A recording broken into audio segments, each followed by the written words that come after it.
Chapter 204. Don't move. It'll be done soon. Gu Jiao was cleaning a patient's wound. He was the first craftsman to notice that something was wrong with the furnace and hurriedly ordered people to run out. If it weren't for him, all the craftsmen who were blowing air would have been killed by the explosion. However, even though they escaped quickly and the furnace exploded quickly, many of them were seriously injured. Especially after this furnace exploded, the other furnaces also collapsed, and the fire burned down the entire workshop. The loss of the imperial court was huge. "Doctor, will my leg be crippled?" the craftsman said fearfully as he lost feeling in his leg. Gu Jiao stitched up his wound. "No, I just gave you an anesthetic and you're temporarily unconscious. You'll feel pain after the anesthetic wears off." The craftsman was relieved and looked gratefully at Gu Jiao. He said weakly, "Miss, I'm fine, you can go treat the others, okay?" Gu Jiao nodded. She finished the last stitch and bandaged his wound. Then she walked to the next patient.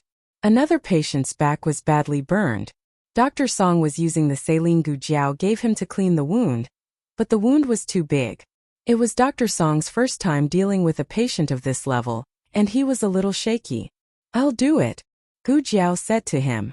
"You go and see the patient over there." "Okay." Dr. Song gave up his seat for Gu Jiao and went to see the other two patients with yellow strips of cloth. This patient had a red strip of cloth. His condition was critical, but he could still be saved. Gu Jiao squatted down and took a pair of scissors to cut off the rest of the clothes on his back. He hadn't completely lost consciousness, which meant that he was in great pain. Gu Jiao took out a painkiller from the small medicine box and was about to inject it into his skin when Gu Jinyu rushed over like a madman. He grabbed Gu Jiao's wrist and said hoarsely, "I've been shouting for so long, didn't you hear me? Someone over there is dying. Go and save him." In the past, in Gu Jinyu's heart, Gu Jiao was just a little medicine boy. But when it came to a critical moment, she actually started to rely on this little medicine boy.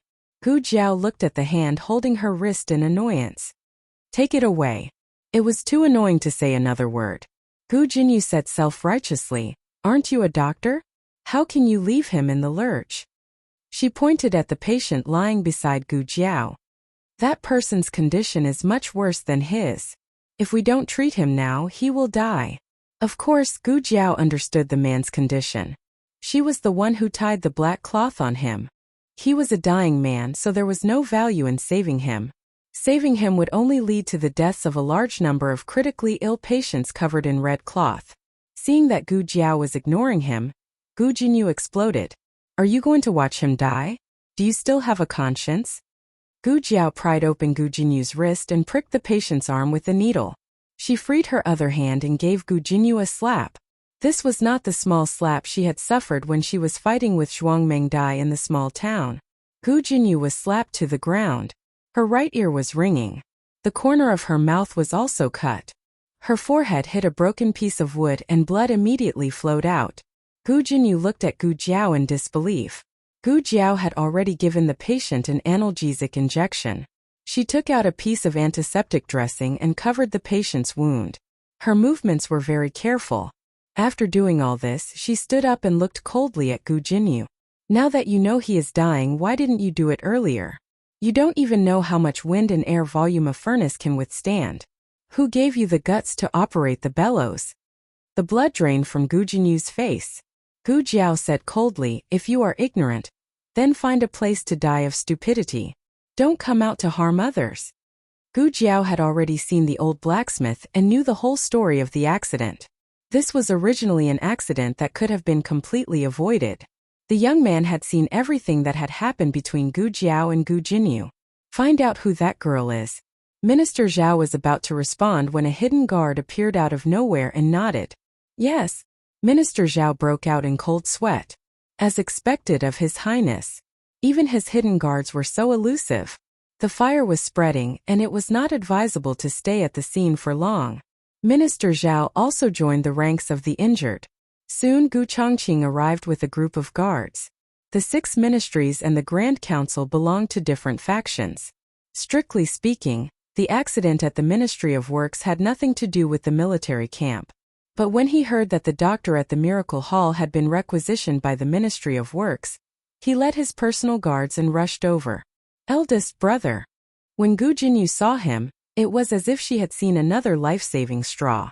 She ran towards Gu Chongqing with a face full of tears. Gu Chongqing did not see her at all and rode his horse past her. He stopped not far from Gu Jiao and dismounted. He walked nervously towards Gu Jiao. Are you okay?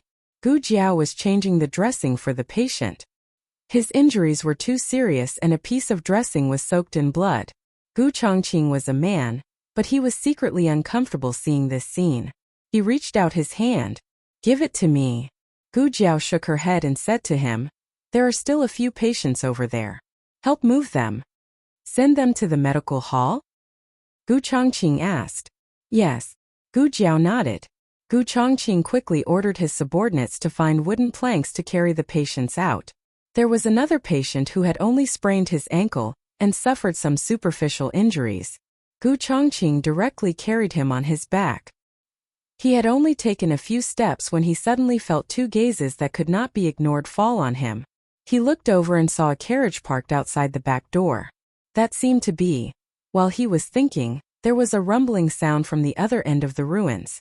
Gu Chongqing's eyebrows twitched. At this moment the old blacksmith shouted, oh no! The furnace is going to explode again. The fire was not controlled and burned the furnace in the other boiler room, causing the furnace there to explode as well. Gu Jinyu's face turned pale and she ran away. How could she still remember the critically ill patients? It was more important to save her own life. Gu Jiao picked up the patient in front of her and quickly left the scene. Unfortunately, she was still a step too late. The moment she took a step, the furnace exploded with a bang. The moment the fire dragon swept over, Gu Chongqing tiptoed and flew behind her. He used his body as a shield to block the attack of the fire for her. Gu Chongqing's whole body was burning. Gu Jiao turned to look at him. Get lost. Everyone was shocked. The military officer saved you and you still want him to get lost? Gu Jiao said, get lost. Gu Chongqing fell to the ground and rolled up. The fire on his body was quickly extinguished. Everyone who heaved a sigh of relief was stunned. Sure, you was stunned. So when you said get lost, it was really just the literal meaning of get lost. Gu Chongqing extinguished the fire quickly and did not suffer serious burns. However, Gu Jiao still brought him back to the medical hall with the other patients. There were many medical halls that came to treat this time, including the second boss's old nest, Huichun Hall. Huichun Hall was one of the best medical halls in the capital. They had 6 doctors this time, but the number of patients they treated was not even half of the number of patients in Miracle Hands Hall. What was even more shocking was that the patients all proposed to go to Miracle Hands Hall for further treatment. Shopkeeper, don't you think that young lady looks a bit familiar? An elderly doctor said. Shopkeeper, he looked at Gu Jiao's back. He did not see the other party's appearance clearly, but he was very familiar with this situation. Wasn't this the little medicine boy that accompanied the second boss at the hot spring villa? Why was she here? The doctor said, I heard that after the second boss left the Hu family, he opened a new medical hall in the capital. It seems to be called Miracle Hands Hall. Could it be the Miracle Hands Hall from before? Shopkeeper, he said, that's impossible, right? This Miracle Hands Hall's doctor is even better than our doctor. Where did he find such a good doctor? Shopkeeper, he felt that it was not possible. However, this Miracle Hands Hall had indeed stolen their Huichun Hall's business. When he returned, he had to report to his boss and let him pay attention to Miracle Hands Hall. The patients at the scene only received simple treatment. When they returned to the medical hall, those who needed surgery would need surgery and those who needed treatment would need treatment. Gu Jiao was very busy and did not have the time to find trouble with Gu Jinyu for the time being. After Gu Jinyu fled the scene, she panicked and boarded the carriage, falling down. Miss? The servant girl was frightened by her miserable state. Gu Jinyu's face was pale as she said, Quickly go find father. Marquis Gu was not in the Ministry of Works today. He had been sent to the western suburbs of the capital last night to survey the irrigation works and would only return 3 days later. He still did not know that the Ministry of Works Yamen was in trouble. Because of Gu Jinyu's great merit, he had also risen in rank and became a popular figure in the Ministry of Works. Everyone had the right to kill. No, to curry favor with him. He was happily surrounded by a group of colleagues who flattered him. Suddenly, a guard came over to report, "The imperial daughter is here." Marquis Gu personally went outside to welcome his daughter. "My good daughter, why are you here today? Did you specially come to see father?" "Ah." He was shocked by Gu Jinyu's swollen face. Those who did not know would think that they had seen a ghost. "Father." After Marquis Gu boarded the carriage, Gu Jinyu told him about what happened at the Ministry of Works Yamen. "I really didn't do it on purpose. I didn't know that something would happen to the bellows. They all said that there was a problem with my design, but why was it fine at the beginning? And then something happened when those two people came." She made it sound as if the old blacksmith and the carpenter had something to do with the bellows accident. Gu Jinyu sobbed as she said, "They also said that I didn't make the bellows. It was elder sister who made it. How could that girl make the bellows?" Marquis Gu's face was full of disdain. Gu Jinyu said softly, "I don't know if elder sister saw my blueprint." Marquis Gu frowned. He vaguely felt that the girl was not someone who would do such a thing. But other than this, he could not figure out how she could make the bellows. "Did the old blacksmith really say that your sister told him?" "Yes." Gu Jinyu nodded. "That shouldn't be." Marquis Gu pondered. "Why would she peek at your things? She also doesn't know where your things are." Gu Jiao had been to the Marquis's residence and the mountain villa several times, but she had never entered Gu Jinyu's courtyard. Gu Jinyu did not expect her father to believe Gu Jiao at this time. She was stunned and said, "Perhaps elder sister also thought of how to make the bellows. We all thought of it." Marquis Gu's intelligence was only online for a moment. He sighed. "Perhaps the two of you really have a telepathic connection. Don't worry, I will investigate the bellows accident. It might not be a problem with the bellows. It could be that the furnace has not been repaired for a long time. As for who invented the bellows, I will also report to His Majesty." Gu Jiao hugged his arm and said coquettishly, "Father, you really dote on your daughter the most in the world." Marquis Gu was very pleased. This was what a caring little girl was like. Unlike that lass who seemed to be leaking air everywhere. She was simply a cold armor. Marquis Gu temporarily put aside his official duties and went to the palace to see His Majesty. His Majesty was listening to Minister Zhao report on the accident, the number of casualties, and the amount of damage at the scene. He was in a very bad mood. When he heard Marquis Gu say that the furnace's explosion might have been caused by the furnace and not the bellows, he wanted to throw Marquis Gu out. Marquis Gu did not know that he had ignited His Majesty's anger. He continued, "Rest assured, Your Majesty. I will definitely find out the truth. Also, about the bellows, my two daughters have actually thought of it." After Marquis Gu left, His Majesty leaned tiredly against the back of the chair and raised his hand to massage his sore brows. The sky was dark and the surroundings were silent. The huge imperial study was dark and boundless, as if a giant beast had opened its dark mouth and swallowed him whole. After a long time he sighed. "Wei Shen." "Your Majesty." Eunuch Wei walked in. "Do you want me to light the lamp?" His Majesty nodded. Eunuch Wei lit an oil lamp.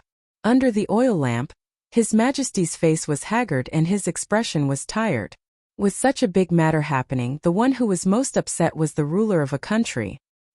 He softly said, "Your Majesty, please take care of your body." His Majesty asked, "Tell me, whose credit is the bellows?" Eunuch Wei dryly laughed. "Your Majesty already has the answer in your heart. Why bother asking this servant?" His Majesty said, "The old Marquis had served Zhen for his entire life, but he still had to bear the crime of being disrespectful. Zhen took away his military power and removed his armor." Eunuch Wei brightened the lamp. "That was for the country." His Majesty casually picked up a memorial from the table. "The Marquis of Ding, and wants to give the credit to his adopted daughter. This matter was this matter. The responsibility for the accident had to be investigated, but the credit for the bellows could not be erased. Those who should be punished would be punished and those who should be rewarded would be rewarded." Eunuch Wei dryly laughed. "This old servant should not say this. It doesn't matter who made the bellows. In the end it was the work of the Marquis Fu. I heard that the eldest Miss Gu had already gotten married in the countryside and County Princess Hui had not yet married. This was very thought-provoking. If a married woman only married a country bumpkin, the help she could provide to her maternal family was limited. If Gu Jinyu married into a noble family, His Majesty would be like a tiger that had grown wings. In terms of value, the credit should be given to Gu Jinyu. As for the accident, once the evidence came out, the Marquis Ding and Fu would definitely have to take responsibility.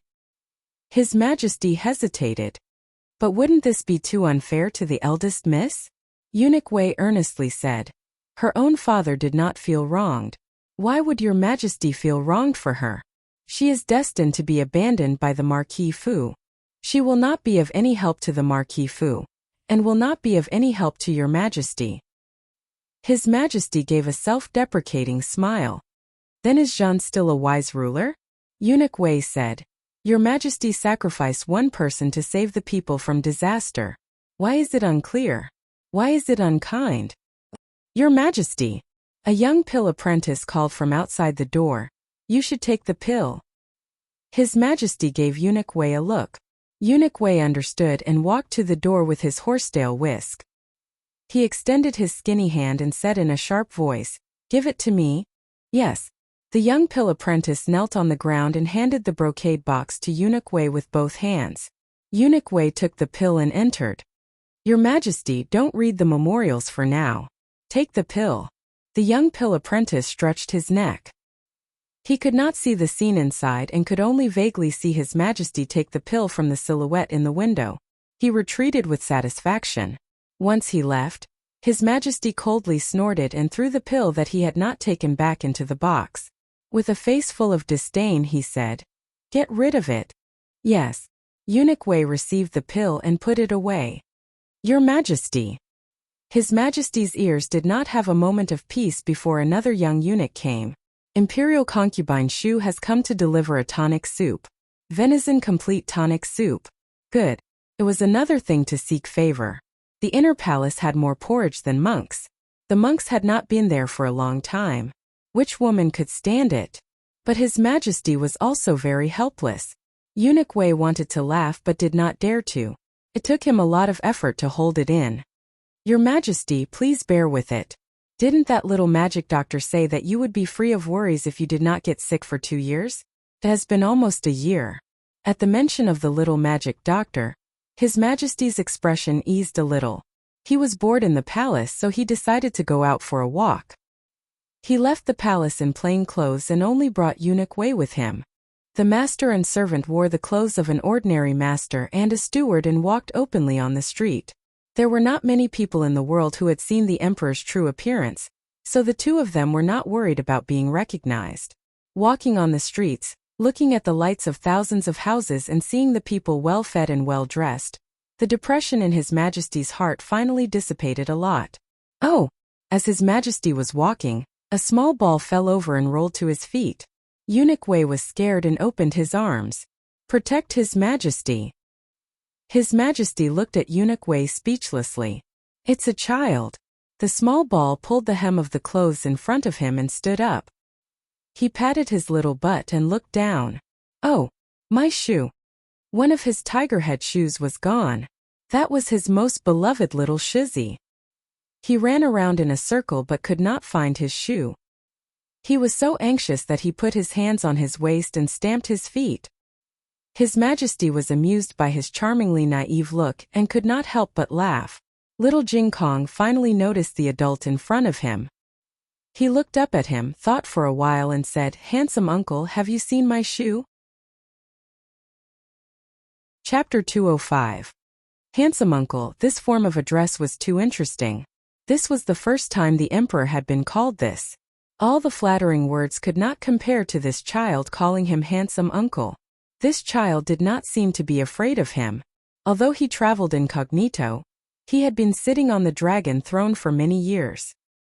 He had already developed the aura of a dragon. When normal people saw him, they would feel a sense of fear.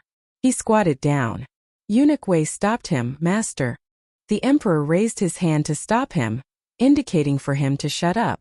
He squatted down in front of little Jing Kong and looked at little Jing Kong at eye level. This child was too beautiful. She had a round little face, big grape-like eyes, small eyebrows, and a small nose and mouth that were unbelievably good-looking. The last time he saw such a cute child was when Ahung was young. Facing this kind of child, no one could put on airs. The emperor could not help but reveal a gentle smile. "What is your name?" "Jing Kong." Little Jing Kong put his hands behind his back and tilted his head to think. He grabbed his lapel and said, "I am a student of the Imperial College." The emperor was extremely moved by this child's cuteness. Every little expression and action was extremely cute. The night was too dark and he paid too much attention. At first glance, he felt that his clothes were a little familiar, but he did not think that he was a student of the Imperial College. After all, the children in the Imperial College were all 6 or 7 years old. This little ball looked to be less than 4 years old. He laughed. "Are you really a student of the Imperial College? How could the Imperial College have such a young student?" Little Jing Kong confidently said, "I am. I really am. If you don't believe me, you can test me." In truth, the emperor did not know what the Imperial College was, so he tested his chubby son on the 1,000-character classic and the 3-character classic. As a result, little Jing Kong crossed his arms and looked at him with a serious expression. "Giving such childish questions, are you looking down on me?" The emperor. The night wind in February was still very cold. Little Jing Kong lost one of his shoes and stood on the cold ground with his little feet. He was freezing. He put his right foot on top of his left shoe, but this made him unsteady. He swayed from side to side, and his little foot fell to the ground. He quickly lifted his little foot and put it back on top of his left shoe. This repeated over and over. The emperor suddenly felt sorry for his small foot. The emperor bent down and picked up the little fellow. Eunuch Wei was shocked. "Your Majesty! What are you doing? You are the ruler of a country, the true dragon, the son of heaven. How can you casually carry a commoner's child?" Little Jing Kong suddenly felt that he had become taller. He twiddled his fingers in his handsome uncle's arms. He couldn't let strangers hug him, but a little hug didn't seem to be a big deal. Uncle Handsome didn't look like a bad person. In Zhao country there was a saying that one would hug a grandson but not a son. Thus, the emperor had never even hugged his own son. Now he was hugging a commoner's child. It turned out that a child's body was so soft and had a faint milky fragrance. "Where do you live?" the emperor asked pleasantly. Little Jing Kong pointed at the medical center. He lived in by Shui Alley, but he was going to the medical center now. His friends were all in the medical center. "Master." Eunuch Wei looked at the emperor worriedly. The emperor said, "It's okay. The public security around the Imperial College was very good. Besides, he also wanted to see if the emperor's foot was really clean and peaceful. Let me carry him." Eunuch Wei reached out his hand. The emperor could even carry the country. How could he not carry a child? The emperor rejected Eunuch Wei and carried little Jing Kong to the medical center. The emperor didn't know that this was the medical center where the victims of the accident were. Little Jing Kong pointed him to the back door and directly entered Gu Jiao's small courtyard. In the courtyard, Qin Chuyu was eating heartily. He didn't expect that his father would arrive 3 seconds later. He had a stick of candied haws in his left hand and a bottle of milk in his right hand. He was sucking on it and it was so delicious that it bubbled. "Chuyu." Little Jing Kong called him. "Yes." He answered without thinking. When he looked up, he almost choked to death. The emperor and Eunuch Wei also saw Qin Chuyu. Qin Chuyu said, "Father, father, father." Eunuch Wei said, 7777. The emperor said, "Shut up." The two of them obediently shut up. Little Jing Kong looked at Uncle Handsome and then at Qin Chuyu. He felt that the two of them didn't look right. "Do you know each other?" He tilted his head and asked. It would have been better if he didn't ask. As soon as he opened his mouth, Qin Chuyu was jealous. He had never been carried by his father in his life. How could this kid take advantage of him? Qin Chuyu boldly glanced at the emperor. Seeing that the emperor didn't seem to have any intention of stopping him, he cleared his throat and said, "He's my father." "So he's your father." Little Jing Kong suddenly understood. In the countryside, the emperor had several grandchildren of his age. However, little Jing Kong was the eldest in the family.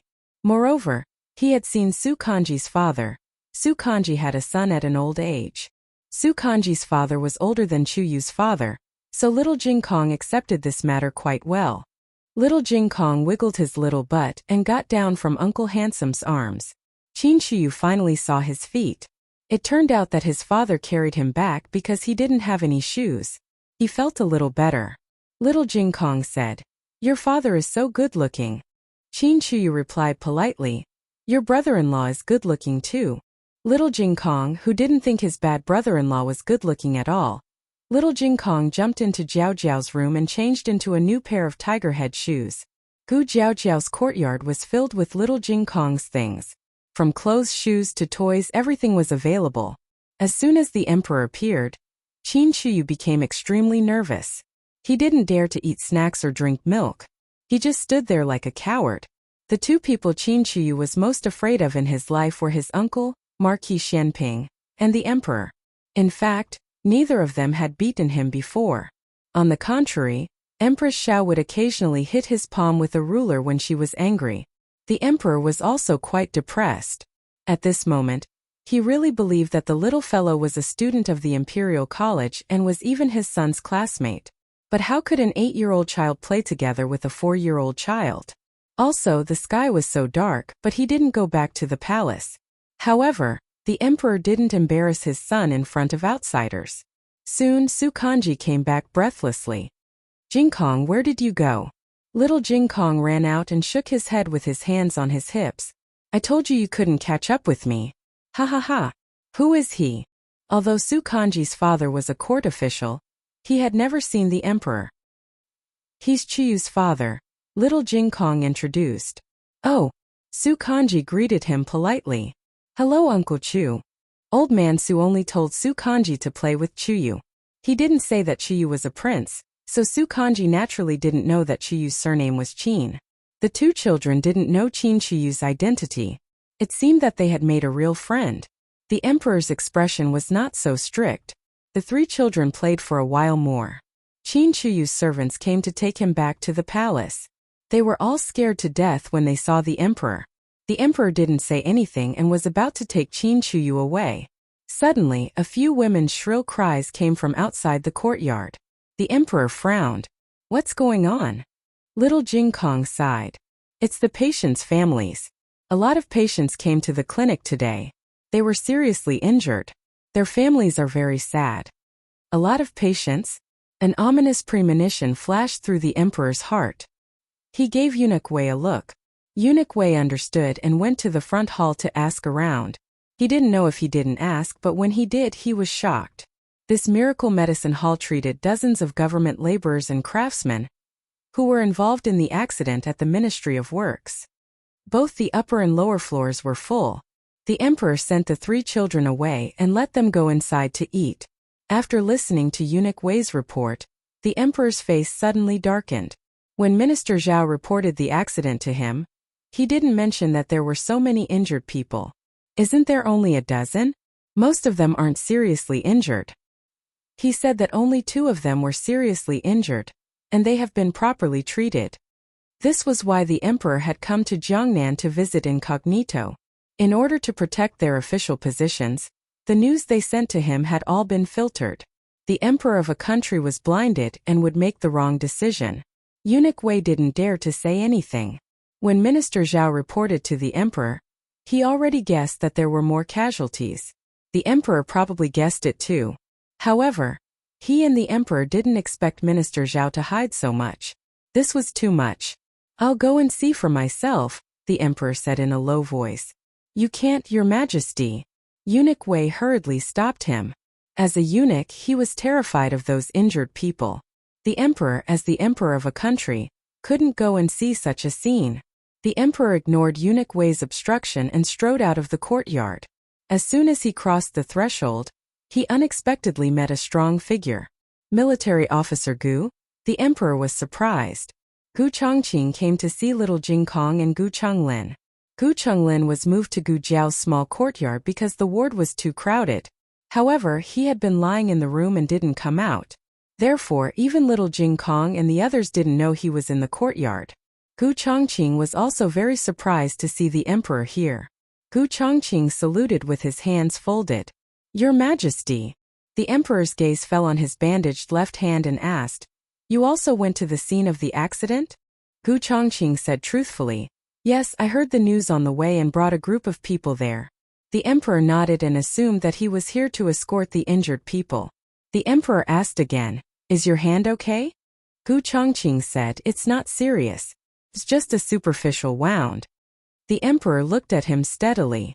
"You went to the scene, so you should know the situation at that time. Tell me honestly, how many people died?" Gu Chongqing was a member of the military camp and didn't participate in the affairs of the 6 ministries. Logically speaking, he should avoid this topic. However, when he thought of the injured people and Gu Jiao almost sacrificing her own life to save them, he finally made up his mind and said honestly, 6 people are in critical condition, 13 are seriously injured, 37 are slightly injured, and 1, I don't know if we can save him. If we can't save him, there's only 1 person left. The emperor felt his vision go dark. Although he expected the situation to be more serious than what Minister Zhao said, he didn't expect it to be this serious. The patient that was being saved was the man that Gu Jiao had put a black cloth on. He was judged to be of no value. However, he was still breathing when everyone left the scene. Other medical centers didn't dare to take him, but Gu Jiao did. After the 6 critically ill patients were all out of danger, Gu Jiao began to save him. She had been saving him for 6 hours now. Whether there was a death or not, the nature of the accident was completely different. Everyone waited anxiously, including the emperor and Gu Chongqing. The emperor was worried about that life, and Gu Chongqing was worried about that life and Gu Jiao's health. Gu Chongqing brought a water bag over. The emperor looked at him strangely. After an unknown amount of time, the door finally opened. Gu Jiao walked out. She was soaked with sweat and there wasn't a dry spot on her body. Gu Chongqing strode forward. "How are you?" His willpower is really strong.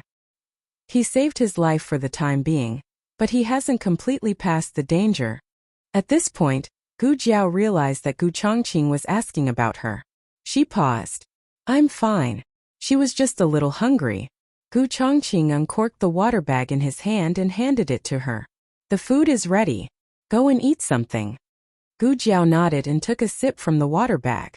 The emperor looked at Gu Jiao and was completely dumbfounded. He never expected to see her here. Wasn't this, oh? Gu Jiao saw the emperor, but she didn't recognize him. Seeing the emperor's stunned expression, she asked, "Are you the patient's family?" The emperor was so stunned that he forgot to answer. Gu Chongqing knew that the emperor was traveling incognito, but he didn't know how to explain. Gu Jiao continued. "His condition is still unstable. He has to pass the critical period for 3 days. The emperor finally found his voice. Yes, he was wearing a bamboo hat at the time, so the little girl didn't recognize him. The emperor said, "I'm not his family." "Oh." Gu Jiao thought for a moment and said, "Are you from the Yamen to investigate the accident?" Without waiting for the emperor to speak, Gu Jiao nodded her head. "If you have any questions, you can ask me directly. You can also ask Dr. Song, Dr. Chun, and Dr. Li. We were all people who went to the scene." She didn't say that the investigation was useless, or that officials don't make decisions for the people. She also didn't ask if she would get in trouble if she answered truthfully. She looked at him with frank and sincere eyes. The emperor was suddenly speechless. Gu Chongqing whispered, "I'll deal with the investigation. You go eat quickly."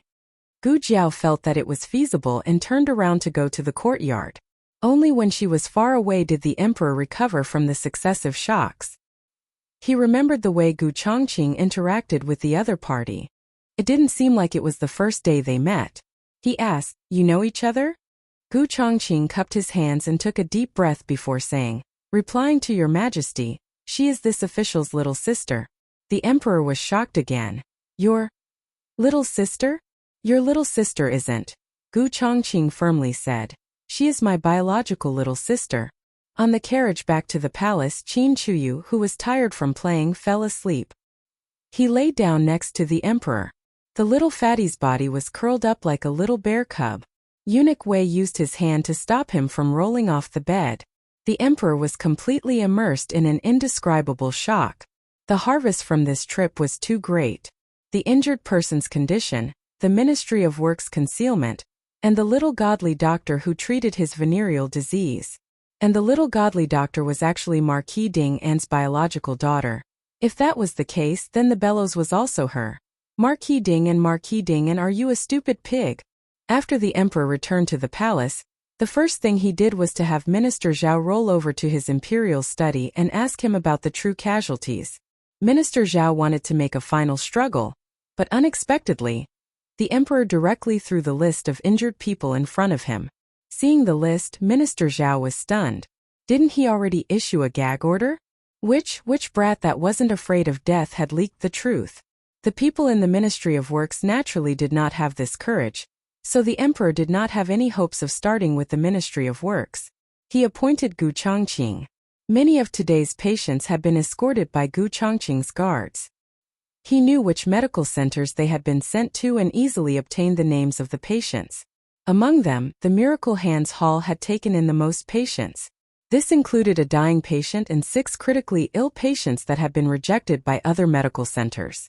There were also 7 heavily injured patients and 10 lightly injured patients. Seeing the list, Minister Zhao's face turned white. Although the cause of this accident was Gu Jinyu messing with the bellows, as the head of the Ministry of Works, Minister Zhao was not without responsibility. The Yaman's time for work was at 7 in the morning, but the accident happened at 5 in the morning. In other words, those craftsmen were already working hard before the sun rose. When Minister Zhao reported the news, he delayed it by 2 hours in order to hide the fact that they had started work early. This was not the most frightening thing. The most frightening thing was that many of the injured were illegal workers hired by the government office. They were paid the least and did the most tiring and dangerous work. The court paid them the salary of regular craftsmen, so where did the difference in the salary go? The Ministry of Works had countless workshops of various sizes. This was just the tip of the iceberg. If the other workshops also had this kind of shady business, then it would be a terrifying amount. The emperor's chest was filled with anger. My eyes are blind, my ears are deaf. If there was such a despicable thing under the emperor's feet, then what about the entire country of Zhao? The national treasury was in deficit because they had raised these vermin. Minister Zhao desperately kowtowed. Your Majesty, this subject did not know of this matter. This subject was negligent. Your Majesty, please give this subject a chance to forgive you. This subject will investigate this matter thoroughly and find the person behind the chaos. It would be strange if the emperor believed him. He had the imperial guards drag him away. The emperor trembled with anger. Eunuch Wei offered a cup of tea. Your Majesty, please calm down. The emperor fumed.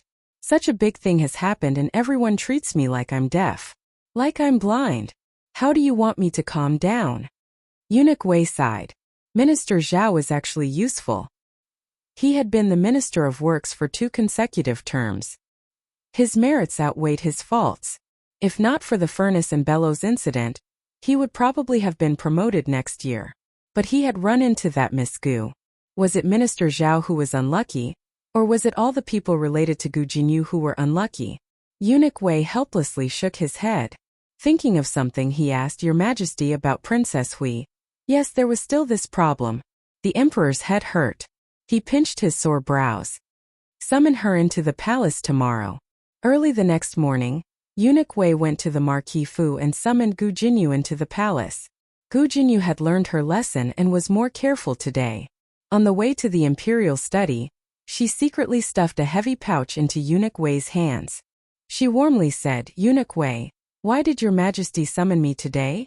Eunuch Wei smiled and put the pouch into his pocket. Gu Jinyu saw him accept it and was delighted. But she heard him say, Princess will know when you go in. I don't dare to ask Your Majesty's intentions. Gu Jinyu. After Gu Jinyu entered the imperial study, she respectfully bowed. This official's daughter greets Your Majesty. The emperor did not tell her to get up. He read through the memorials in his hand and left her hanging for a quarter of an hour until her legs were numb. Only then did he say, neither too fast nor too slow. The results of the investigation of the accident have come out. It was caused by excessive bellows. You personally modified it. Do you have anything to say about this? Gu Jinyu had not slept the entire night. She had already guessed this possibility and had thought of what to say. She knelt down and kowtowed. She sincerely said, "This official's daughter is guilty." When this official's daughter was calculating the maximum amount of wind the furnace could withstand, she miscalculated a number. These were the words that Gu Jiao had used against her. She used what she had learned. "Thank you so much, elder sister." The emperor was very obsessed with arithmetic and astronomy. When he heard her mention this, he almost indicated for her to continue speaking. Fortunately, he remembered his purpose. "Then what about the bellows? Did you really invent the bellows? If not, do you know what crime you committed? If you tell me honestly, I can forgive you this time for the sake of the old marquis. Otherwise, if we really find evidence, Gu Jinyu, you know the consequences." The crime of deceiving the emperor was punishable by flogging or death. Gu Jinyu's heart was flustered. Didn't His Majesty trust her yesterday? Why did he suddenly suspect her? It was His Majesty who summoned Gu Jiao. And then what did Gu Jiao say about her in front of His Majesty? What an abominable girl. Although Gu Jinyu was very tempted by the emperor's suggestion, she still retained her last shred of clarity. This was His Majesty's trap. His Majesty could not find any evidence. If he could, he would have already punished her. Why would he force her to confess? As long as she refused to admit it, the invention was hers. Even though her mistake had led to a tragic accident, with the invention of the bellows, according to the laws of the Zhao country, her merits and demerits were offset. At worst, she would be fined a large sum of money, but she herself would not have to accept any punishment. She kowtowed and said, "Your Majesty, what I said is true. The bellows was invented by me." The emperor's fingers turned white from holding the memorial. Eunuch Wei looked at Gu Jinyu and then at the emperor. He shook his head and sighed. Gu Jiao did not have the first draft. She had drawn it on the ground and it had been copied by a carpenter. Gu Jinyu was confident that she dared to insist that the bellows were hers. The emperor sighed and said, "All right, we believe you. You may rise." "Thank you, Your Majesty." Gu Jinyu slowly stood up. The emperor said, "You have reached the age to talk about marriage. The empress and noble consort Zhuang have found several outstanding men for you. Come and take a look." Gu Jinyu was startled at first, then she was overjoyed. She walked forward and said, "Yes." She came to the emperor's desk and reached for the portrait that the emperor had given her with his eyes. She swore that she did not touch anything, but the imperial jade seal on the table suddenly fell. It turned out that the imperial jade seal was pressing down on the portrait. On top of the imperial jade seal was another portrait. Gu Jinyu had taken the portrait that was being pressed down by the imperial jade seal. The imperial jade seal fell to the floor and broke a corner with a bang. Gu Jinyu's face turned pale. The emperor was very calm. He looked at the broken imperial jade seal on the ground and said faintly, "Oh, princess, this is the imperial jade seal. You broke it." "Your Majesty, I didn't break it." Gu Jinyu panicked. The emperor snorted coldly, "If it wasn't you, was it we? We didn't even raise our hand. Everyone in the room saw it." Gu Jinyu looked at the emperor in disbelief. "Your Majesty." The emperor calmly took a sip of tea. "Deliberately breaking the imperial jade seal is a capital offense. Whether you did it on purpose or not, we will order people to investigate.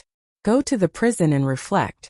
Guards, take the imperial daughter to the Ministry of Justice's prison." Gu Jinyu screamed, "Your Majesty, Your Majesty, Your Majesty." Gu Jinyu was awkwardly carried out by the imperial guards. Eunuch Wei looked sympathetically at Gu Jinyu. Fighting with the emperor? Too inexperienced. The emperor's depression lessened. He had people put away the imperial jade seal that had been broken by Qin Chuyu. He said to Eunuch Wei, "In a moment, if Marquis Ding and comes to plead for his daughter, have him go plead for his eldest daughter." Eunuch Wei's mouth twitched. Yes. The emperor's guess was correct. Marquis Gu really did enter the palace to plead with the emperor after hearing the news. Eunuch Wei stopped him outside the imperial study. Of course, he could not directly pass on the emperor's words. That would easily cause hatred between the emperor and the young divine doctor. As the head eunuch who had carved out a bloody path in the inner palace, Eunuch Wei had his own way of speaking. He slightly polished his words and said, "Because of the Ministry of Works Yamen, His Majesty did not sleep a wink and has just rested. Junju has made a great mistake and harmed so many innocent craftsmen. His Majesty is currently in a fit of anger. There is no use for Marquis to see His Majesty. Marquis' eldest daughter has performed meritorious service in treating the injured. If Marquis really wants to plead with her, it would be better to plead with her. If she comes forward, I believe His Majesty will be willing to grant her grace. That girl was just a little medicine boy. How could she treat the injured? She was just basking in the glory of the Miracle Hands Hall. Although he slandered her in his heart, his steps did not stop for a moment. He quickly rushed to the Miracle Hands Hall. It was still quite early. Gu Jiao had just finished changing the medicine for the injured person who had been bound with a black cloth. She then went to the other sick rooms to check on the conditions of the 6 critically ill patients. Everything was fine. She returned to the courtyard. The girls' school had started. The female student called Li Wanwan had begun practicing the guqin in the neighboring forest. Fortunately, it did not torture Gu Jiao's ears. Gu Jiao narrowed her eyes and lay on the rattan chair in the courtyard, listening to Li Wanwan play the guqin. Halfway through, the courtyard door was forcefully slammed. Open the door. It was Marquis Gu. Li Wanwan was probably frightened, and the sound of the zither stopped abruptly. Play yours, Gu Jiao said. The owner of the guqin did not ask why. She seemed to trust Gu Jiao very much and continued to play the guqin. Her guqin was very beautiful and could soothe the restlessness in one's heart. Marquis Gu, who was outside the door, had no time to appreciate the guqin. It was obvious that the door was bolted from the inside. That girl was in the courtyard, but he had been knocking on the door for a long time and that girl did not respond. That girl was doing it on purpose. Marquis Gu was furious. I know you're in there. Hurry up and come out. Jinyu has been taken away. Hurry up and save her. Gu Jiao scoffed and put one hand behind her head. What did Gu Jinyu being taken away have to do with her? Marquis Gu was not discouraged. Jinyu didn't do it on purpose. She didn't do it on purpose. She only wanted to improve the bellows for the good of the court. She also didn't expect such a big accident to happen. You're her elder sister. You can't let her go to jail. Oh, jail? Gu Jiao raised her eyebrows. When Marquis Gu heard that Gu Jinyu had been taken away, he lost his mind and forgot to ask what crime Gu Jinyu had been arrested for. He even thought that His Majesty was blaming Gu Jinyu in the name of the accident. Marquis Gu roared, "She's your younger sister. Do you still have a conscience? Hurry up and come with me to the palace to see His Majesty. I beg His Majesty to grant you a favor and pardon your younger sister." Gu Jiao, ha ha ha. Marquis Gu was furious. You. If you don't come out, I'll seal this medical hall. I'll see how you can continue to be so arrogant. Before he could finish, the courtyard door opened with a creak. A slender white hand reached out, revealing a white wrist that was as delicate as jade. She lifted her wrist and grabbed Marquis Gu's collar. Marquis Gu did not even have time to react before he was dragged into the courtyard. You brat, what are you doing? Marquis Gu's buttocks rubbed against the ground mercilessly. Gu Jiao's expression was indifferent as she dragged him, as if she was dragging a gunny sack. Without another word, she dragged him into the woodshed. She closed the door of the woodshed. On the other side of the courtyard wall, the sound of a zither was melodious. An indescribable scream rang out from the woodshed. Bang bang bang.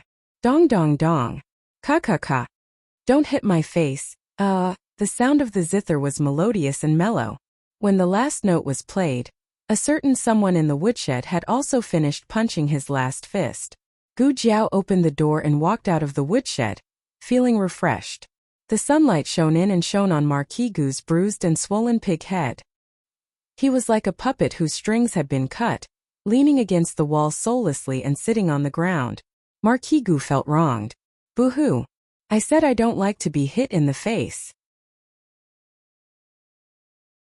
Chapter 206. After Li Wanwan finished playing, she was a little worried about Gu Jiao. She actually heard some noise, but the girl on the other side of the wall didn't let her stop, so she had to bite the bullet and continue playing. After she finished playing, there was no more movement. She stood up, looked at the cold wall and worriedly asked, "Miss, are you all right? You played 2 wrong notes." What answered her was a cold voice with a hint of coldness. Li Wanwan was startled. You made such a big noise just now, are you sure you didn't go to fight? You can tell that I made a mistake, what kind of ghost are you? Then I'll play again. Li Wanwan whispered. Gu Jiao brushed her wide sleeves and once again lay back on the rattan chair, leisurely basking in the sun. This time Li Wanwan was 120% alert, and finally didn't make any mistakes. At noon, the patient with the black strip on him woke up. He was an illegal worker. This was confirmed by Gu Chongqing yesterday. In this accident, most of the people who were injured were illegal workers privately hired by the Ministry of Works. They all came from poor families or didn't have any family members, so they ended up like this. However, the other illegal workers at least had a friend come to visit them, but this person didn't have anything for 2 days. He was lying alone on the hospital bed, but his vitality was tenacious and stubborn. His burn area was very large, so he needed to use normal saline to clean the wound every day. It was as painful as scraping his flesh. Dr. Song had just changed his dressing, but he didn't know if it was because his hands were too unfamiliar, but the pain woke him up. Leave this to me, you go see the other patients. Gu Jiao carried a small medicine box into the room. Okay. Dr. Song wiped the cold sweat off his forehead and left the room. Gu Jiao had put black strips on a lot of people. This was a helpless choice, but it was a choice that had to be made. Their survival rate was almost zero, and treating them would lead to the death of a large number of critically ill patients who could be saved. Among all the patients who were judged to have no value in saving, only this one survived. How do you feel? Can you hear me? Gu Jiao put the medicine box on the bedside table, took out a small flashlight, and shone it into his eyes. His pupils responded well. He opened his mouth as if he wanted to say something, but his throat was too hoarse and he couldn't make a sound. Gu Jiao understood. She took a tongue depressor and looked at his throat. There's a slight edema and some inflammation. It's not a big problem with some medicine. You'll be able to speak in a few days. Can you hear me? If you can, blink your eyes. He blinked his eyes. His anti-inflammatory medicine was finished, and there was still a bag of rehydration fluid to replenish his electrolytes. Gu Jiao changed the rehydration fluid and adjusted the titer. This bottle is finished after the injection. I'll come back later to pull out the needles for you. Gu Jiao said, packed up the medicine box and turned to go out. The man's mood suddenly became agitated. Gu Jiao pinched his wrist. His injury was too serious and his pulse was too fast. It was easy for something to go wrong. Gu Jiao gently comforted him. Don't be agitated. Your injury can be cured. Our medical center will do its best to treat you. You don't have to worry about the medical expenses. The government will pay. However, he was still very agitated. Gu Jiao thought for a moment and asked, do you want to ask about someone else's situation? If yes, blink your eyes. If not, close your eyes. The man blinked his eyes. Gu Jiao said, your companion? A craftsman from the government? The man closed his eyes. Gu Jiao, family. The man hesitated for a moment and blinked his eyes. Gu Jiao said, do you want to ask if your family has come to see you? The man closed his eyes. He had a family, but he didn't ask if his family had come to see him. He was very worried about his family. Is there someone in your family? Gu Jiao asked. The man blinked his eyes heavily. The man couldn't speak, so Gu Jiao had to take the map of the capital. However, Gu Jiao wasn't familiar with the capital, so she couldn't figure out where he was referring to. Gu Chongqing came to the medical center today to find the craftsman who had woken up to investigate the accident. When he heard about Gu Jiao's situation, he came over and said to her, let me ask. The map of the capital only detailed the streets and not the alleys and houses. Gu Chongqing had been patrolling the capital all year round and was familiar with every corner of the capital. Otherwise, if it was someone else, they wouldn't be able to ask where the man lived. I know. I'll go and inform your family. Gu Chongqing returned the map to Gu Jiao and turned to leave the medical center. Gu Chongqing found the man's residence in the dirtiest and poorest suburb of the capital. It could no longer be called a residence, but a shack that could barely shelter him from the wind and rain. The shack was a mess and empty. There was only the sound of heavy breathing coming from a broken cabinet that was picked up from outside. Gu Chongqing subconsciously pressed down on the sword at his waist. He walked over to the cabinet and carefully opened the door. He saw a little girl with disheveled hair. The little girl was sitting in the cabinet. Her face was dirty and her clothes were tattered. She held a rusty knife in her hands and looked at Gu Chongqing in horror. Gu Chongqing looked at her deeply and stretched out his hand to her. Jiang Shi asked me to pick you up. Gu Chongqing brought the little girl back to the medical center. Jiang Shi was the name that the man registered in the government office. He was an illegal worker, so the possibility of him being an illegal resident was very high. This name might be an alias. The little girl was Jiang Shi's younger sister. She was thin and small and looked only 5 years old. However, after Gu Jiao checked her teeth, he found that she was already changing teeth. She had 2 permanent teeth, 1 molar, and even the side incisors were beginning to sprout. The side incisors usually sprout at the age of 8 or 9. In other words, she should be at least 8 years old. Gu Jiao also checked her body. Other than being malnourished, she had no other problems. It was just that she was very timid and didn't talk to others. The second boss picked a young maidservant who had a good temper, a good appearance, and seemed to be quite amiable. He had the young maidservant take her to bathe and eat.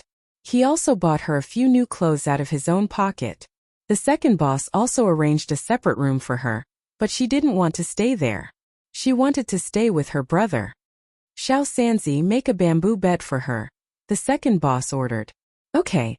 Xiao Sanzi moved a bamboo bed in and placed it next to Jiang Shi's bed. He spread a thick mattress and made a temporary bed for the little girl.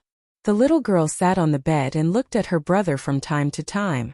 Her brother also looked at her, his eyes full of gentleness. Gu Jiao couldn't help but think of the words he heard in the organization when he was a secret agent in his previous life. Don't fall in love with anyone and don't have any worries. Once people have worries, they won't dare to die. The little girl leaned on the railing of the bed and held her brother's hand. She knew that her brother was injured, but she didn't know what kind of danger he had gone through. She also didn't know how much willpower her brother had used to crawl back from hell. Because I'm worried about you, I can't let you die. On the other hand, the emperor knew that Marquis Gu's pleading had been unsuccessful. He didn't know about the situation in Gu Jiao's courtyard. He wasn't so crazy as to spy on the little divine doctor. He only sent someone to keep an eye on Marquis Gu. Marquis Gu entered the clinic on his feet and left lying down. He was found by his subordinate, Huang Zhong. Huang Zhong skillfully carried him onto the carriage. According to the spy's report, it was tragic. The emperor, did he fight with someone? Eunuch Wei, we don't know. We don't dare to ask. However, looking at Marquis Gu's tragic state, his pleading must have failed. The emperor had a rough idea of the little divine doctor's attitude towards Gu Jinyu. The emperor put down the mountain of memorials. All right, let's go to the clinic. He had something to ask the little divine doctor in person. And his illness. The little divine doctor had said that he would have a checkup every 3 months for a total of 2 years. Eunuch Wei asked, "Is your majesty still traveling incognito? Do you want to wear a bamboo hat this time?" It was necessary to travel incognito. As for the bamboo hat, the emperor thought for a while and wore it. Eunuch Wei had appeared at the clinic yesterday, so the emperor didn't bring him. Instead, he brought Eunuch He, who had accompanied him to the county town. Eunuch He was an inconspicuous eunuch. He didn't even work for the emperor. It was hard for ordinary people to associate him with the emperor. Eunuch Wei felt jealous in his heart. Every time for such an important mission, the emperor would bring along that old bastard, old He. To think that he had served the emperor so well. Even the trip to Jiangnan had nothing to do with him. The emperor had only mentioned the little magic doctor after the event. Eunuch He and the emperor, who was wearing a bamboo hat and a veil, appeared at the clinic together. The second master and shopkeeper Wang had seen Eunuch He and the man in the bamboo hat. However, that was in the small county town. At that time, they were held by a group of martial arts masters. The memory was still fresh. Seeing the two of them again, the second master and shopkeeper Wang instinctively shivered. What's wrong with them? How much hatred did they have against them? Why did they chase them all the way from the county town to the capital? The second master and shopkeeper Wang misunderstood. The emperor didn't bring any martial arts masters with him this time. Only the second master and Eunuch He. The emperor lowered his voice and asked in a low voice that he used to talk to people in the county town, "Is that girl here?" Shopkeeper Wang realized that the emperor was asking about Gu Jiao, who had treated him. He pointed at the backyard and said, She's in the back." Before he could finish his words, the emperor had already left with eunuch He. He went to Gu Jiao's yard with ease. However, the first person he saw was the child he had met on the street last night. The little guy was wearing the elementary school uniform of the Imperial College. He stood at the gate of the yard with his face scrunched up. It seemed that he was worried about something. "Jing Kong." The emperor walked over. The little Jing Kong frowned and looked up at him strangely. "Do you know me?" Only then did the emperor remember that he was wearing a bamboo hat with a veil. He smiled and said, "The people in the clinic told me. Are you Jing Kong?" "Yes, I am." The little Jing Kong nodded. The emperor liked this child very much, not only because he was cute, but also because he had done him a big favor. If he hadn't brought him to the clinic by chance, he might not have found out the truth about the accident and the bellows. He already knew that the little Jing Kong was the little miracle-working doctor's younger brother. However, he didn't know that Marquis Gu had a younger son among the common people. He didn't know where this younger brother came from. He asked pleasantly, "Is your sister here? Are you looking for Jiao Jiao?" The little Jing Kong spread his hands. "Then you may have to wait. She's treating someone." The emperor asked what illness. The little Jing Kong said, "Bird disease." The emperor was slightly stunned. The little Jing Kong sighed. Alas, these adults are always fooling around outside. They go to Jiao Jiao and break the birds. Then they come to Jiao Jiao to look after the birds. Jiao Jiao is very busy. How can she have time to look after the birds for you stinky men every day? The stinky man learned this from Auntie Zhang next door. He was now at the age where he was learning to speak. He couldn't distinguish between good and bad words. When he heard something, he said it. He even mastered the sharp tone of his words perfectly. The emperor didn't think about it at first, but his expression and tone made him think twice. He broke out in a cold sweat and wondered if this disease was so prevalent in the capital now. Then, he saw a few men coming out with bird cages. "Thank you, Miss Gu. We'll be careful. We won't feed the birds anymore." The men thanked Gu Jiao Jiao and left with myna, parrot, thrush and other lovebirds. They were finally saved. The corner of the emperor's mouth twitched. "So the birds you mentioned were literally birds?" The little Jing Kong ran over and pointed at the emperor outside the door. "Jiao Jiao, someone is looking for you." Gu Jiao Jiao looked at the emperor. The emperor was wearing a bamboo hat, so he wasn't worried that she would recognize him. However, a young man who was carrying a bird cage accidentally twisted his foot. The young man reached out and grabbed the emperor's bamboo hat off. His face was exposed with a whoosh. At the critical moment, the emperor pushed eunuch He into the grass. Eunuch He, who suffered an unexpected disaster, was dumbfounded. The little Jing Kong exclaimed, "Uncle Chu, it's you." He said to Gu Jiao Jiao, "Jiao Jiao Jiao Jiao. He's the handsome uncle from yesterday. He's my classmate's father." Gu Jiao Jiao didn't see eunuch He. Based on the bamboo hat that fell on the ground, she didn't think that he was the special patient she treated in the county town. Gu Jiao Jiao, "Oh, so the official from yesterday is the little fatty's father." The emperor smiled. He was about to cry. Gu Jiao Jiao asked, "Are you here to investigate?" "Yes." The emperor braced himself and answered. Gu Jiao Jiao said to the little Jing Kong, "You can play in the yard for a while." "Okay, Jiao Jiao." The little Jing Kong was a sensible child. He knew that Jiao Jiao was busy, so he skipped away to play. Gu Jiao Jiao brought the emperor into the central room and poured him a cup of tea. The emperor looked at the big bowl in front of him and thought that the little magic doctor had a good taste. "What else do you want to know?" Gu Jiao Jiao asked. Although Gu Chongqing said yesterday that he would handle the investigation, it was hard to guarantee that the government would collect evidence from many aspects. The emperor did have something to ask her. Since he brought it up, he said, "I'm here for the matter of the bellows. I heard that you invented the bellows, and your sister falsely claimed your credit." "You're wrong," Gu Jiao Jiao said. The emperor was stunned. Gu Jiao Jiao said, "She's not my sister. She didn't admit it." The emperor smiled embarrassedly. So it was this. He was scared to death. He thought that she didn't invent the bellows. Gu Jiaojiao continued, also, I didn't invent the bellows. The emperor had just taken a sip of tea and almost choked when he heard this. Is she really your sister? Not her either. Gu Jiaojiao said. I learned it from someone else. The emperor's heart skipped a beat. Someone else? From the Liang Kingdom? Among the 6 countries, the Liang Kingdom was the most advanced in manufacturing. No, not in this world. Gu Jiaojiao said. When Gu Jiaojiao said not in this world, the emperor automatically interpreted it as her missing a word. The complete sentence should not be in this world.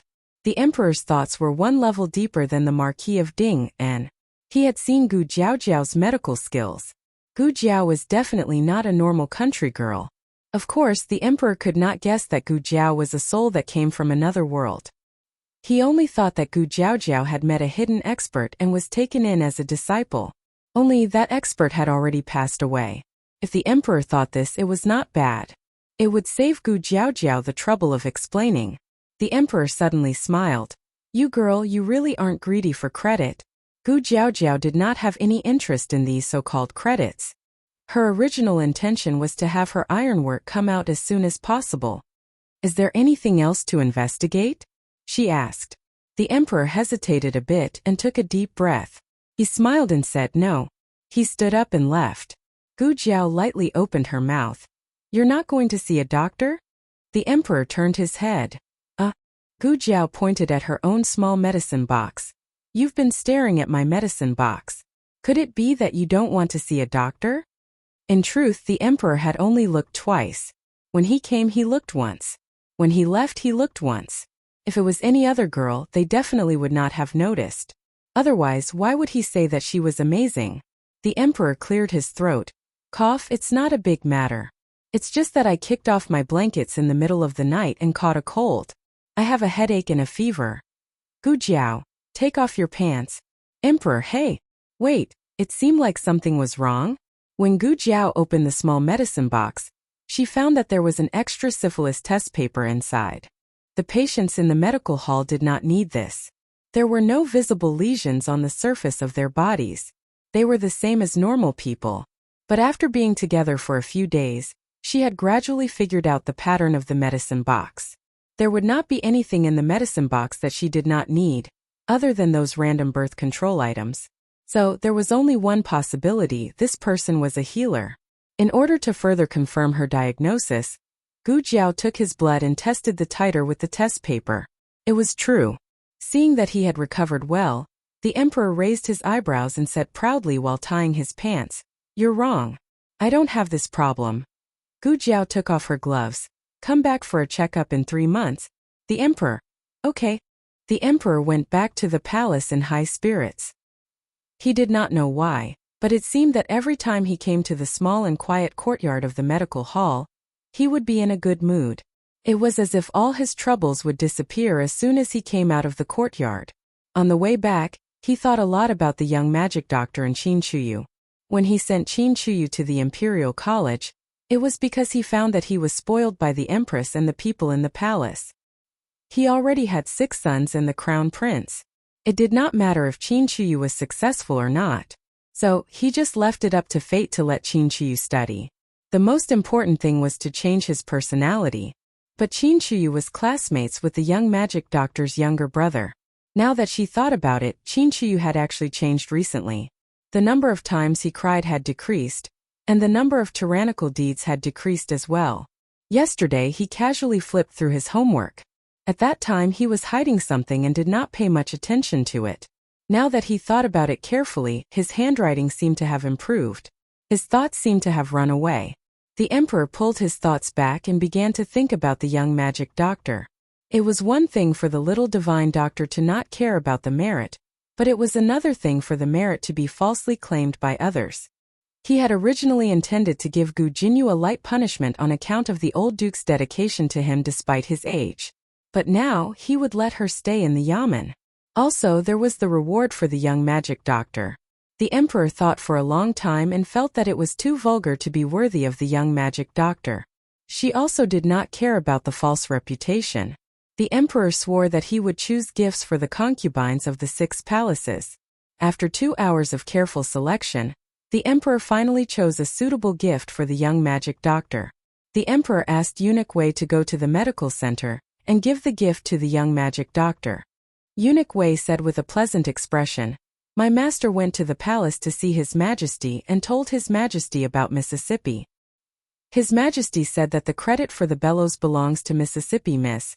Please accept His Majesty's reward." Gu Jiao was curious about what the emperor gave her. After Eunuch Wei left, she immediately opened the box. It was such a big and exquisite box, but it was full of decorations. There was only a brush lying in it. Gu Jiao, who was harmed by the brush, was speechless. This was not an ordinary brush. It was the emperor's imperial brush. There was the emperor's personal seal on it and the emperor's fingerprints that he had used for many years. This was something that all the scholars and concubines of the 6 palaces wanted. However, in Gu Jiao's eyes, wasn't this just a brush? It was a second-hand brush. Gu Jiao, who did not want to write with a brush, despised it so much. She sold the emperor's imperial brush. The buyer was Zhuang Mengdai. This is the imperial brush. You really want to sell it? No matter how stupid Zhuang Mengdai was, she could recognize that this was something used by the emperor. No one in the world would dare to fake it. Gu Jiao said, "Do you want to buy it or not? If you don't want to buy it, I will sell it to someone else."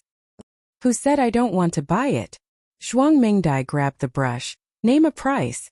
Gu Jiao said casually, 5,000 taels. Zhuang Mengdai stared. "So expensive." Gu Jiao reached for the brush. "Don't buy it if you think it is expensive." Zhuang Mengdai held the brush tightly. I will buy it." Gu Jiao replied, "I'm going back on my word." 7,000 taels. Zhuang Mengdai. Gu Jiao finally sold the second-hand brush at the price of 8,000 taels. There was another thing in the box. It was a golden plate. She did not know what the plate was for, but it was made of pure gold. Gu Jiao kept it. Little Jingkong liked gold. She would give it to him to play with later. Gu Jiao did not go to Hofu for a few days. In fact, she used to go there less often, but now she felt that it was not enough. After she sent little Jingkong back to Bai Shui Alley, she planned to go to Hofu. Coincidentally, Gu Chongqing came with a pair of birds. Well, they were not for them to play with but to make food for the baby eagles. Yes, the baby eagles were much bigger now. They were not satisfied with chicken feed. The brother and sister went back to Hofu. Before they parted, Gu Chongqing stopped her. "I have blocked the news about the incident in the Yamen in Gujinyu. Madam does not know about it for now." Gu Jiao said, "Thank you." Madam Yao could not take any provocation. Gu Chongqing opened his mouth. "You don't have to be so polite with me." Gu Jiao looked at him strangely. It seemed easier to admit it in front of others. Gu Chongqing clenched his fists, and a trace of uneasiness flashed across his face. "You are my younger sister." After he said that, he seemed to be afraid that Gu Jiao would refuse or laugh at him. He did not wait for Gu Jiao's response and left without looking back. Gu Jiao looked at his back. Oh, at this time the residents had just finished dinner, so it was still early. However, when Gu Jiao arrived at Madame Yao's courtyard, Madame Yao had already fallen asleep on the chaise lounge. She was holding an unfinished garment in her hand. It was Gu Jiao's summer dress. Nanny Feng carefully took the garment from her hand. When she turned around, she saw Gu Jiao walk in. She whispered, "Eldest Mississippi." Gu Jiao walked lightly to the chaise lounge. She looked at Madame Yao and said, "Madam is sleeping so early?" Nanny Feng successfully took out the garment, tied the needle and thread, and put it in the embroidery basket, saying, "Yes, I have been sleepy recently." Gu Jiao sat down on the chaise lounge, brightened the oil lamp. "Okay." Nanny Feng used a piece of iron to stir the wick in the oil lamp. Gu Jiao checked Madame Yao's pulse and asked Nanny Feng, "How is Madame's appetite?" "Not very good." Nanny Feng said. "What about your menstruation?" Gu Jiao asked. "It just came a few days ago." Nanny Feng said. "Eldest Miss suspects that Madame." Gu Jiao gently put Madame Yao's wrist under the quilt. "It's not a suspicion." Madame Yao woke up in a daze. When she opened her eyes, she saw Gu Jiao. She was stunned and thought that she was dreaming. "Jiao Jiao?" "Yes, it's me." Gu Jiao nodded. Madame Yao's mood became very good. She sat up and pulled Gu Jiao's hand. When did you come? Have you been here for a long time? Why didn't you wake me up? Gu Jiao said, I just came. Madame Yao looked at the sky. You haven't eaten yet, right? I'll have someone set the table. There's no hurry. Gu Jiao looked at her. Madame Yao vaguely felt that Gu Jiao had something to say. Jiao Jiao, is there something wrong? Gu Jiao nodded, and her eyes fell on her flat belly. You are pregnant. Madame Yao was shocked. She was pregnant? How could she be pregnant? When she gave birth to Yan and Jiao Jiao prematurely in the temple, after returning to the capital, the doctor said that she gave birth prematurely. She didn't take care of herself well, so her vitality was damaged.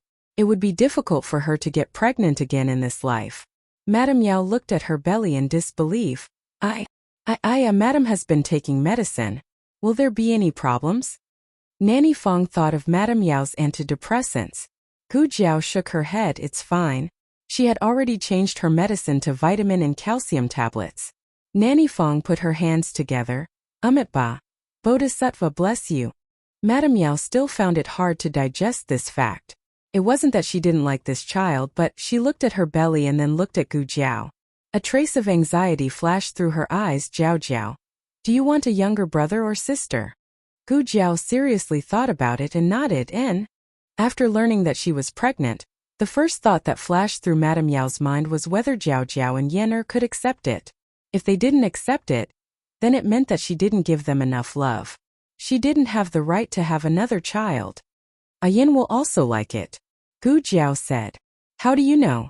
Madame Yao asked. Fraternal twins. If Gu Yan didn't like it, then she wouldn't like this little life at this time. She could feel that there was another kind of joy in her heart. It was Gu Yan's joy. Madame Yao touched her belly. Was there really a little life here? Did she have another chance to be a mother? Madame Yao thought of something and said, but I just had my period a few days ago. This kind of situation is relatively rare, but it's not impossible. Is my fetus unstable? No. Gu Jiao shook her head. The pulse of pregnancy is very strong. When her mood improved, her body would naturally improve. In the past, she didn't even have enough time to worry about Gu Yan, so how could she have the energy to properly care for herself? After Gu Jiao took care of everything, her body also improved day by day. Come live with me. Gu Jiao suddenly looked at her and said seriously, it's not because you don't have a place to go, and it's not because I'm forcing myself to accept you. I really want you to move over. As she said this, she paused and lowered her eyes. She was a little unaccustomed to the unfamiliar feeling in her heart. She twiddled her fingers. At night, I will miss you. Madame Yao's eyes immediately became moist. Her nose became incomparably sore, and her throat began to hurt. These words moved her even more than hearing that she was pregnant. She covered her mouth, not allowing herself to cry out loud. Her Jiao Jiao. How could it be so good? So good. On the other hand, after Marquis Gu was beaten beyond recognition, he spent an entire afternoon in a daze in the carriage before waking up. The first thing he did was go to Madame Yao's place to find comfort. After being beaten so badly by that girl, only seeing Madame Yao could comfort his wounded heart. However, when Marquis Gu returned to the manor, what awaited him was an empty courtyard. Madame Yao was nowhere to be found. Wu. Where was his wife? Chapter 207. Yao Shi moved to Bishui Alley. The whole family was very happy and welcomed her arrival. Yao Shi didn't bring any maidservants, only Nanny Fong. Gu Yan gave up his room and moved in with Gu Xiaoshan. Gu Xiaoshan didn't mind. After all, the bed was so big that it was enough for 3 people to sleep on it. Also, the two of them went to school together and learned skills together. Their relationship was so close that they were like brothers. Yao Shi and Nanny Fong lived in Gu Yan's room. The old chancellor lived next door. The old madam disliked the fact that she had to take a detour and go through the main door every time she wanted to rob the private stash. So she simply let Gu Jiao and Yao Shi break through the walls of the 2 houses and turned it into a compound courtyard house. There were enough rooms. The reason why Nanny Fong lived in Yao Shi's room was mainly to take care of her. The news of Yao Shi's pregnancy wasn't hidden from them. Everyone knew that Yao Shi had a baby in her belly. Gu Yan stared at Yao Shi's belly for a long time. He couldn't believe that he was going to be an older brother. Little Jing Kong came to Yao Shi, clasped his hands behind his back, and tilted his head. "Madam, is the baby in your belly a younger brother or a younger sister?" Yao Shi smiled and asked, "Jing Kong, do you want a younger brother or a younger sister?" Little Jing Kong thought for a while and rolled his eyes. After confirming that Xiao Lulang wasn't at home, he tiptoed and whispered in Yao Shi's ear, "A younger brother. A younger brother like my bad brother-in-law." This way, he could flatten his bad brother-in-law. Ha ha ha. Little Jing Kong still felt regretful that his bad brother-in-law couldn't become Little 8, so he placed his hopes on the younger brother in Yao Shi's belly. He had a very strange logic. As long as the younger brother was born, his bad brother-in-law would become a younger brother. How could Yao Shi guess the unconstrained thoughts of a child? She thought that little Jing Kong wanted a younger brother to play with him. It was already not easy for her to get pregnant with a body like this. As for whether it was a son or a daughter, she felt that it was fine. Little Jing Kong carefully took care of Yao Shi and the little brother in Yao Shi's belly, then turned around to do his own things. Xiao Lulang had been a little busy recently. Feng Lin was in some trouble. He was from Song County, and after he passed the provincial examination, someone had used his name to farm. The land under the name of the Zhao country's high scholar could be exempted from paying taxes. Feng Lin's parents didn't farm. It was the relatives of the clan who hung fields in Feng Lin's name and received a lot of money as filial piety. Feng Lin didn't know anything about this. It just so happened that the imperial court was in the midst of rectifying the practice of hanging fields, and it just so happened that Song County was used as a model. This matter could be big or small. If it was big, it could cause Feng Lin to lose his title as a high scholar and be unable to participate in the imperial examinations. Feng Lin was extremely anxious. Xiao Lulang asked if his parents were involved in this matter. Feng Lin told Xiao Lulang that his parents weren't involved, but the relatives of the clan gave his parents some filial piety. When they gave it, they said that it was a small token of appreciation for Feng Lin's studies. After the incident, they insisted that it was a dividend from the hanging fields. His parents jumped into the Yellow River and couldn't clear their names. In order to not implicate their son, they almost committed suicide by hanging themselves. Fortunately, Feng Lin's younger sister found out in time and stopped them. It wouldn't be difficult to deal with this matter sooner or later. Feng Lin could go back and confront them face to face. Unfortunately, it was now the spring imperial examination, so Feng Lin couldn't leave. Xiao Lulang asked around and found out that the local provincial governor in charge of this matter was half a disciple of Elder Feng. When Elder Feng was the minister of the Honglu Temple, he had promoted him. Xiao Lulang sent an urgent letter to the provincial governor as Elder Feng's disciple. Xiao Lulang returned to Bishui Alley. At this time, little Jing Kong, who was supposed to be doing his homework in his room, was sitting on the door sill. Beside him was a puppy, 7 chicks, and an eagle that had grown up a lot. The formation was very neat. Xiao Lulang was annoyed and amused at the same time. "Is there such a big formation to welcome me?" Little Jing Kong glanced at him and proudly showed a gold plate in his hand. "Jiao Jiao gave me a gift." After all this time, it turned out that he was waiting here to show off in front of him. Xiao Lulang just thought that it was an ordinary toy. The moment he held it in his hand, the plate felt heavy. He suddenly felt that something was wrong. Then he fixed his eyes on it and was dumbfounded. Wasn't this the death-free gold plate of the royal family? No, he hadn't been at home for a while. How did she get the death-free gold plate? What was going on? "Jiao Jiao gave it to me. You're not allowed to snatch it." Little Jing Kong tiptoed to snatch the gold plate back and hugged it in his arms. "Stingy." Xiao Lulang patted his little head and stepped into the courtyard. Little Jing Kong, who was scolded but was powerless to resist, went crazy. See, this was why he had to grow up quickly. He wanted to grow up to be as big as his bad brother-in-law and make him small. Then he would beat him up as hard as he could. TSK. Xiao Lulang saw Yao Shi in the backyard. A long time ago, Gu Jiao had mentioned to the family that she wanted to bring Yao Shi over. He was not surprised to see Yao Shi. Xiao Lulang could clearly feel that when Yao Shi was around, Gu Jiao's mood would become better. Perhaps Gu Jiao himself did not realize this. Xiao Lulang greeted Yao Shi and went to the kitchen. Gu Jiao was cutting vegetables. Xiao Lulang said, "Are you in a good mood?" "No." Gu Jiao tilted her little head. Xiao Lulang, look at this smug face. Yao sure was in a good mood because she had moved in with her son and daughter. Even her appetite had improved. Gu Jiao also had a good appetite. Xiao Lulang noticed that she ate half a bowl of rice more than usual. She even ate 2 chopsticks of the yellow daylily that she hated the most. Gu Jinyu's condition was not good. She was sent to the Ministry of Justice by the Emperor's order for the crime of damaging the imperial seal. Although this matter was still under investigation and she had not been convicted, she was still a weak woman locked in a cold and gloomy interrogation room. She was afraid and her body could not take it. First she really thought it was an accident. But gradually she felt that something was wrong. Why would the Emperor suddenly care about her marriage? At the time, she had been too arrogant and thought that she had enough capital for the Emperor to pay attention to her. But in the past 2 days, the Emperor had not even personally arranged the marriages of the princesses. They were all arranged by Empress Dowager Zhuang and Empress Xiao. Also, the imperial seal was such a precious item. How could the Emperor casually put it in a pile of picture albums? The Emperor had done it on purpose. From the moment she refused to admit that she had stolen Gu Jiao's invention, the Emperor had decided to punish her. The Emperor was not a temperamental tyrant. He had to have a good reason for punishing people. Thus the imperial seal had been used. But the Emperor did not immediately punish her. What was the Emperor waiting for? While she was thinking, the door to the interrogation room opened.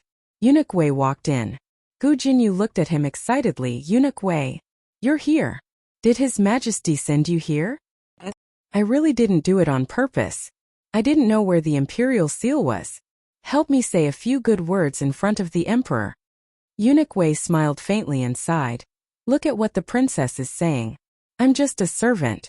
How can I influence the Emperor's decision? Furthermore, the Emperor is in a fit of anger. I don't dare to rashly provoke the Emperor." Gu Jinyu was disappointed. "Then what do you want to do by coming here today? Is the Emperor going to give the order to punish me? I'm here today to show the princess a clear path." Eunuch Wei smiled and said, "The princess should know how serious the crime of damaging the imperial seal is. If the princess still wants to live, it's best that you tell the truth about the bellows." Gu Jinyu's expression gradually froze. The Emperor had said that the credit for the bellows belonged to the little divine doctor. That was right.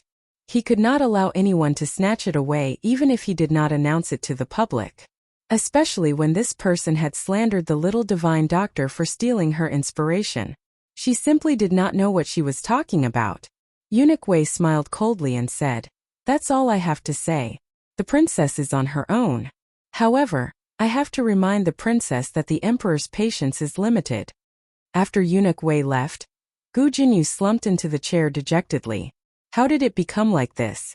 Why did the Emperor want to stand up for that country bumpkin? Didn't she just invent a bellows? What was so great about it? Other than this, what else did that girl know? Why was even the Emperor protecting her? Gu Jinyu was furious.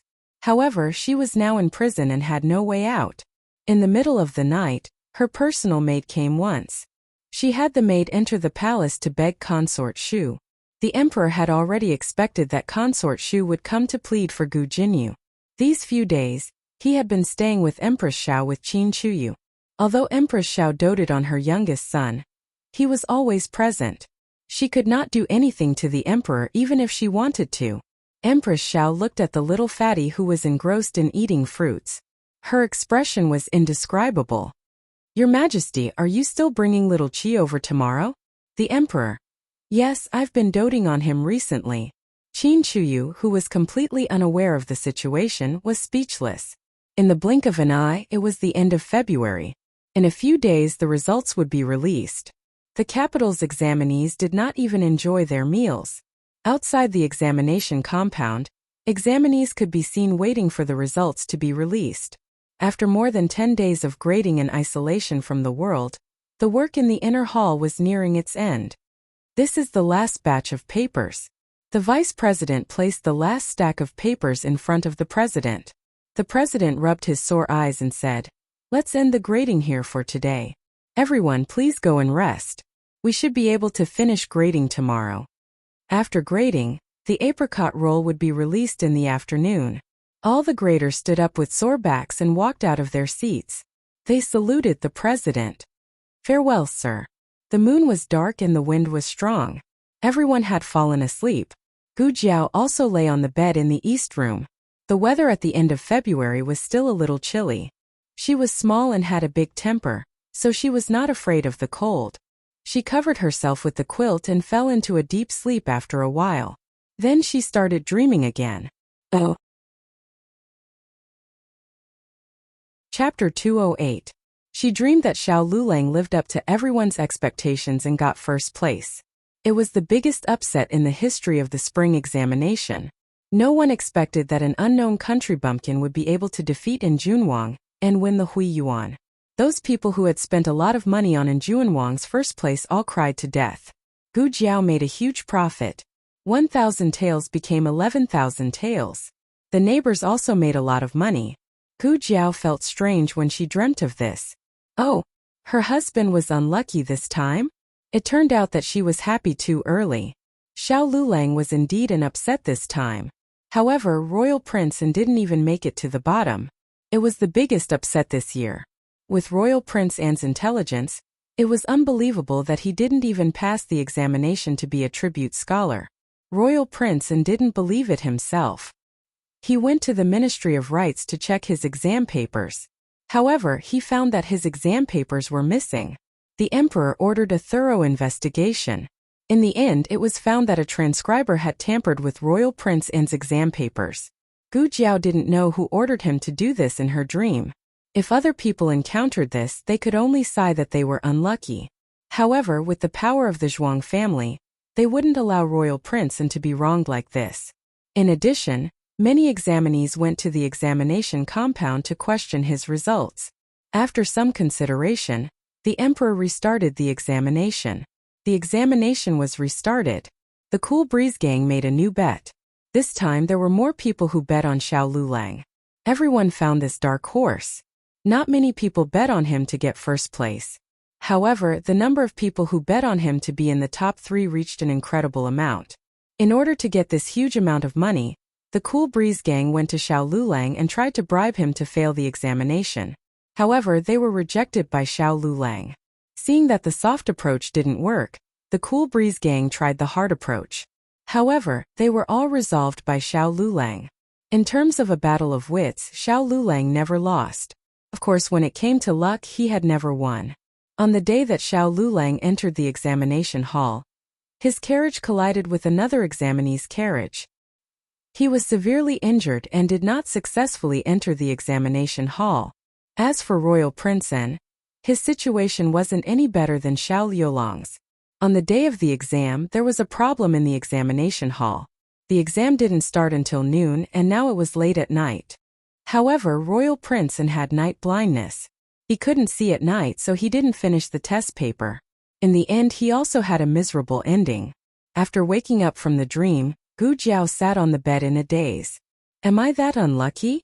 To prevent a tragedy from happening, the safest way was to help Xiao Lulang avoid the car accident on the day of the retest. This was not difficult. Gu Jiao knew the location and time of the accident. The reason why it was said to be the safest method was because Commandery Prince An couldn't finish the test paper because it was dark. Without Commandery Prince An, Gu Jiao was confident that Xiao Lulang could easily win the competition. Another way was to directly prevent Royal Prince An's test paper from being taken away. As long as Royal Prince An's test paper was successfully marked, then no matter what the result was, there wouldn't be a retest. However, this method had a certain risk. After all, the first examination in the spring was done during the day. Royal Prince An performed normally. What if he was the one who got first place? Gu Jiao thought for a while and decided to let Xiao Lulang make the decision. Gu Jiao put on her clothes and opened the door. With a creak, the door of the west room on the opposite side also opened. The two of them looked at each other in astonishment. You haven't slept yet? You haven't slept yet? The two of them spoke in unison. You first, Xiao Lulang said. Oh, Gu Jiao said, I'm awake. Xiao Lulang came out with an oil lamp. Me too. He paused and said, get up and drink some water. The water was on the table beside Gu Jiao. Gu Jiao poured him a bowl of water and handed it to him. She said, "If your opponent fell into the water before the exam, would you save him?" "No." Xiao Lulang held the tea bowl and said without hesitation, "Why?" Gu Jiao blinked and looked at him. Xiao Lulang put down the tea bowl indifferently. "Because I don't have an opponent." Gu Jiao's mouth twitched. Was he that arrogant? After Xiao Lulang drank the tea, the two of them went back to their rooms. However, Gu Jiao didn't go to sleep. She changed into her black clothes and sneaked out of the alley. She went to the clinic and entered her courtyard from the back door. Gu Chunglin was now living in her courtyard. Gu Chengfeng finished his mission and climbed over the wall into the courtyard. He then entered Gu Chunglin's room. He started to take off his night clothes. Halfway through, a cold voice came from the darkness. "You don't have to take it off. Put it back on." Gu Chengfeng was so frightened that he stumbled forward and almost hit a pillar. He quickly tightened his belt and turned around. He looked at the small figure sitting on the chair in horror and flew into a rage. "Why are you here?" "Looking for you," Gu Jiao said. Gu Chunglin flipped over. Gu Chengfeng's roar was stuck in his throat. He gritted his teeth and glared at Gu Jiao. "Why didn't you say anything earlier?" You only said something after taking off your pants." Gu Jiao stood up and walked past him out of the room. "Let's go." She obviously wasn't saying goodbye to him. She wasn't so polite to him, so she was asking him to go with her? Go where? Gu Chengfeng's vigilant gaze fell on her small back. "What do you want to do? Are you coming or not?" Gu Jiao turned around and pointed at Gu Chunglin on the bed. "If you don't come, I'll kick him out tomorrow."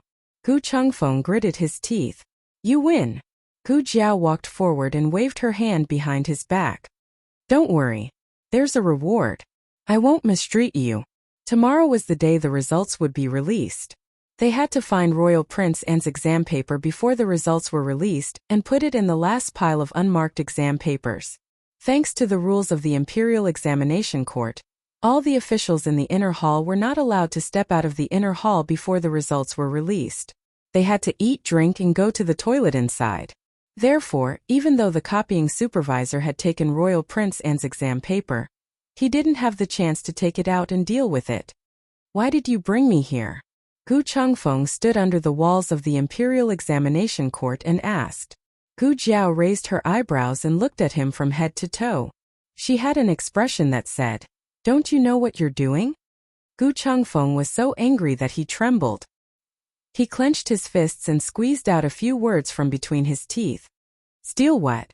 15 minutes later, Gu Chengfeng successfully sneaked into the inner hall. All the officials were asleep.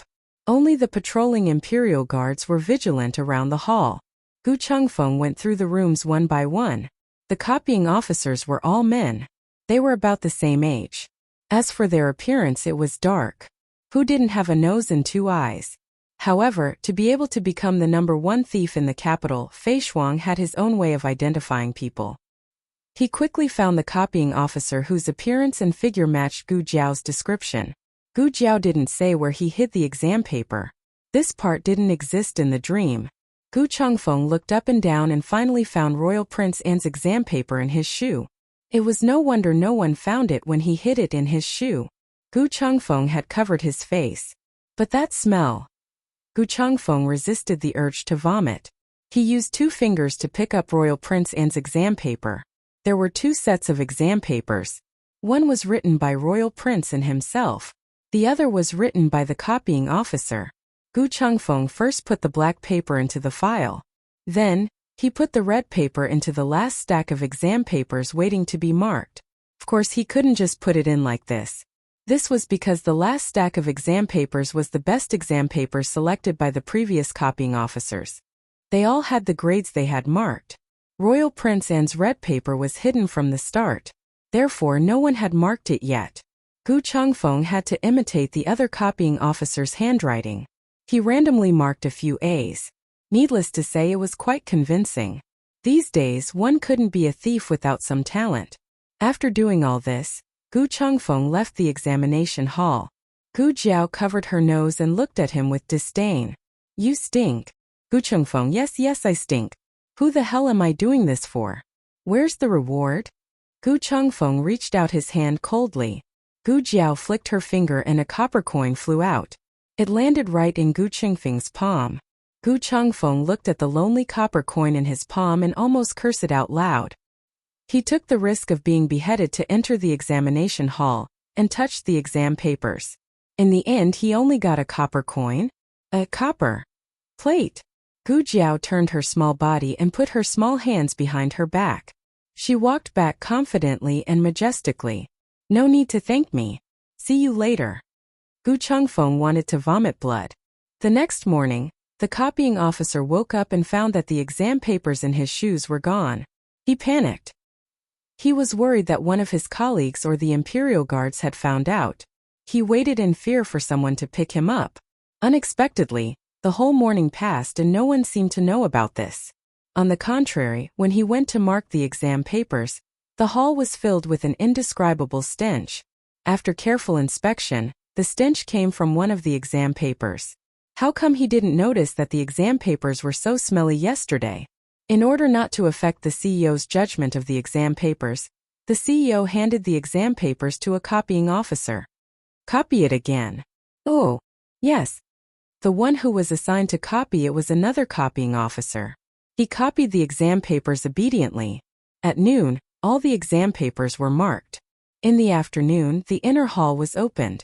A list was sent to the emperor under the escort of the Ministry of Rights presiding officer and the Imperial Guards. The emperor read it and handed it over to the cabinet to be stamped. The next morning, the examination hall finally released the results of all the students. Chapter 209. The Imperial College received the news yesterday that the results would be released today. So the Imperial College decided to give the Imperial College students a day off. The elementary school had nothing to do with the Imperial exam, so they went to school as usual. In the past, Xiao Lulang was on holiday, while little Jingkong was on holiday. Xiao Lulang was not on holiday, while little Jingkong was on holiday. This time little Jingkong went to school alone. Little Jingkong looked bitter. Who said that the elementary school students have nothing to do with the Imperial exam? I have to go and see how my son is doing. Little Jingkong carried his school bag and put his hands behind his back. He leaned forward slightly and walked away from Master Zhao, who was walking next door. His little face scrunched up and he sighed. He was so worried that he could die. Master Zhao looked like this when he was worried about his youngest son, who was the most worrisome. Xiao Lulang was not in a hurry to see the results. On the contrary, the neighbors swarmed over. They had placed a bet and had to see the results. Feng Lin and Lin Qingye also went. They woke up in the middle of the night and had been waiting at the entrance of the tribute court. Along with the two of them, there were also quite a number of eager examinees. The gate of the tribute court opened at 7 in the morning. 2 guards came out and posted the tribute scholar list on the notice board. The tribute scholar list was also called the apricot list because the apricot flowers were in full bloom during the imperial exam. Feng Lin and Lin Qingye rushed to the front of the apricot list. They looked down from the first place, Huiyuan. It can't be. They were shocked at the same time. The first place was Xiao Lulang. But it was not only Xiao Lulang. There was also Royal Prince and there were 2 Huiyuan in this year's apricot list. This was the reason why the 2 of them were dumbfounded. Others might not understand Xiao Liulang's strength, but they had been taught by Xiao Lulang for so long, so how could they not understand? However, Royal Princeton was indeed powerful. In addition, his family background was far superior to Xiao Liulang's. Therefore, it was not surprising for Royal Princeton to win first place. Strangely, they were tied for first place. In the entire history of the Zhao country, there had never been such a shocking thing. There was actually a reason for this. In the exam, only those with grand complete exam papers A were qualified to become critical exam papers. Normally, after the exam, the CEO would not allow 2 grand complete exam papers A to appear. In other words, there was only 1 critical exam paper. Something went wrong with the test this time. Thanks to the cheating transcriber, and Juanwang's paper was delayed and Xiao Liulang's paper was marked first. When the graders finished marking all the test papers for the 3 rounds, they picked out the top 200 test papers and handed them over to the 2 CEOs. These test papers were not separated one by one. The 3 test papers were placed together according to their numbers and were called one set. Among these test papers, the ones that were marked by all the graders were called Grand Complete Exam Papers. When the Grand Complete Exam Papers were given to the 2 CEOs, they received 2 A's. This was called Grand Complete Exam Papers. When the 2 CEOs marked the test paper with number 69, they were instantly stunned by the examinee's strength. This time, the 2 CEOs were all disciples of Grand Tutor Zhuang. The CEOs were naturally biased towards Njun Wang. Before this, they had a certain understanding of Njun Wang's style of writing. To be honest, when they saw the transcribed test paper, they felt that it was not very similar to Njun Wang's style of writing. But this test paper was really too well done. It was too exquisite. It was completely beyond their imagination. It was the kind of indescribable excellence. Other than Njun Wang, no one else in the world could write such a powerful essay. Therefore, even though they felt it was strange, the 2 were still certain that this was Njun Wang's test paper and gave 2 A's. Xiao Yulong's test paper received Grand Complete Exam Papers. On the last day, when the 2 of them marked the real Njun Wang's test paper, they felt a sense of familiarity. Although they did not want to admit it, this seemed to be Njun Wang's style of writing. But if this was Njun Wang, who was that? Under everyone's gaze, the 2 of them could not change the Grand Complete Exam Papers from before. It was easy to add words like Gu Chengfeng, but it was impossible to erase the words. The 2 of them could only bite the bullet and continue to give Njun Wang 2 A's. In the past, when this happened, the apricot roll and their test papers would be sent to the palace for the emperor and the cabinet to decide. There were still only numbers on the test papers and no names. But everyone knew that one of the test papers must be Njun Wang's. After the emperor looked at the test papers, he did not make a decision immediately. Instead, he called Grand Tutor Zhuang over and let him choose. Grand Tutor Zhuang snorted in his heart. What was there to choose? In today's world, could any random person be mentioned in the same breath as his grandson? However, when he looked at the 2 test papers with disdain, he was suddenly speechless. He was Njun Wang's grandfather. Of course, he could recognize which style of writing belonged to Njun Wang. The emperor asked, "Do we still need to call the other cabinet ministers over to choose the test papers?" Grand Tutor Zhuang cupped his hands and said, "No need. Everything will be decided by your majesty." The emperor smiled and said, "I think these 2 test papers are good. Why don't we tie for first place? What do you think, Grand Tutor?" Grand Tutor Zhuang was relieved. "Your Majesty is wise." For Grand Tutor Zhuang to tolerate another person tying for first place with his grandson, it was obvious how good the other person's test paper was. There was no way to criticize it. As long as there was something that could be argued, Grand Tutor Zhuang would never allow this tie for first place. However, the emperor could not suppress Njun Wang all of a sudden. Currently, the cabinet was still controlled by Grand Tutor Zhuang. If the examinees wanted to become officials, they must first fall into Grand Tutor Zhuang's hands. In a corner of the palace, 2 men's voices came from behind a tree. "What are you doing? Didn't someone take it away? Why did it still appear?" Lord Tong said that he did hide Njun Wang's test paper. However, for some reason, Njun Wang's test paper appeared on the last day. He suspects that it was a ghost. How can there be ghosts in this world? If it wasn't a ghost, then why didn't the other party expose Lord Tong? That's true. Then the next step of the plan. What next step of the plan is there? The apricot roll is already out. Do you think you can retake the exam? The original plan was to lose Njun Wang's test paper. With the Zhuang family's power, it would not be difficult to find out that the test paper was lost. They would definitely find a way to retake the exam. During the first exam, they did not do anything because they only found out about Njun Wang's weakness 2 days before the exam. At that time, they did not have enough time to make a thorough plan. They could only use a roundabout method to make the exam retake the exam. At that time, they would make some mistakes in the exam hall and delay the opening of the test papers.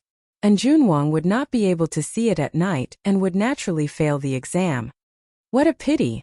Xiao Lulang and Njun Wang won the Huiyuan at the same time. The Qingfeng gang lost a lot of money. Gu Jiao's 1,000 taels of silver successfully became 11,000 taels of silver.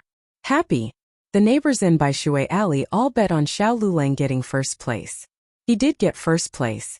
Wasn't being tied for first place the same as getting first place? The Huiyuan's title was already in the imperial court. How could a small Qingfeng gang not admit it? The Qingfeng gang cried miserably. The neighbors made a lot of money and hurried to the old lady to play cards with leaves. The old lady. Very good. The wallets are full. The sheep are fat. It's time to slaughter. It's all because of her. The old chancellor just came back from outside. As soon as he got off the carriage, the old lady grabbed him by the collar and dragged him to Master Zhao and Aunt Zhao's house next door to play cards. He was mainly responsible for carrying money. Feng Lin also passed the exam this time. He was almost at the bottom of the list. He was the 176th place. There was a total of 210 places. During the provincial examination, he was the 17th place in Yuzhou. When he came to the capital, he was the 170th place. This difference was very frustrating. However, he could be considered to have done well. In Yuzhou's provincial examination, there were a few people who were ranked higher than him who failed. There were not many people who were ranked higher than him. This was really a fight between immortals. It was too fierce. Lin Qingya was also on the list. His result was not bad. He was the 123rd place. One had to know that during the provincial examination, Yuzhou had a total of 50 people. He was ranked 45th and almost did not pass the provincial examination. Lin Qingya was so happy that he was dumbfounded. He did not waste the few thousand taels of silver. Liulong's master was too amazing. Feng Lin nodded deeply and looked at him. As expected of a player who paid with money, Du Ruhan was ranked 15th on the list. It was slightly different from what he had imagined. His goal was to be in the top 10. However, this was also a good ranking. After all, it was the national examination. Only the top students were admitted. The examination was held once every 3 years, and there were only 210 people who were admitted. Du Ruhan was not someone who bit off more than he could chew. He was also not overly arrogant and self-confident. He quickly accepted his result and was satisfied with it. Of course, he also understood that he was able to pass the examination thanks to Gu Jiao. If not for the cold medicine she gave him, he would have collapsed in the first round. This was not the provincial examination or the county examination where there was a huge gap in strength between the examinees. The examinees were all outstanding.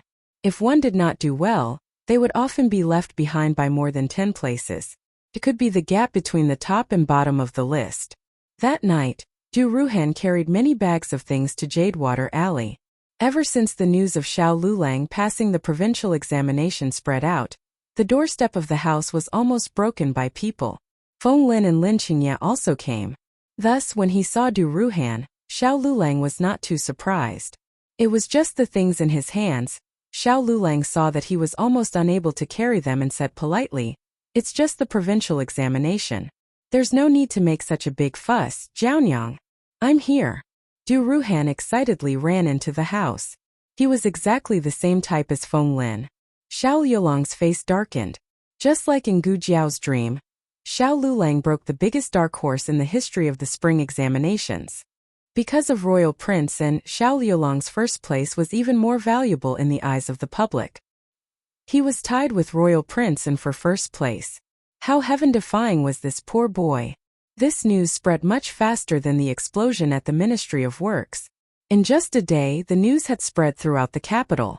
Naturally, it also reached Marquis Xianping's ears. Marquis Xianping had a "don't lie to me" expression. Who got first place? Young master. Steward Lu said with a smile. He also bet on Xiao Lulang and won 100 taels. It was Gu Jiao who bet on him. At that time he felt his heart ache. Now his heart was bursting with joy. After the joy, he regretted it.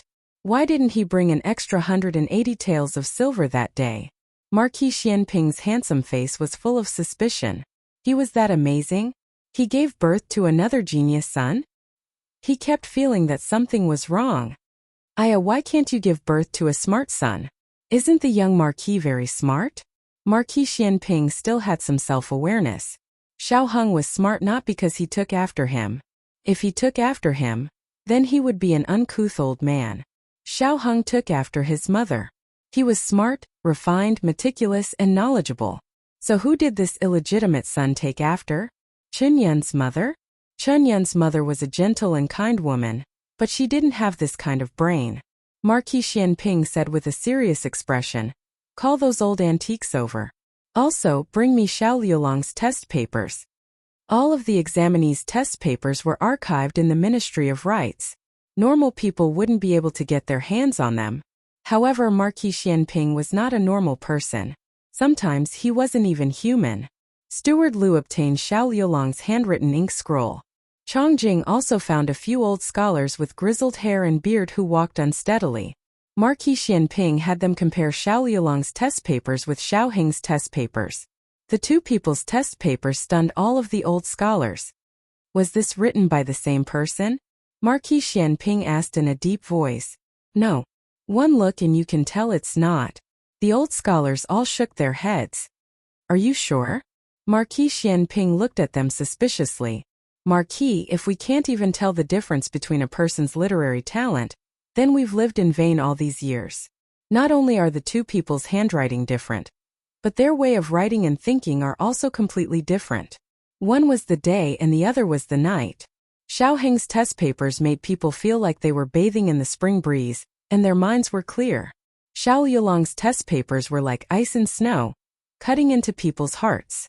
If it was the same person, how much pain and torture must he have gone through to be able to scrape his own bones like this? Chapter 210.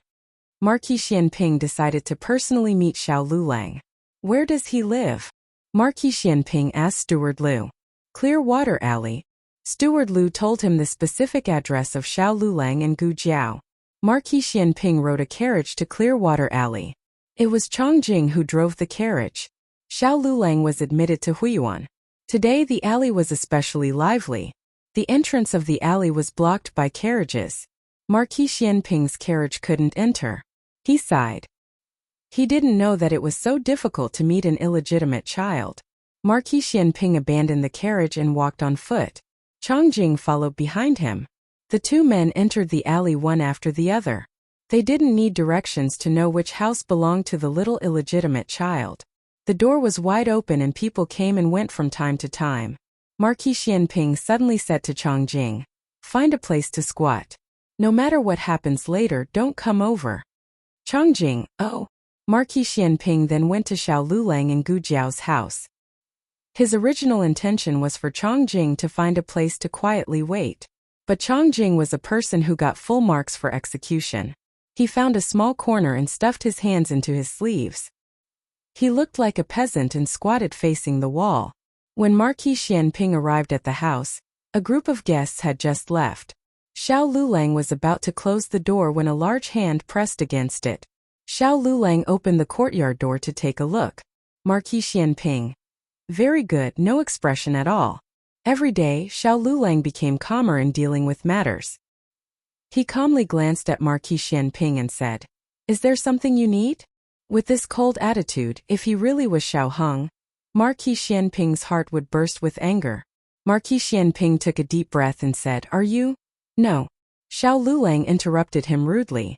Marquis Xianping tilted his head slightly and looked at him with a puzzled frown. "Not what?" "I'm not done yet." Xiao Liulong's expression didn't change in the slightest. "Even if you ask, you won't be able to."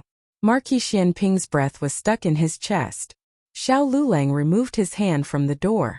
Marquis Xianping thought he was going to do something, but in the end he saw him close the door. Marquis Xianping, this brat. Of course, Xianping had grown up in the military, so his skills were not for show. He took a big stride forward and dashed in. Bang! The door was closed, but Marquis Xianping was in the courtyard. Marquis Xianping raised his eyebrows and glanced at him. Xiao Lulang had no intention of paying attention to him. He turned around, intending to walk around him and enter the house. Xianping had expected him to be like this. His eyes narrowed as he covered his chest and coughed violently. As he coughed, he covered his mouth with a white handkerchief that he had prepared beforehand. When he removed the handkerchief, it was stained with blood. Yes, he was coughing up blood. He had old injuries on his body. A few years ago, during the battle with the Chun state, he went into battle with injuries. He won, but his old injuries became more serious. Xiao Heng also understood this point. Marquis Xianping deliberately spread the handkerchief flat. "I'll show you," coughing up blood.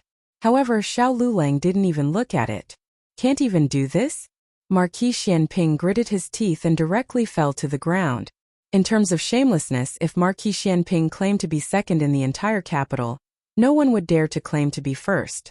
Marquis Xianping had made up his mind to blackmail Xiao Lulang. He stood in front of Xiao Lulang and blocked the way. However, he didn't expect this little heartless guy to raise his leg and step over him without saying anything.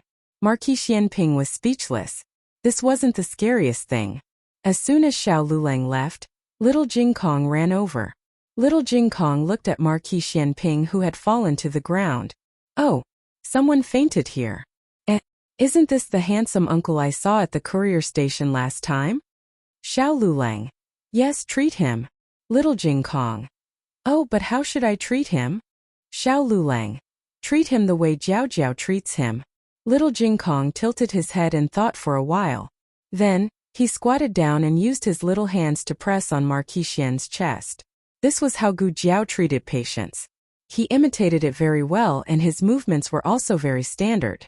The only flaw was that he was too weak and couldn't press for a long time. Therefore, he decided to use his feet.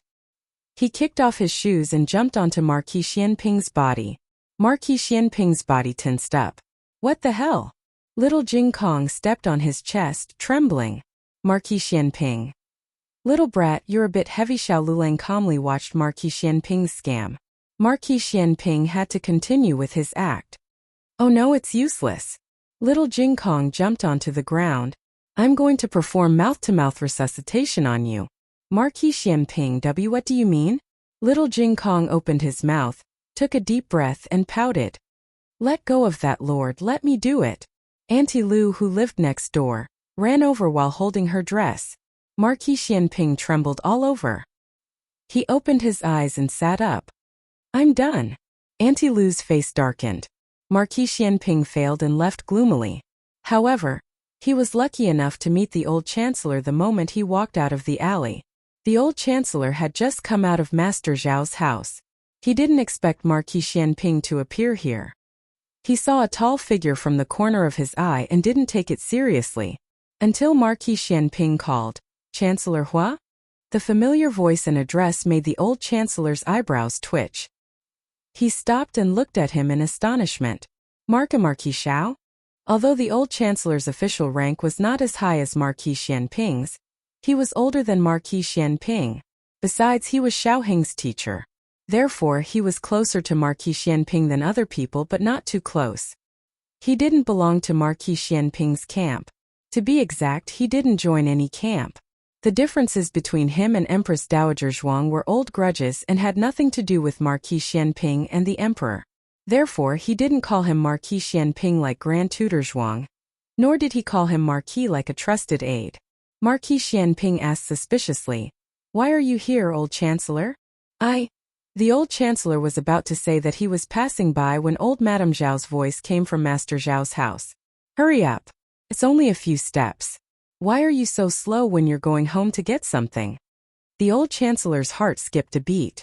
Empress Dowager Zhuang was not a good person, and neither was Marquis Xianping.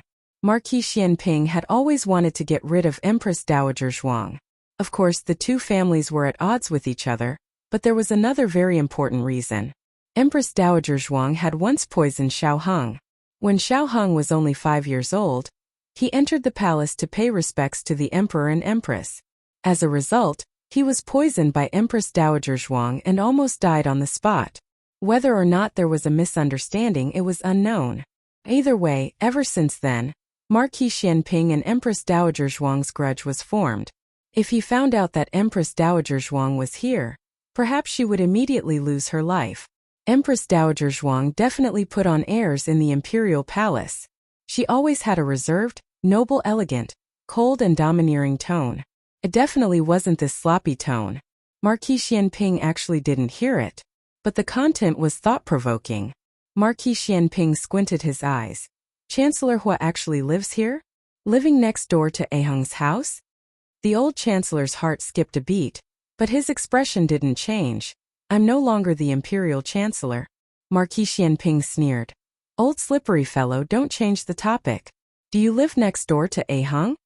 The old chancellor sternly said. Marquis Xiao, how come I don't understand what you're saying? Marquis Xianping did not continue speaking.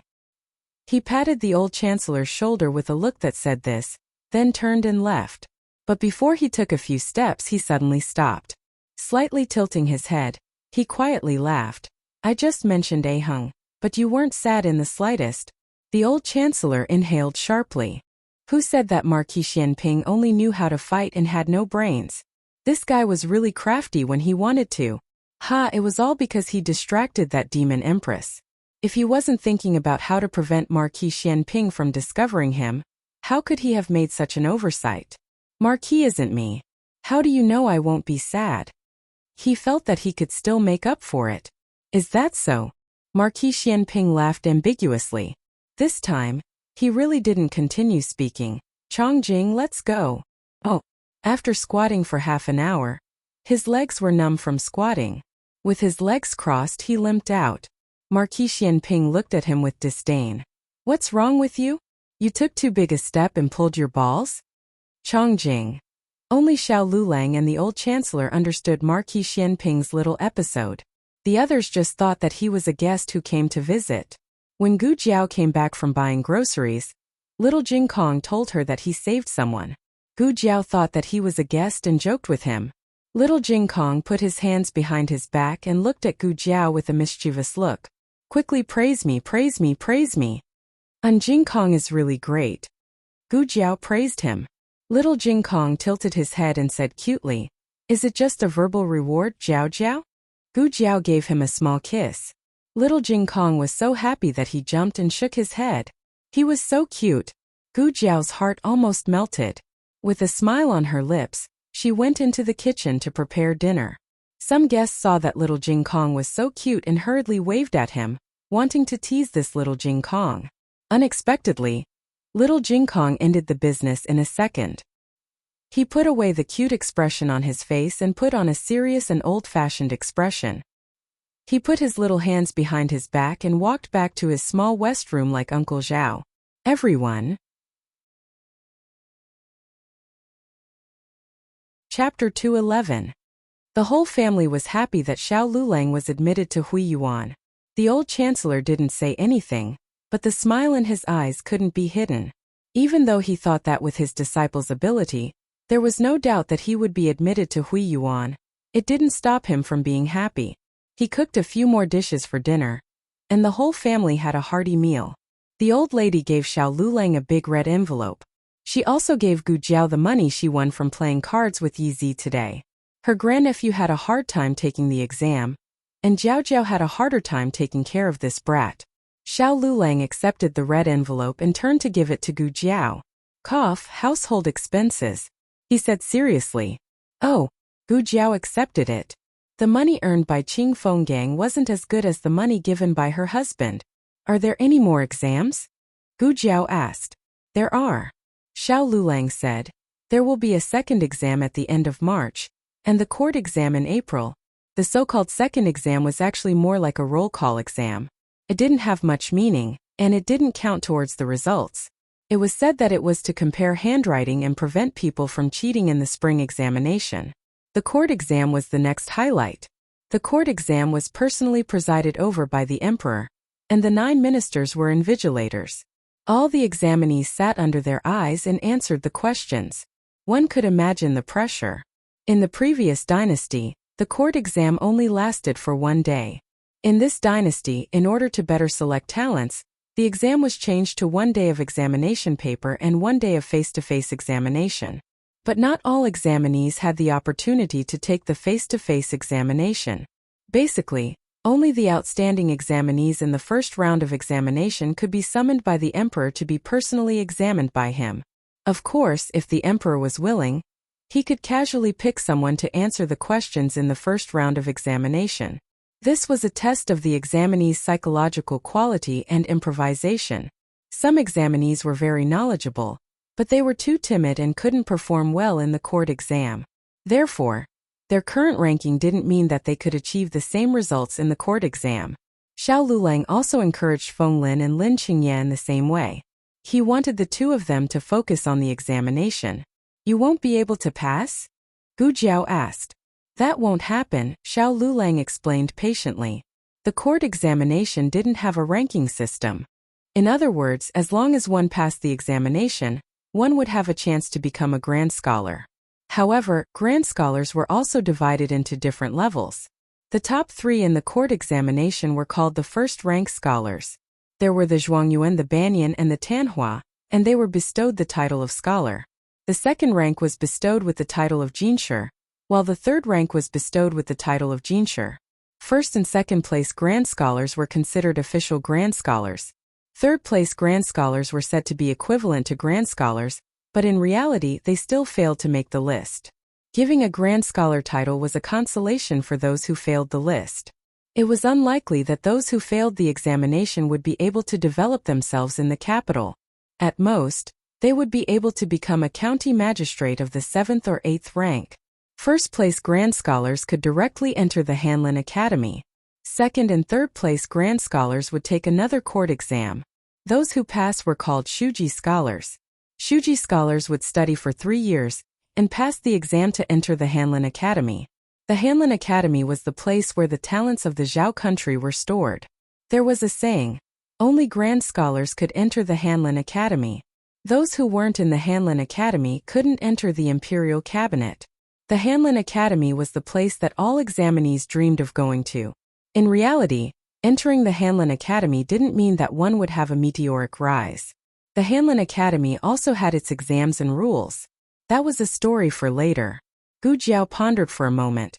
She had already become the wife of a tribute scholar. The next step was to become the wife of a grand scholar. Who's third? She asked. Because Xiao Lulang and In Junwang were tied for first place, there was no second place. The next person was the third place.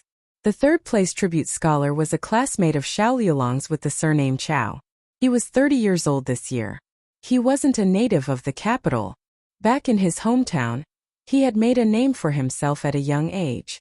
He had taken the exams a few times and failed to pass. This year, he passed the imperial examination in spring and became a tribute scholar. Gu Jiao remembered that this name wasn't on the betting list of the Cool Breeze gang. He must be a dark horse. However, due to Xiao Liulang's reputation, not many people paid attention to him. At dinner the whole family was full. Perhaps because they were happy, everyone ate more than usual, except for little Jing Kong. As the only child in the family, little Jing Kong was always vigilant in times of peace. This time, his bad brother-in-law tied for first place with someone else. Everyone was so happy just because they tied for first place. It was obvious that they didn't expect much from him. It was obvious that he was a poor student. Little Jing Kong decided to remind his bad brother-in-law not to be too arrogant. He didn't want him to go back to square one. Of course, he also decided to give him a reward. Reward me? In the study, Xiao Lulang looked at little Jing Kong strangely. Did the sun rise from the west? Little monk wanted to reward him? Little Jing Kong put his little hands behind his back and nodded. His little face was serious as he said, Teacher Zhang said that we should care for the weak. His bad brother-in-law was the last in the exam, so he was definitely in the weak. Xiao Lulang pointed at the paper on the table and said, Please, I got first place in the exam. Little Jing Kong snorted and said, Just tied for first place. Xiao Lulang looked at him in both anger and amusement. Then why don't you take the exam for me to see? Wait for me to grow up. Little Jing Kong was full of confidence. Xiao Lulang didn't know whether to laugh or cry and said, Well, what are you going to reward me with? Little Jing Kong asked, What do you want? What could Xiao Lulang ask him for? He couldn't ask him to rent for free. Xiao Lulang thought for a moment and thought of something that he coveted. It's a gift from Jiao Jiao on your birthday. Little Jing Kong was furious. You're too much. You want to take away the gift from Jiao Jiao. Xiao Lulang spread his hands innocently and said, You asked me what I want, and now I'm telling you. Little Jing Kong frowned. He was a good boy who kept his word. He couldn't go back on his words. He endured the pain and asked, You want the checkers that Jiao Jiao gave me? Xiao Lulang said, Why do I want the checkers? I want that. Little Jing Kong and Xiao Lulang had the same birthday. Gu Jiaojiao gave both of them gifts. Besides the checkers, there was something else for little Jing Kong. Xiao Lulang was referring to the paper crane. Little Jing Kong clenched his fists tightly and looked at Xiao Lulang in disbelief and pain. You're a big man. Why do you want that? That's for us kids. Oh, he finally remembered that he was a kid? Xiao Lulang laughed and said, I want it. Are you giving it to me or not? It was as if Marquis Xianping was shameless. Little Jing Kong looked at Xiao Lulang with a complicated expression, as if saying, Oh my God, how can you be so confused? Little Jing Kong took a deep breath and closed his eyes. His expression was indescribable. After a while, he made up his mind and said, Okay, if you insist. As he spoke, he bravely took a step forward. Under Xiao Lulang's astonished gaze, he kissed him on the right cheek. Xiao Lulang was speechless. After little Jing Kong kissed him, both of them were in a bad mood. What kind of punishment is this, my God? Little Jing Kong. I sacrificed too much. Little Jing Kong was shocked. He stuck out his tongue, rolled his eyes, and went out in a frenzy. Xiao Lulang came back to his senses and shuddered, indicating that he was also shocked. When Gu Jiao entered the room, Xiao Lulang's mouth was still twitching. What's wrong? Gu Jiao looked at him in surprise. Xiao Lulang coughed softly and said, Nothing. It was so embarrassing that it was not worth mentioning. Gu Jiao walked into the room and handed him a small brocade box. This is. Xiao Lulang took the box and opened it. There was a red satin hairband inside. He was not yet a crown, so he could not wear one. He was also not used to using a hairpin. The original hairband was old. This was the color that Gu Jiao personally dyed. It complemented him perfectly. He was as cold as jade, yet as beautiful as peaches and plums. Is this a gift from Huiyuan? Xiao Lulang asked. Gu Jiao was stunned. Clearly not. Xiao Lulang lowered his eyes. He didn't say anything, but his appearance inexplicably revealed a trace of grievance. Gu Jiao suddenly felt that she had wronged her little husband. Xiao Lulang sighed and said, Jing Kong just gave me a gift. What happened to not mentioning it? Even Jing Kong gave him a gift. Wouldn't it be unreasonable if she did not give him a gift? Gu Jiao quickly asked, What gift do you want? Actually, it doesn't have to be too troublesome. Something simple will do. Xiao Lulang straightened his expression and said seriously, It's something that little Jing Kong has on my birthday, but I don't. The last time Xiao Lulang said this, he received a small kiss from Gu Jiao. Oh, Gu Jiao understood instantly. She turned around and left. When she entered the room again, she had a paper crane in her hand. Here. In Gu Jiao's opinion, little Jing Kong had on his birthday, but Xiao Lulang did not have a kiss and a paper crane. Since he had already given her a kiss, then the paper crane was the only thing left. Xiao Lulang, who did not want this paper crane at all, was speechless. Chapter 212. Zhuang Manor. A copy of the apricot roll ranking was sent to Grand Tutor Zhuang and Royal Prince, and Grand Tutor Zhuang already knew the results of the top two. Other than Royal Prince N, there weren't any outstanding candidates in the Zhuang family. Therefore, Grand Tutor Zhuang put the apricot roll aside when it was sent over. Royal Prince N didn't look at it either. He had absolute confidence that he would get first place. He only asked, Is there someone called Xiao Lulang on the roll? Wu Yang replied, Yes. He's tied for first place with the Royal Prince. Oh, Royal Prince N glanced sideways. Wu Yang handed the roll over again. Royal Prince An's gaze fell on Xiao Lulang's name. He raised his eyebrows slightly. This Xiao Lulang is a bit out of my expectations. Wu Yang was about to speak when the servant girl outside said, Master, you're here? Wu Yang quickly retreated to the side and bowed to Grand Tutor Zhuang, who was walking in. Grand Tutor Zhuang waved his hand and Wu Yang respectfully retreated. Royal Prince N stood up and greeted with a pleasant expression, Grandfather.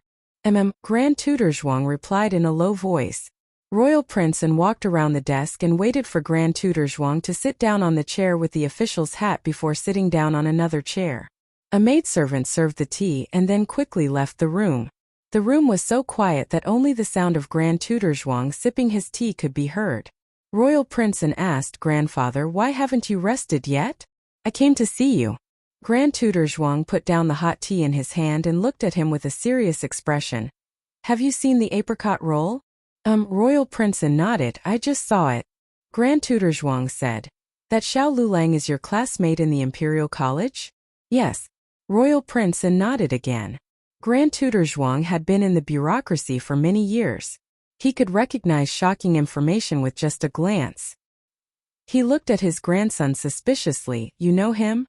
Royal Princeton smiled and said, Grandfather, do you still remember why I advised you to reopen the directorate?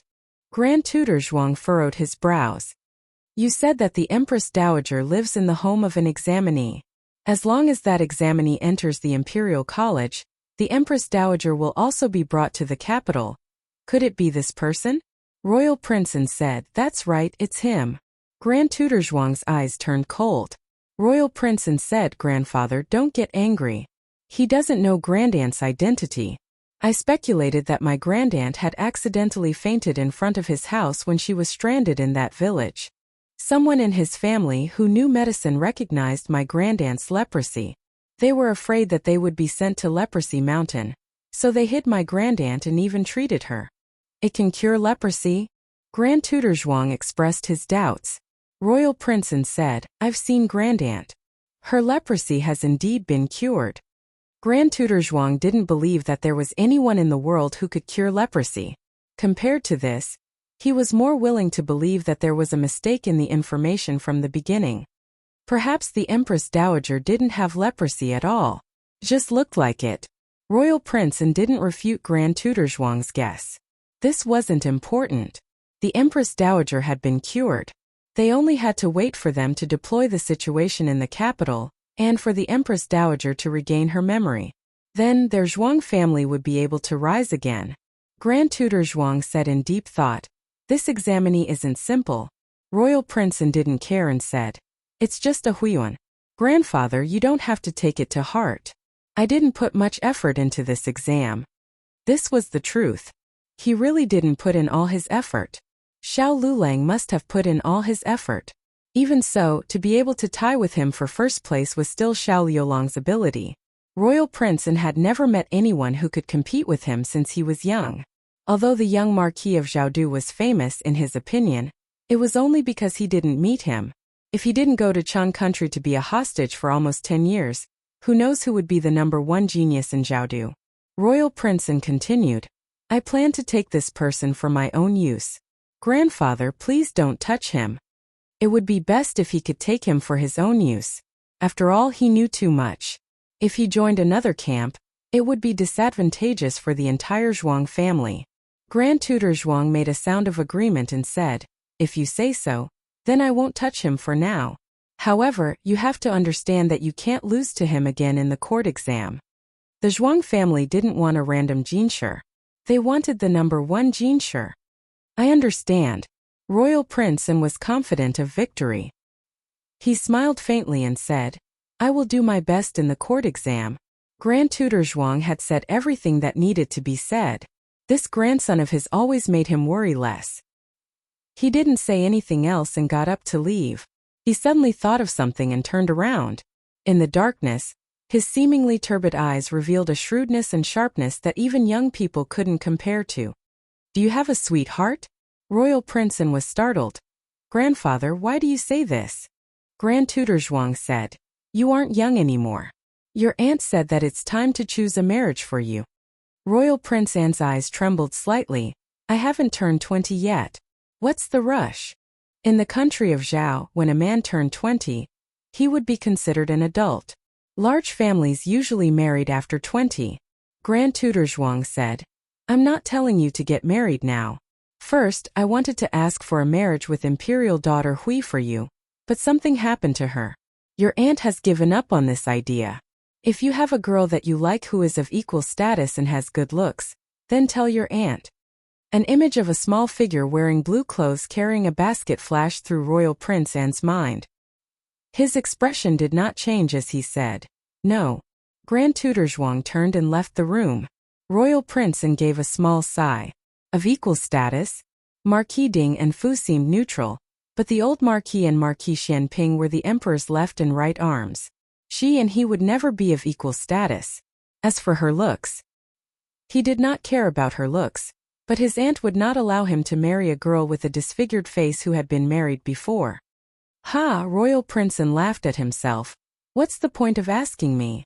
While the entire capital was immersed in the shock brought about by the apricot roll, Gu Jinyu and the Ministry of Justice did not receive any news from the outside world. She was trapped in the interrogation room and could not eat or sleep well. His Majesty seemed to have made up his mind to deliberately break her will. He would not allow anyone to force a confession out of her, but he would also ignore her. She was alone and could not hold on any longer. She had not bathed for many days. She was not like Gu Jiao, who had grown up in the countryside. It was fine if she did not bathe for 10 days to half a month. She loved cleanliness. Fortunately, Imperial Concubine Shu's personal servant, Chi Mama, had come. The moment she saw Chi Mama, Gu Jinyu began to cry in grievance. All right. Imperial daughter, don't cry. If Imperial Concubine knew, her heart would ache. Chi Mama wanted to hug her and comfort her, but she could not stand the smell on Gu Jinyu's body. Chi Mama cleared her throat. In the end, she stood beside Gu Jinyu and handed her a clean handkerchief. Gu Jinyu took the handkerchief and choked. Thank you for coming to see me, Mama. Chi Mama said. Imperial Concubine wanted me to ask you what happened to you. Did you really break the Imperial Jade Seal, or did you do something else to anger His Majesty? Gu Jinyu's eyes flashed when she heard this. Imperial Concubine. Did you hear some rumors? Chi Mama had come to clarify the matter, so she spoke frankly. Someone in the palace is saying that you did not invent the bellows. It was someone else. Someone else. Who is it? Gu Jinyu asked carefully. Chi Mama pondered. I don't know. The rumor did not say who it was. Gu Jinyu lowered her head guiltily. Who had spread the rumor? His Majesty or the old blacksmith and carpenter? Didn't the three of them know about that girl? Gu Jinyu did not understand what was going on. She composed herself and asked, then, does Imperial Concubine believe it? Chi Mama said. Can Imperial Concubine believe it? Gu Jinyu secretly heaved a sigh of relief. Fortunately, her efforts over the years had not been in vain. Chi Mama sighed. But these rumors are strange. Think carefully. Did anyone touch your blueprints, or did you mention the bellows to anyone? It seemed that her father had not told Consort Shu that she and Gu Jiao had invented the bellows. He had not said anything for so long, so he probably would not say anything. Gu Jinyu hesitated whether to tell her about Gu Jiao. Consort Shu did not have a good impression of Gu Jiao. Firstly, Consort Shu did not like Consort Yao and did not like her children. Gu Jinyu was respected in front of her mainly because she was talented and had helped the fifth prince so much. Secondly, Gu Jiao did not return to the Marquis's residence and disrespected old Madame Gu and her aunt, Consort Shu. Logically speaking, when she returned to the capital, she should have asked to see Consort Shu, but that girl did not. Gu Jinyu did not dare to bet that Consort Shu would trust her like her father did. What if Consort Shu wanted to seek confirmation from Gu Jiao? Or what if Consort Shu knew that His Majesty was actually biased towards Gu Jiao? Would Consort Shu still stand up for her? After weighing the pros and cons, Gu Jinyu finally gave up on the idea that Gu Jiao had stolen her inspiration. She shook her head. I don't know. I've never mentioned it to anyone. Chi Mama looked at Gu Jinyu without blinking. Then tell me, did you really invent the bellows? So Aunt still did not believe her? After she had helped the fifth prince with his homework and acted as his substitute examiner for so many times? Gu Jinyu laughed at herself in her heart, but on the surface she said aggrievedly, Mama, is it you who don't believe me, or Aunt who doesn't believe me? I swear to God that I invented the bellows. If I'm lying, I'll be struck by lightning. Chi Mama hurriedly covered her mouth with a handkerchief and said angrily, You can't speak carelessly. Her Majesty believes you. I asked too much. You don't have to take it to heart. Gu Jinyu said gently, Mama, you're doing this for Aunt's sake. I understand. Chi Mama sighed again. Her Majesty has already checked. The Imperial Jade Seal was broken long ago, and it was His Highness the Seventh Prince who broke it. His Majesty took his anger out on you because he believed those rumors and thought that someone else invented the bellows. The most important thing now is to prove that you're the true owner. Unfortunately, Her Majesty has no other way. These words reminded Gu Jinyu that she could no longer use the bellows to turn the tables, but she could use other things. She thought of what she saw in Jade Water Alley that day. Gu Jinyu narrowed her eyes. Mama, it's been too long since the bellows incident. I didn't keep an eye on it back then and left behind a more conclusive blueprint. I probably can't explain it clearly, but that's not all I have. Mama was shocked. You have other things? Then why didn't you take them out earlier? Gu Jinyu smiled. I only thought of it these few days. I didn't give up on myself after being locked up here. Instead, I calmed myself down and asked what else I could do for the court. Then I remembered something I accidentally made in the manor. What is it? Mama asked excitedly. Glutinous rice mortar. Gu Jinyu had actually not witnessed its effects with her own eyes, but she could not care less now. She could only take a gamble. The mortar made with glutinous rice soup is extremely strong and is the best building material. If Mama doesn't believe me, you can go back to the palace and try. Aunt dotes on me, so I should repay Aunt well. I'm willing to give this credit to His Highness the Fifth Prince. Mama hurried back to the palace and told Consort Shu about the glutinous rice mortar, especially emphasizing that this credit could be given to His Highness the Fifth Prince. However, Consort Shu was very cautious. She was not in a hurry to ask for credit from the emperor. Instead, she first called for the eunuchs to bring over a bucket of ordinary mortar. She also asked the small kitchen to mix a bucket of glutinous rice mortar, according to Gu Jinyu's method. After the two types of mortar solidified, Consort Shu asked someone to hit it with a hammer.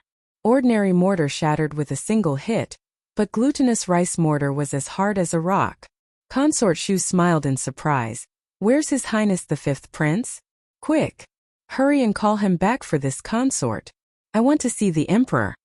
On the other side, little Jing Kong finished his day's homework at the Imperial College and arrived at the agreed location with his friends. Last time, Qin Shuyu promised to bring his two friends to visit the palace. After establishing a relationship with the Crown Princess's sister-in-law, the Crown Princess's sister-in-law finally agreed to let him bring his friends into the palace. If it were an adult, they would be curious about how he could enter the palace, but children would not. Su Kanji informed the servant who came to pick him up. The servant knew of Qin Shuyu's identity, and did not dare to disagree with the prince's invitation. Little Jing Kong went to the medical center and told Gu Jiao that he was going out to play, and would take the Su family's carriage back later. Gu Jiao had no objections. Su Kanji and Qin Shuyu also often came to the medical center to play. The three of them happily got into Qin Shuyu's carriage. Chapter 213. There are all kinds of novels that you can't find online. Qin Shuyu brought his friends into the palace with the permission of the Crown Princess sister-in-law. She had already arranged everything for him, and wouldn't expose his identity. There were three main doors in the palace. The middle door was the largest and tallest one. Usually, only the Empress Dowager, and the Crown Prince were allowed to enter through the middle door. The officials went to court through the side doors. Qin Shuyu was a prince and the Crown Prince's younger brother, so he could also go through the middle door. Su Tsong was 7 years younger than Qin Shuyu.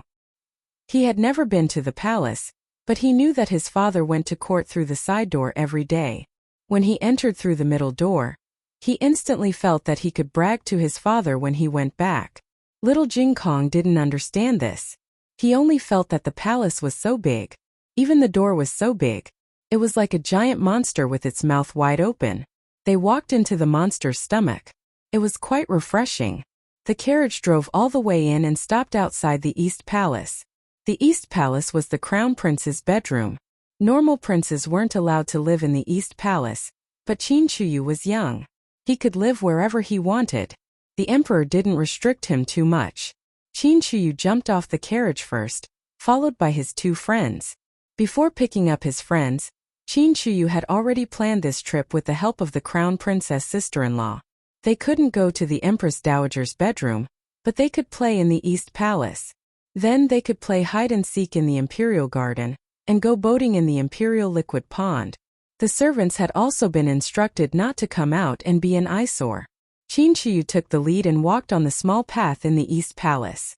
He said proudly, "What do you think?" Ahem. The palace is very big, right? This is the East Palace where the Crown Prince lives. However, the smartest, cutest, and smartest 7th Prince of the Zhao Nation also lives here. That's me, Qin Chuyu. Not far away, the servant who was sweeping the floor twitched his mouth. 7th Prince, you weren't so arrogant. Who taught you that? Achoo! Little Jing Kong sneezed. The Eastern Palace was very big.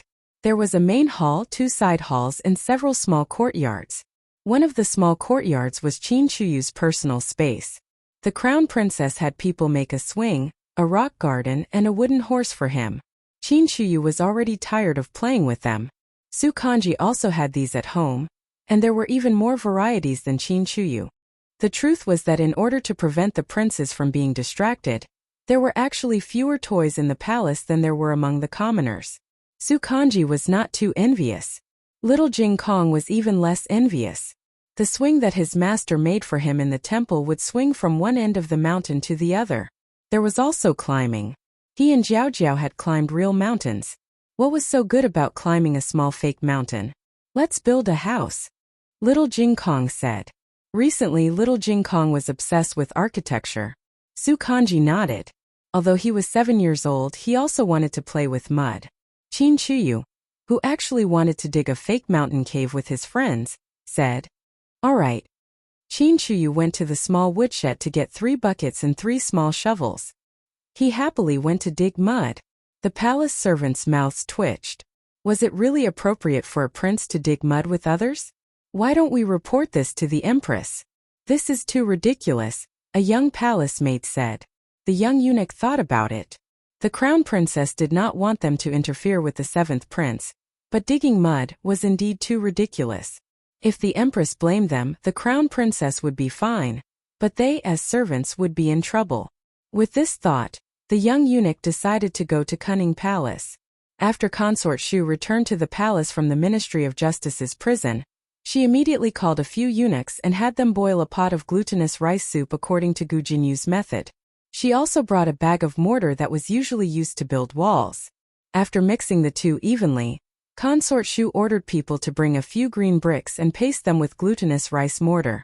To compare the effect, Consort Shu also had people use normal mortar to paste a few green bricks. When it dries, use a hammer to test it, Consort Shu said to the palace servants. Yes. The 2 young eunuchs responded and quickly brought over iron hammers. After the mortar and the green bricks dried, they used the hammers to fiercely smash the bricks. The result was that the glutinous rice mortar was more durable than normal mortar.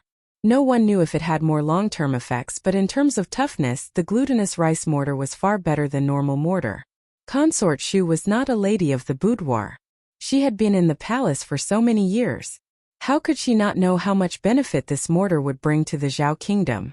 Not to mention the distant past, just the recent unrest at the border was caused by the heavy rain on the border walls. Many parts of the walls had collapsed. The Zhao kingdom's walls were too weak. They had to be rebuilt every few years. Even so, they were still prone to collapse. The 2 Jue were like tigers watching their prey and had disguised themselves as mounted bandits to invade. In the long run, the border would fall into greater danger. The Zhao kingdom was not a strong military power. The battle with the Chun kingdom a few years ago had greatly damaged the Zhao kingdom's strength. If they fought again, the price would be disastrous. The court was currently discussing how to quickly repair the walls. If they had this special mortar, then wouldn't they not have to worry about the walls collapsing? This contribution would not be less than the bellows. Consort Shu's heart faintly burned with excitement. She could not wait. Where is His Highness the 5th Prince? Has he not found him yet? Where did he go? A eunuch said. His Highness the 5th Prince left the palace. He said he had an appointment with a friend to recite poetry. He will probably return at night. Right now, Eunuch Li has already gone out to find His Highness the 5th Prince. I just don't know. I don't know if he can find him. His Highness the 5th Prince was the master. He could not report his whereabouts to the servants. Eunuch Li could only follow His Highness the 5th Prince's usual route and try his luck. Consort Shu thought about it. It was the same whether he was present or not. It was fine as long as he did it. Where is His Majesty? Consort Shu asked. The eunuch said. In the supreme liquid pool. Consort Shu touched the tassels on her hair bun. Oh, why didn't His Majesty go to the Empress place today? The eunuch smiled. Perhaps he was tired of staying in the Empress palace and came out to get some fresh air. His Majesty can only stay at Nyangnyang's place. The most favored concubine in the harem was Consort Shu. She had never lost favor since she entered the palace.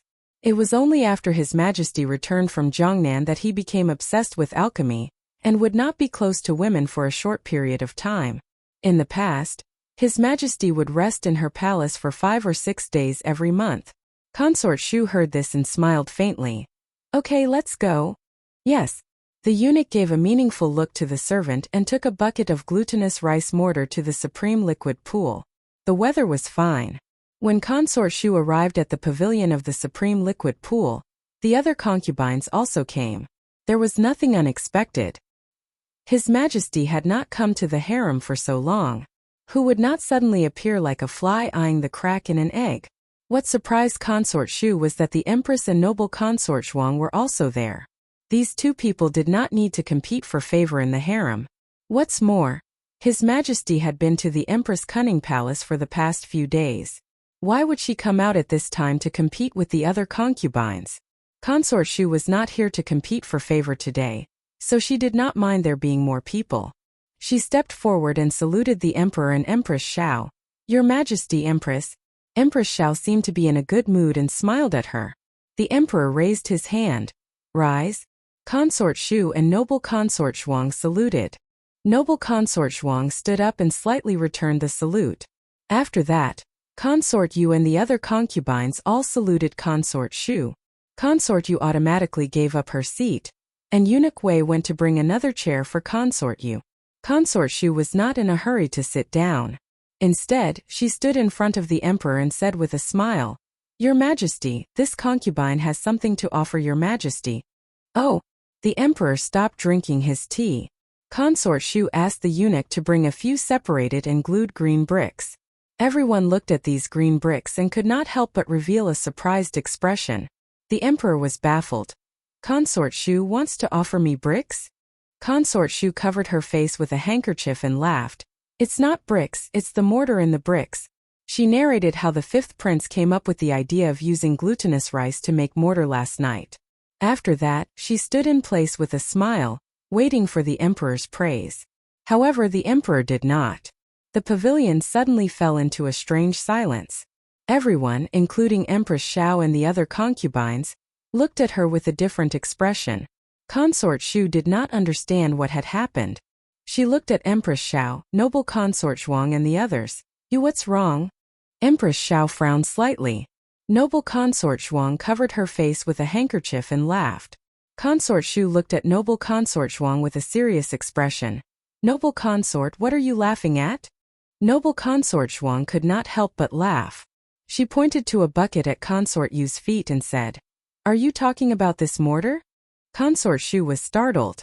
That color was obviously glutinous rice mortar. How could this be? She looked back at the eunuch she brought. Yes, the bucket of mortar was in his hands. Then where did this bucket of mortar come from?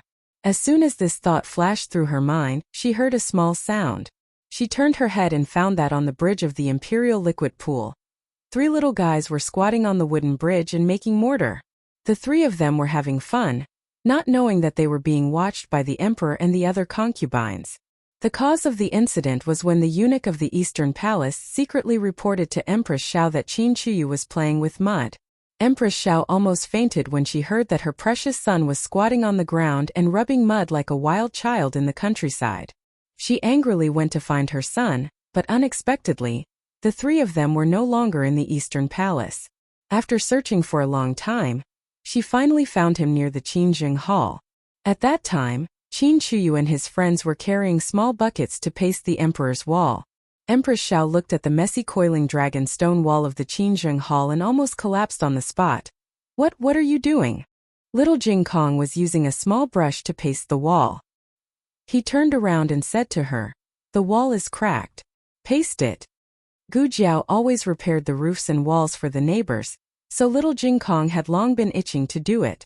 But there was no wall to paste at home. There were many broken walls here, so he wanted to paste it. Empress Xiao. Isn't that cracked? It's a pattern. It's a historical relic.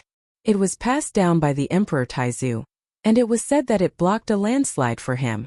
So it was also called the Coiling Dragon Stone. What was even more tragic was that they not only pasted the Coiling Dragon Stone wall, but also the Emperor's Wind Lookout wall. Along the way, the three of them pasted the walls whenever they saw them. Empress Xiao didn't faint on the spot because of little Jing Kong's good looks. Empress Xiao didn't have time to teach her son and his little playmates a lesson. She hurriedly asked someone to dig out the mortar on the Coiling Dragon Stone. The mortar was actually quite easy to dig out. It could be pried off with a dagger or a shovel. However, for some reason, the mortar this time couldn't be pried off no matter what. Empress Xiao realized that her son had made a big mistake, so she thought about finding someone to take the blame for him later. Unexpectedly, the Emperor came. The three of them were caught red-handed.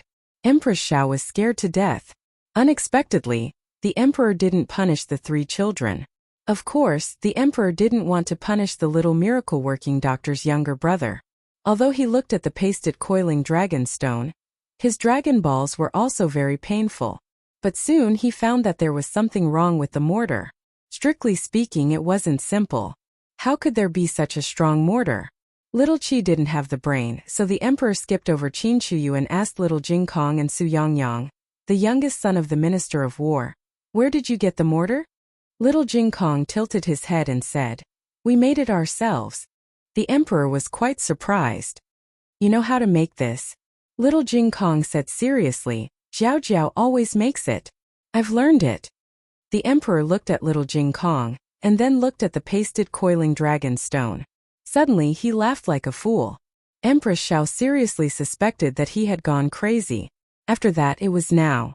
The three little kids ran out of mortar, so they came here to make new ones. Qin Chiyu asked the Imperial Kitchen for the glutinous rice soup. They mixed it into the mortar, which was more or less the same as what concubine Shu said.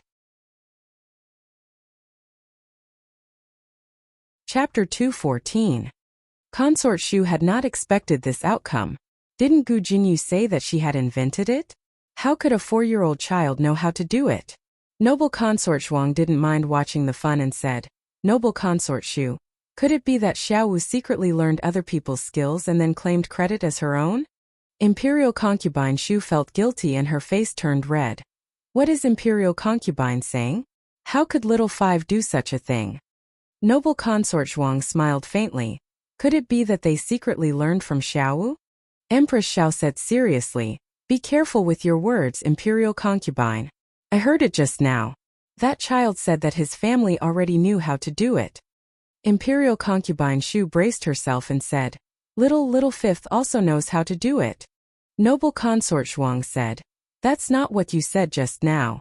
Didn't you say that Xiao Wu just thought of it yesterday?" Imperial Concubine Shu had indeed mentioned that the fifth prince had only mentioned this method to her last night.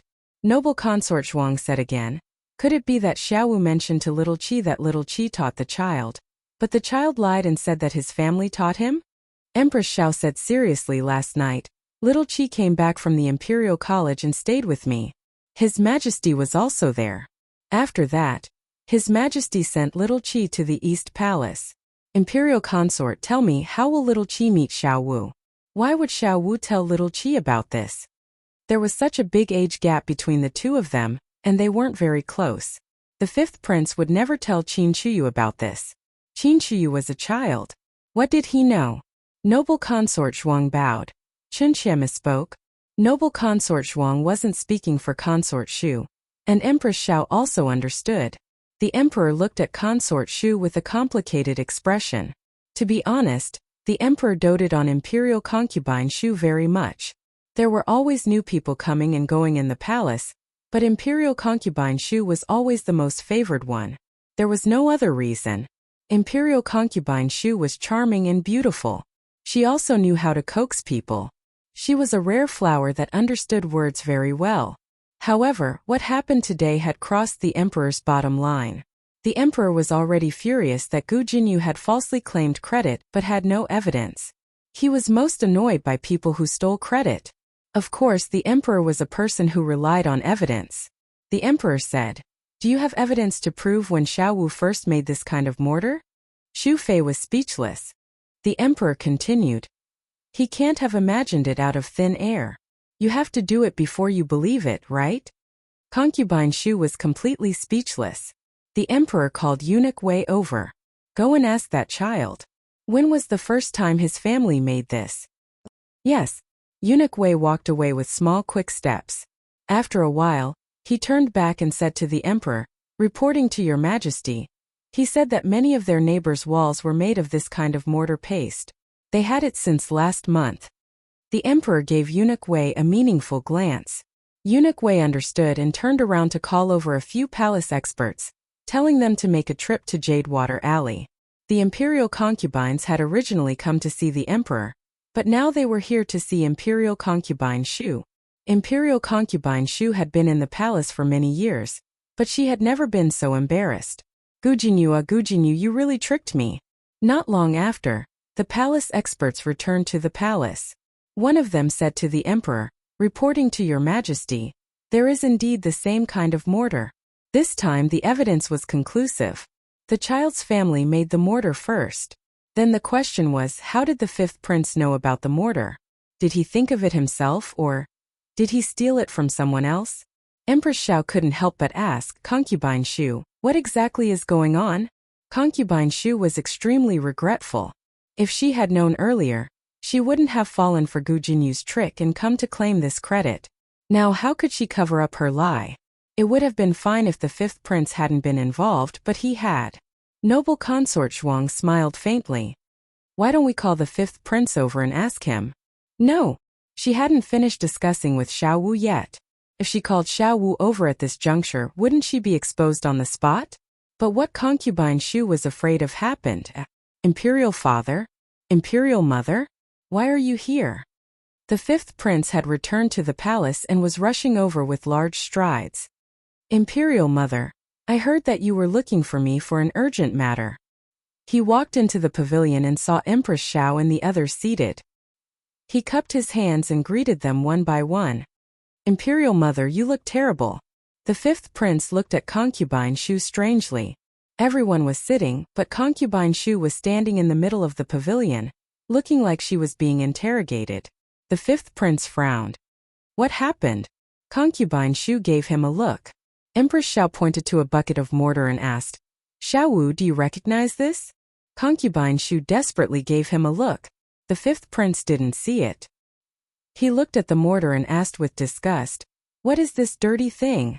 How could everyone not understand what he meant when he said it was dirty? It turned out that he didn't even recognize mortar. Noble consort Zhuang covered her face and laughed. Xiao Wu, concubine Xu said that you made this thing? The fifth prince was disgusted. Why would I make such a dirty thing? Noble consort Zhuang burst into laughter. The rest of the concubines also covered their mouths with their handkerchiefs. Empress Xiao put on the airs of the mother of the country and didn't laugh at all. Concubine Xu even wanted to die. What happened to the connection between mother and son? Can't there be a bit of tacit understanding? You can leave first. The emperor said to the fifth prince. This matter had nothing to do with him, so the emperor wouldn't vent his anger on him for the time being. The fifth prince didn't understand, but the emperor had given the order, so he could only leave silently. The emperor's cold gaze fell on concubine Xu's face.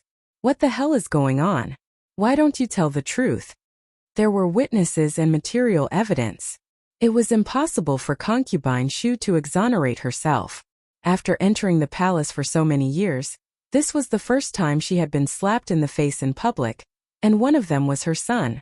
Concubine Xu felt aggrieved and said with red eyes, Your Majesty, I didn't do it on purpose. I did it for a reason. Concubine Xu told him about her meeting Gu Jinyu in prison. Of course, she didn't say that Gu Jinyu wanted to give her credit. Instead, she said, the princess knew that she had angered Your Majesty and was afraid that Your Majesty wouldn't believe her method, so she made me lie that it was little Five who thought of it. She said that she hoped to serve Your Majesty again. How would I know that she stole someone else's method? Gu Jinyu again.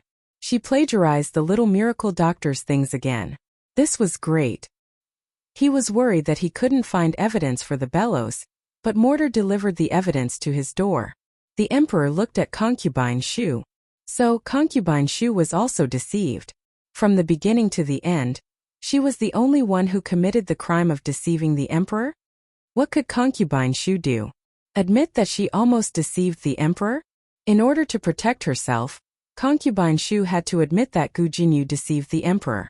Concubine Shu bit her lip and knelt down in front of everyone. She kowtowed and said, "Your Majesty, my niece committed a grave mistake. Your Majesty, please punish her." The emperor said, "Princess Hui stole someone else's work and falsely claimed credit for it. She deceived the emperor and committed treason. On account of concubine Shu's pleading for her, I will strip her of her position as princess and revoke her title." Concubine Shu was stunned. This was on account of her? She couldn't even be a princess anymore. The crime of deceiving the emperor was actually very difficult to convict strictly. For example, Qin Chuyu would always lie that he didn't secretly eat candy. The third prince would lie that he had done his homework. These were all deceiving the emperor, but usually they wouldn't be convicted. They would only be punished if there were serious consequences. The mortar incident clearly didn't cause serious consequences. The emperor had still stripped her of her title and position as princess because he wanted to use this as an excuse to make a fuss. Everyone couldn't help but think of the explosion at the Ministry of Works, and the rumor that the bellows had not been invented by Gu Jinyu. If it was because of the bellows, then it made sense. Concubine Shu, oh concubine Shu, so your niece wasn't as good as you said. She didn't know anything and stole someone else's work. She even modified it on her own and caused a disaster. If you didn't punish your niece, who would you punish? The concubines all looked at concubine Shu with a different expression. This woman, who was so proud of her success, finally fell. Concubine Shu was fined a year's salary by the emperor and grounded for a month. Concubine Shu's face turned green. What was a slap in the face? This was it. The entire harem saw her as a joke. From now on, this black history of hers could not be erased. The emperor frowned and glanced at her. What? You're still not leaving? Are you not satisfied with my punishment? Your Majesty doesn't dare. Your Majesty will leave. Concubine Shu stood up awkwardly and bowed to the emperor. She staggered away with the help of the palace maids.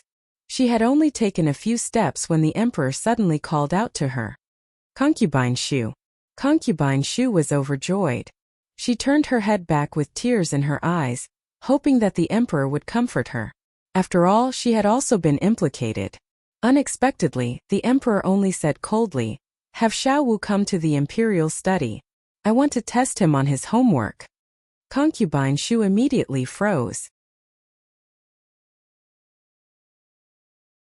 Chapter 215. What she feared had come true. It was not enough to describe Consort Shu's current mood. She did not expect the emperor to test the fifth prince's homework at this time.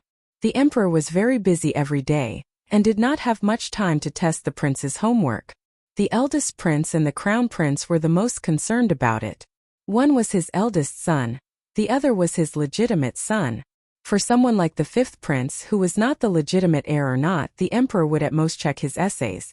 Every time, with Gu Jinyu's help, the fifth prince's essays would be done very well. The emperor would occasionally call the fifth prince over and ask him questions about his essays. Gu Jinyu had taught the fifth prince these in advance. Although the fifth prince was not good in class, he was very talented in cheating. Gu Jinyu only needed to say that the emperor might test him on this later. If he answered this way, he would remember it. So the fifth prince had never been exposed after asking Gu Jinyu to cheat for so many years. Consort Shu's heart was trembling. "Your Majesty," she tried to stop all this, but the emperor was determined. On the other side, the three little kids had finished making the mortar, and were carrying the small buckets to paste the wall. The emperor had no more fun watching them. He got up and returned to the imperial study. Empress Xiao, noble consort Shuang, and the others got up to send him off. The emperor went to the imperial study. The fifth prince was also called over. He did not understand what had happened for the time being. He only felt that the palace servants' expressions were strange, and the emperor's expression was even stranger. "Father." He entered the imperial study and bowed. At this time, the three little kids had already carried the small buckets and were huffing and puffing outside the imperial study to paste the wall. Eunuch Wei was really worried that the little kids would paste the emperor into the wall. He hurriedly asked someone to bring the bricks over. Not the wall, but the bricks were not bad. The few of them squatted down and used small brushes to slowly paste the bricks.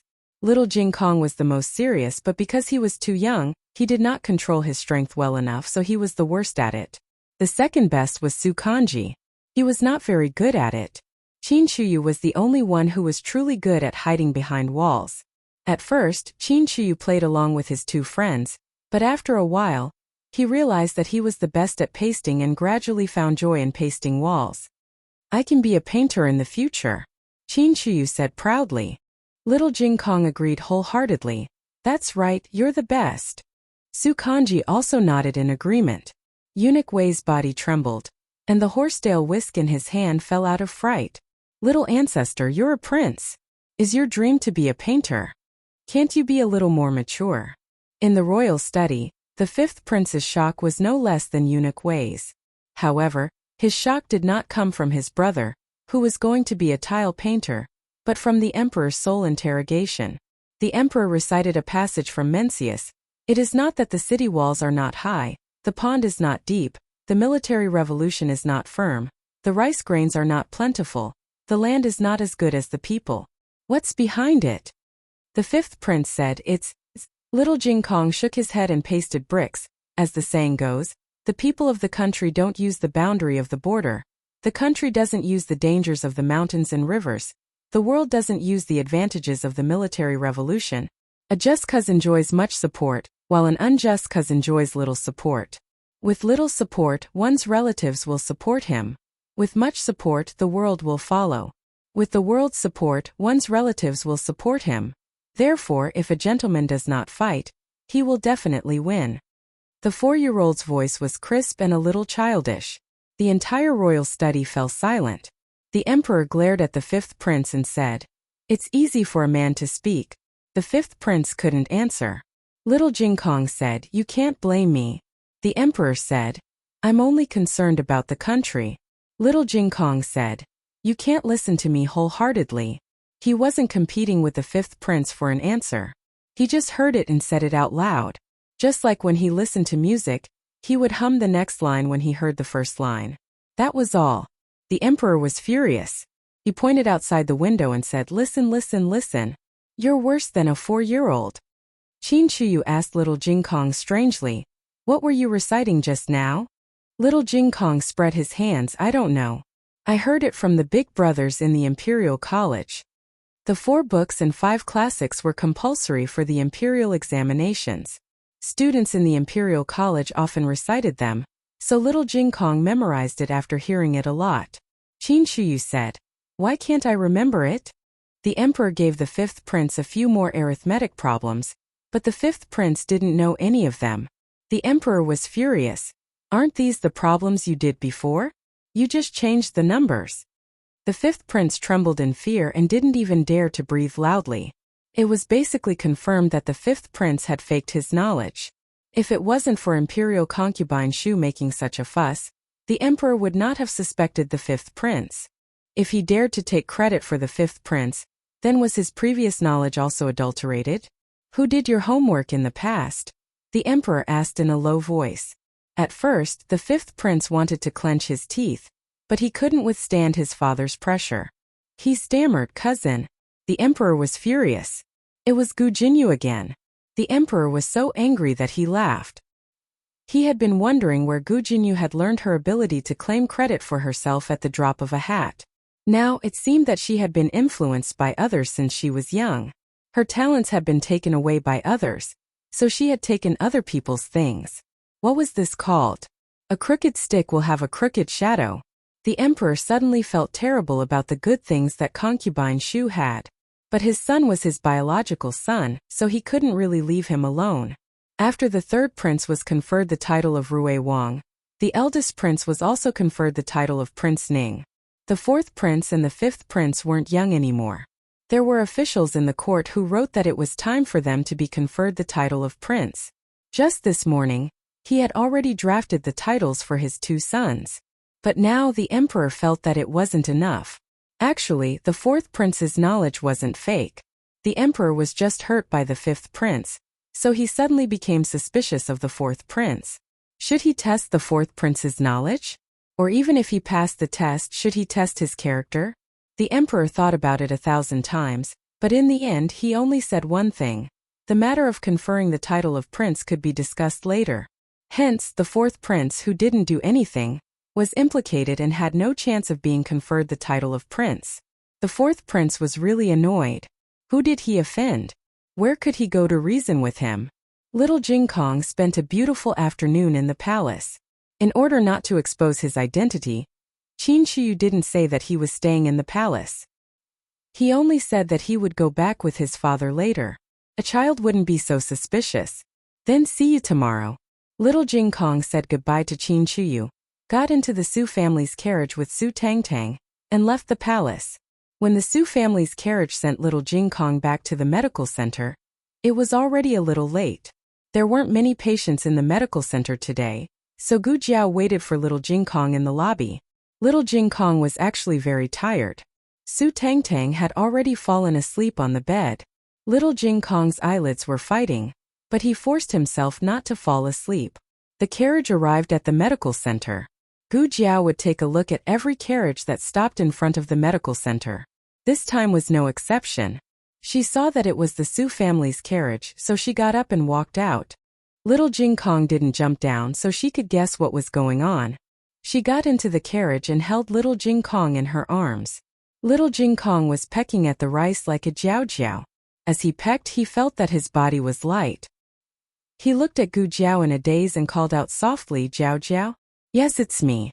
Gu Jiao hugged him with one hand and held the back of his head with the other. Then she carried him out of the carriage.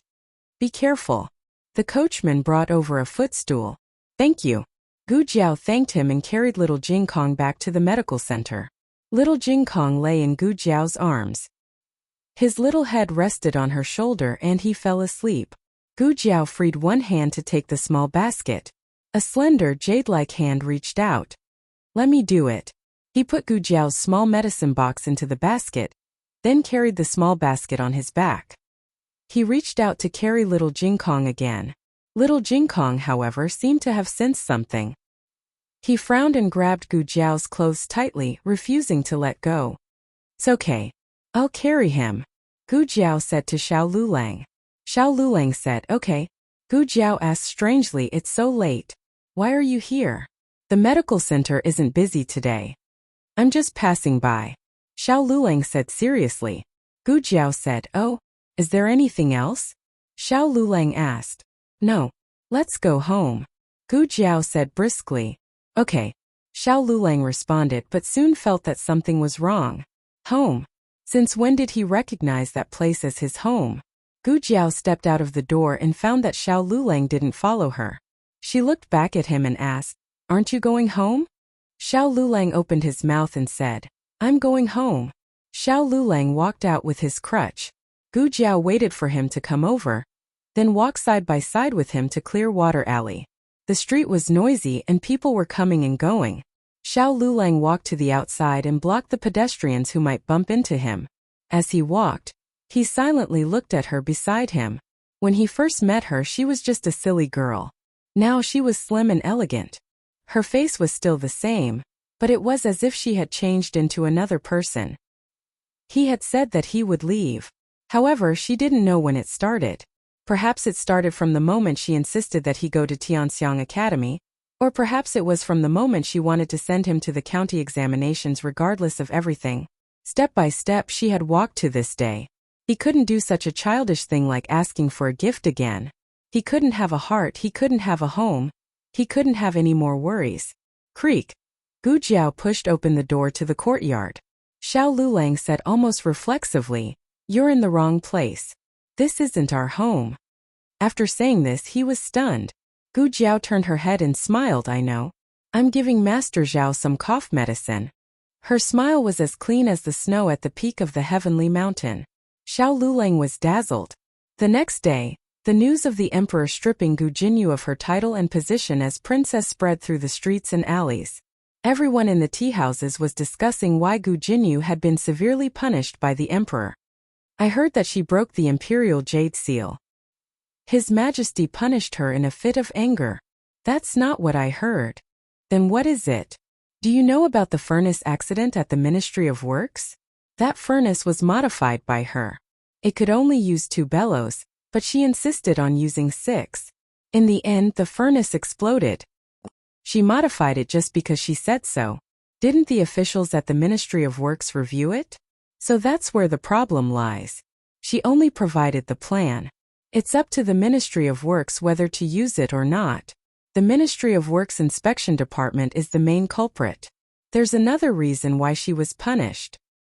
All right. Don't keep us in suspense. Tell us. She didn't invent the bellows. It was another girl. The old blacksmith rushed over from the county and exposed her on the spot. Ah, there was such a thing? Otherwise, why would His Majesty punish her so severely? Isn't it because she committed the crime of deceiving the emperor? The noble daughter of a marquis actually falsely claiming someone else's credit. She's too shameless. Isn't that right? Shameless. This was a small tea house outside the capital. Even outside the city, the news had spread like wildfire. A well-built old man, who couldn't hide his dignity even though he was wearing plain clothes, frowned slightly. Little brother, which marquis's daughter is this noble daughter of a marquis? His voice was too dignified. The people who were in the middle of a heated discussion couldn't help but fall silent. They all looked towards him. His hair was already silver, but his figure was tall and sturdy. His appearance was dignified and his aura was strong. Not a single person present dared to underestimate him. It was a newborn calf that didn't fear the tiger that courageously said, "Marquis Ding An's manner." The dignified old man sternly said, "Are you certain that you didn't make a mistake?" The young boy trembled in fear from his aura. No mistake. It's Ding and Marquis's manner. It's spread throughout the capital. If you don't believe me, go ask. Marquis Ding, Anne's daughter, invented the bellows and was conferred the title of Junju. She hadn't been free for a few days when the bellows had an accident. Many people were injured. The dignified old man's gaze turned cold. Chapter 216. The business of the medical center was only deserted for a day, but the next day there were more people. Fortunately, the patients who were treated here earlier were discharged from the hospital one after another. Jiang Shi was still being treated. He was the most serious patient in the accident. Just a few days ago, he successfully passed the critical period. His current condition was good, and new improvements could be seen every day. His voice was also gradually recovering, and he could occasionally speak a few words in a hoarse voice. Gu Jiao already learned that his name was Jiang Shi, from Yuxian County. He was 21 years old this year, and his younger sister Jiang Li was 8 years old this year. There was a famine in their village. Their parents and family members starved to death, leaving only him and his sister. The two of them were bought by a merchant and sold many times. In fact, it was better for both of them to be separated, but Jiang Shi didn't want to be separated from his sister. It was also a coincidence that the two of them were sold to the capital. He worked as an illegal worker for the Ministry of Works. The salary for working as an illegal worker was not much, but it was barely enough to give his sister a bite to eat. From Jiang Shi's mouth, Gu Jiao also learned that there were many illegal workers like him. It was lucky to be able to work as an illegal worker for the imperial court. Some people were not bought by the corrupt officials of the imperial court, but were sold to some black-hearted small workshops, which was really miserable. This kind of illegal worker didn't have a household registration or travel permit in the capital. Although the imperial court paid for their treatment and gave them a little salary, they all had to leave the capital after they recovered. Gu Jiao gave Jiang Shi today's infusion. Jiang Li was not in the ward, so she went to the lobby to help. The little girl was already familiar with the people in the medical center. She understood that the people here would not hurt her, so she gradually let down her guard. When there were many people, she would help. Today, she was helping to pack the medicine. Her hands and feet were not very nimble, but she did it very carefully. While Gu Jiao was observing little Jiang Li, Dr. Song suddenly came over and said with a smile, "The little girl works very hard. She can recognize a lot of medicinal materials. She is much better than me." While they were talking, a carriage came outside the door. The 4 accompanying bodyguards were all riding tall horses. With one look, one could tell that the identity of the person in the carriage was not ordinary. As expected, the curtain of the carriage was lifted, and a noble and beautiful young madam walked out. Who else could it be but Consort Rui Wang? Ever since Consort Rui Wang met Gu Jiao on the stone arch bridge on the first day of the new year, she never appeared again. She got off the carriage with the help of 2 female officials. She waved her hand impatiently. "All right, don't help me. It's not like I don't have hands and feet." "But you must be careful," said Maid Su. Consort Rui Wang ignored her and walked into the hall. She saw Gu Jiao and smiled happily. "Miss Gu." Gu Jiao nodded slightly. Consort Rui Wang looked around and walked forward to hold Gu Jiao's hand. "Is it convenient for us to sit in your courtyard?" "Okay." Gu Jiao said to Dr. Song. "I'll leave this place to you." "Okay." Dr. Song responded and cupped his hands to Consort Rui Wang. The patients here did not know the identity of the other party, but he knew. Consort Rui Wang did not pay much attention to him and went to the courtyard with Gu Jiao. The 2 of them sat down. Gu Jiao poured her a cup of tea. Consort Rui Wang did not drink but said, "I'm sorry that I haven't come to see you for so long. I only found out that I was pregnant when I came back from the palace that day. The mamas did not let me go out and kept me locked up for 2 months. The mamas also followed Consort Yu's instructions. The fetus had to wait for 3 months before it could be announced to the public and be allowed to go out." "Congratulations," Gu Jiao said. Consort Rui Wang's face flashed with a touch of shyness. "His Highness and I have been married for a few years. This is my first child. Can you help me take a look at the pulse?" Gu Jiao took her pulse. "The pulse is very stable." Consort Rui Wang revealed a rare innocent smile. The imperial physician also said so. But I was not at ease with what the imperial physician said. "I am only at ease with what you said." She thought of something and said, "By the way, I haven't had the chance to thank you for what happened last time. If you didn't let me prepare in advance, I wouldn't have been able to save those people who fell into the lake." Gu Jiao said, "I just told you. They were saved because you believed me. The credit is yours, so there's no need to thank me." Consort Rui Wang opened her mouth. How was she supposed to respond to this? Gu Jiao asked calmly. "You came here today just to take the pulse and thank me?" Consort Rui Wang smiled embarrassedly. "Actually, there's something else. I want to ask you to make a house call. I know I'm being too abrupt and should have told you earlier. However, I only came to the palace today to pay my respects to His Majesty and the Empress. I just happened to hear the news. I don't feel at ease with other people seeing you." Gu Jiao was like this. She was amenable to coaxing but not coercion. If Consort Rui Wang used her power to pressure her, she would have refused. However, Consort Rui Wang looked at her with a pair of doe-like eyes. She sighed and agreed. "You're the best." Consort Rui Wang brought Gu Jiao to her carriage. Gu Jiao's patient was an imperial concubine. This imperial concubine did not live in the palace.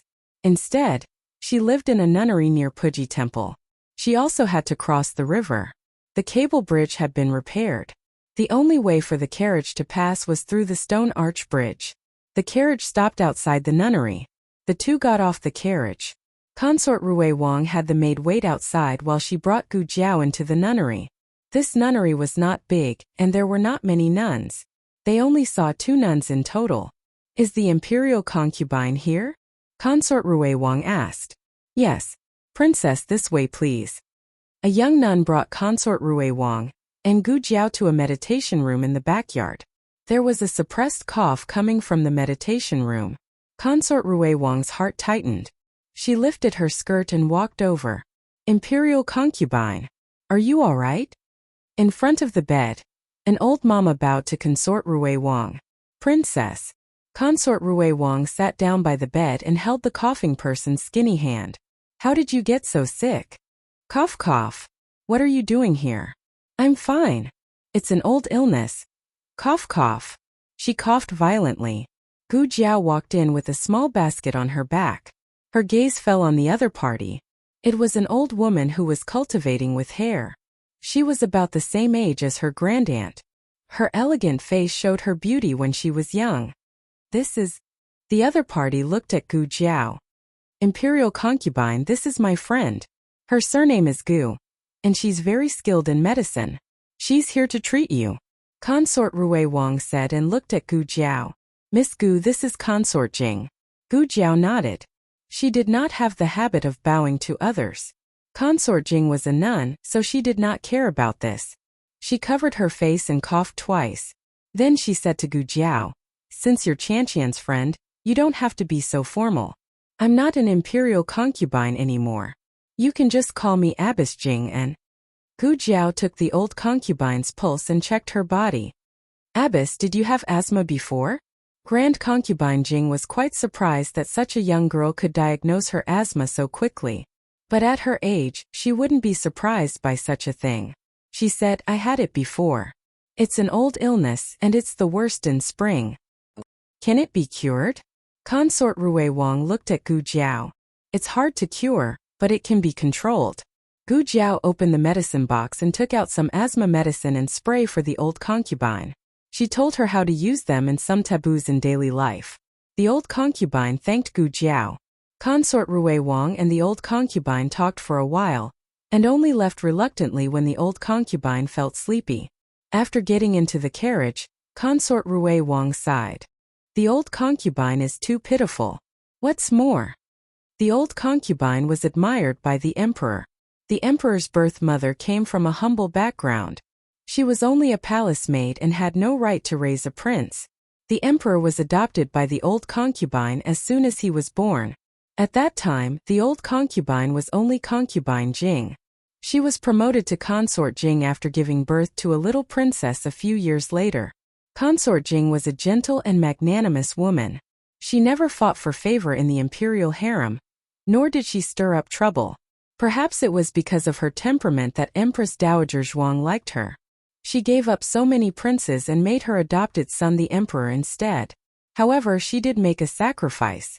Since the emperor was adopted by her, he was her son. When the emperor ascended the throne, she should be made Empress Dowager as well. But how could Empress Dowager Zhuang allow a second Empress Dowager to appear in the palace? That was why Consort Jing missed the late emperor and was willing to cultivate with her hair on, chanting scriptures for the late emperor every day. However, there's another saying among the people. Consort Rui Wang didn't treat Gu Jiao as an outsider. She didn't have any sisters of her own, and Gu Jiao was the first. She said, the old concubine has a sweetheart. She didn't want to be Empress Dowager and asked to be a nun. She hadn't even said this to her sister Du Xiaoyun. Of course, the main reason was that Du Xiaoyun was a blabbermouth. Moreover, she was a blabbermouth that was biased toward the crown princess. Chapter 217. Novels with content that can't be found on the internet are available here. Before Consort Rui Wang got married, she also had many friends. However, after she got married, they became estranged. After she became the princess, those people no longer treated her as an ordinary friend. Miss Gu was so nice. They didn't treat her with fear and alienation just because she was the princess. In fact, she didn't understand how Gu Jiao did it. It seemed that she was always calm and nothing could make her have a big reaction. It was comfortable to get along with such a person. Consort Rui Wang sent the patient back to the medical center and paid the consultation fee before leaving. In the afternoon, the medical center received another visit. It was a patient who had been treated here before. He had been stitched up and it was time to remove the stitches. Dr. Song and the others were busy. Gu Jiao asked for the address and got on the medical center's carriage to go there. The patient's waist and abdomen were cut by the fragments of the furnace. He had more than 20 stitches. The initial recovery was good. However, he accidentally fell down when he got out of bed to go to the toilet and tore another part of the wound. This time the recovery was good. Gu Jiao removed the stitches for him. Do I need to take any medicine or apply any medicine? The patient asked. Gu Jiao shook her head. No, it's fine. The diet is light. The patient thanked her excitedly. Thank you, Miss Gu. This patient was a regular craftsman invited by the Ministry of Works. He was a local in the capital. After he recovered, he could return to the Ministry of Works. Gu Jiao thought of Jiang Shi and little Jiang Li who were homeless in the medical center. However, she didn't think for too long. Gu Jiao got on the carriage. Xiao Sanzi drove the carriage and suddenly said, "Miss Gu, it's so lively over there." Gu Jiao was a very cold person, but she also liked to be lively. This was a very contradictory trait. She lifted the curtain and took a look. She seemed to understand why it was so lively. "It's the Qingfeng gang." "Ah, is that the Cool Breeze gang?" Although Xiao Sanzi had heard of it many times, he had never been inside, so he was a little expectant. The Cool Breeze restaurant was one of the most elegant restaurants in the capital. It had all kinds of food, drink, and entertainment. It also often opened some very novel gambling games. "Let's go take a look," Gu Jiao said. Xiao Sanzi was overjoyed. Okay. The two went to the Cool Breeze Inn. The reason why it was so lively today was because of Xiao Lulang. It turned out that the Cool Breeze gang had set up a new gambling house. This time they didn't bet on who was first or second, but on who was the great three masters. This was very exciting. After sharing the first place with Commandery Prince N, who still had a third candidate in mind. However, there couldn't possibly be two of the great three masters.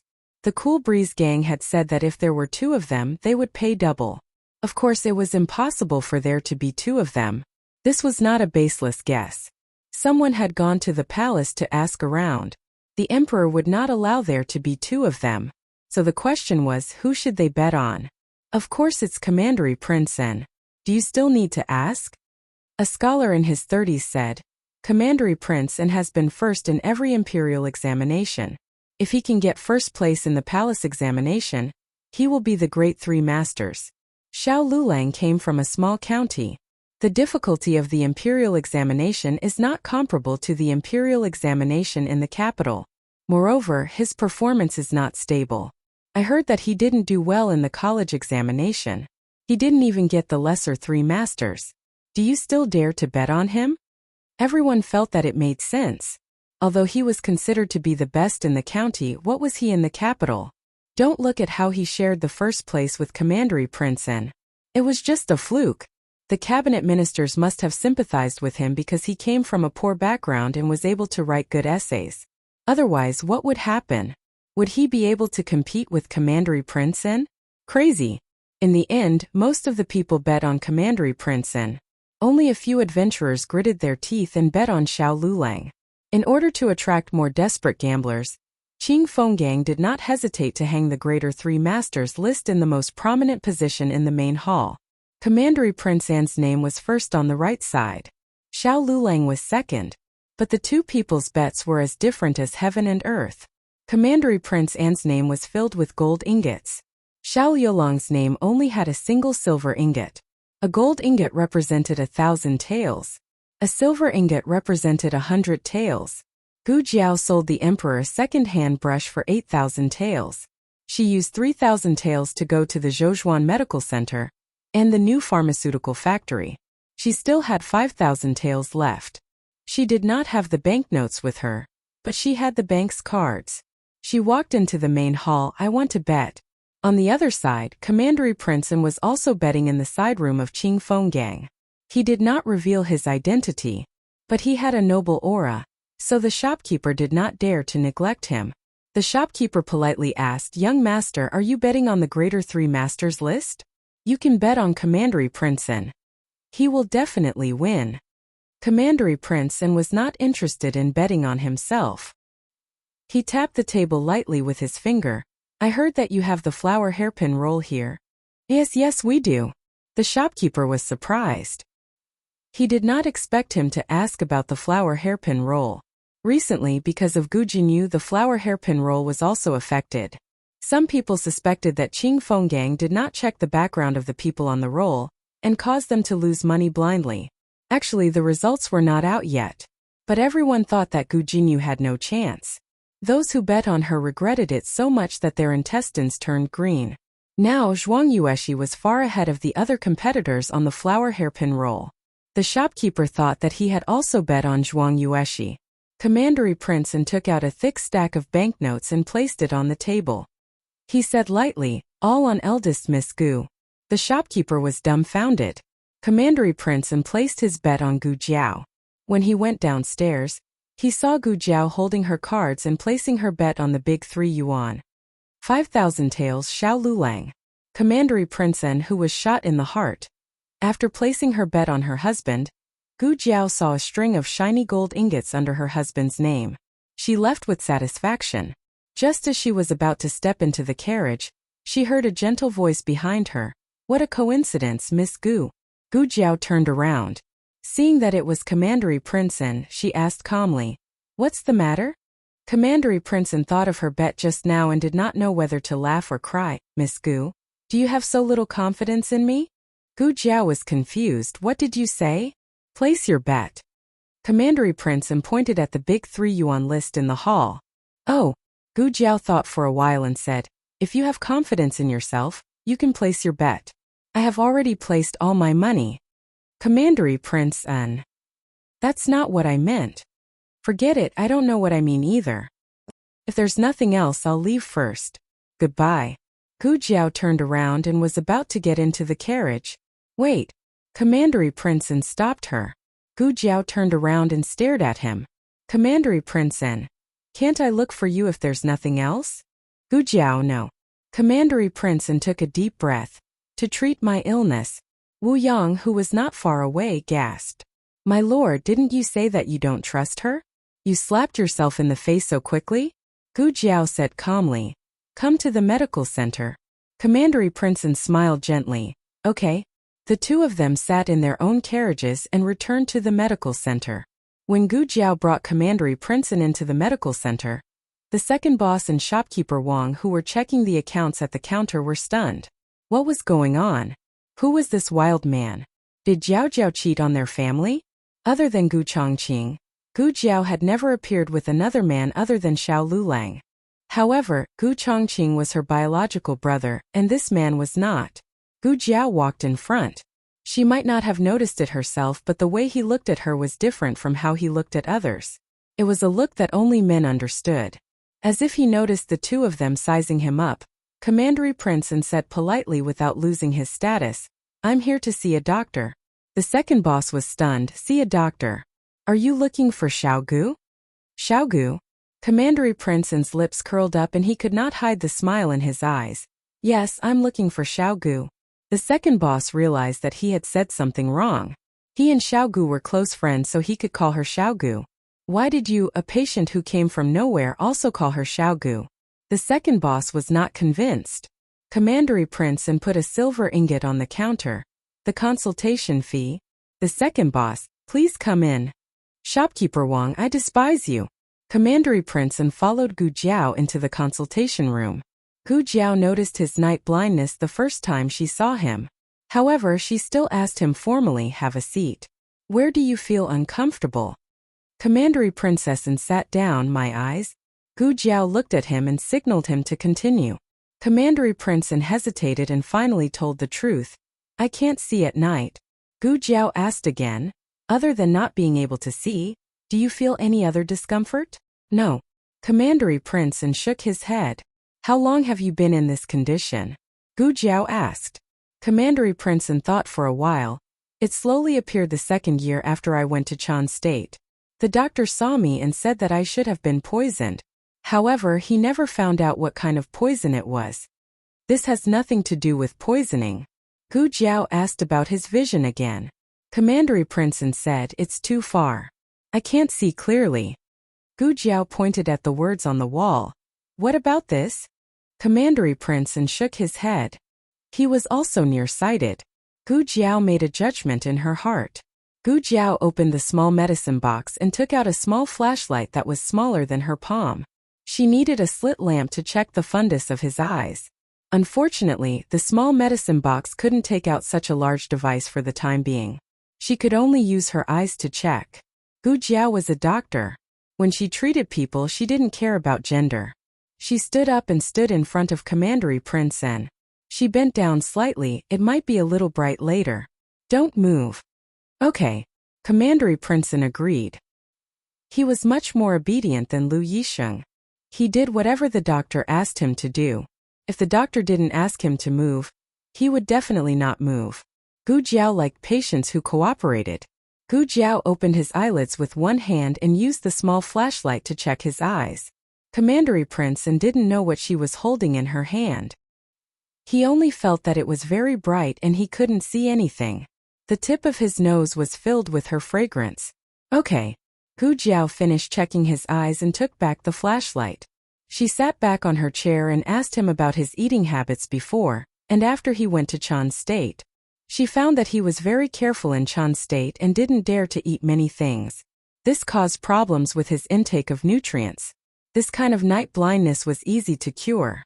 It was also possible to recover his eyesight.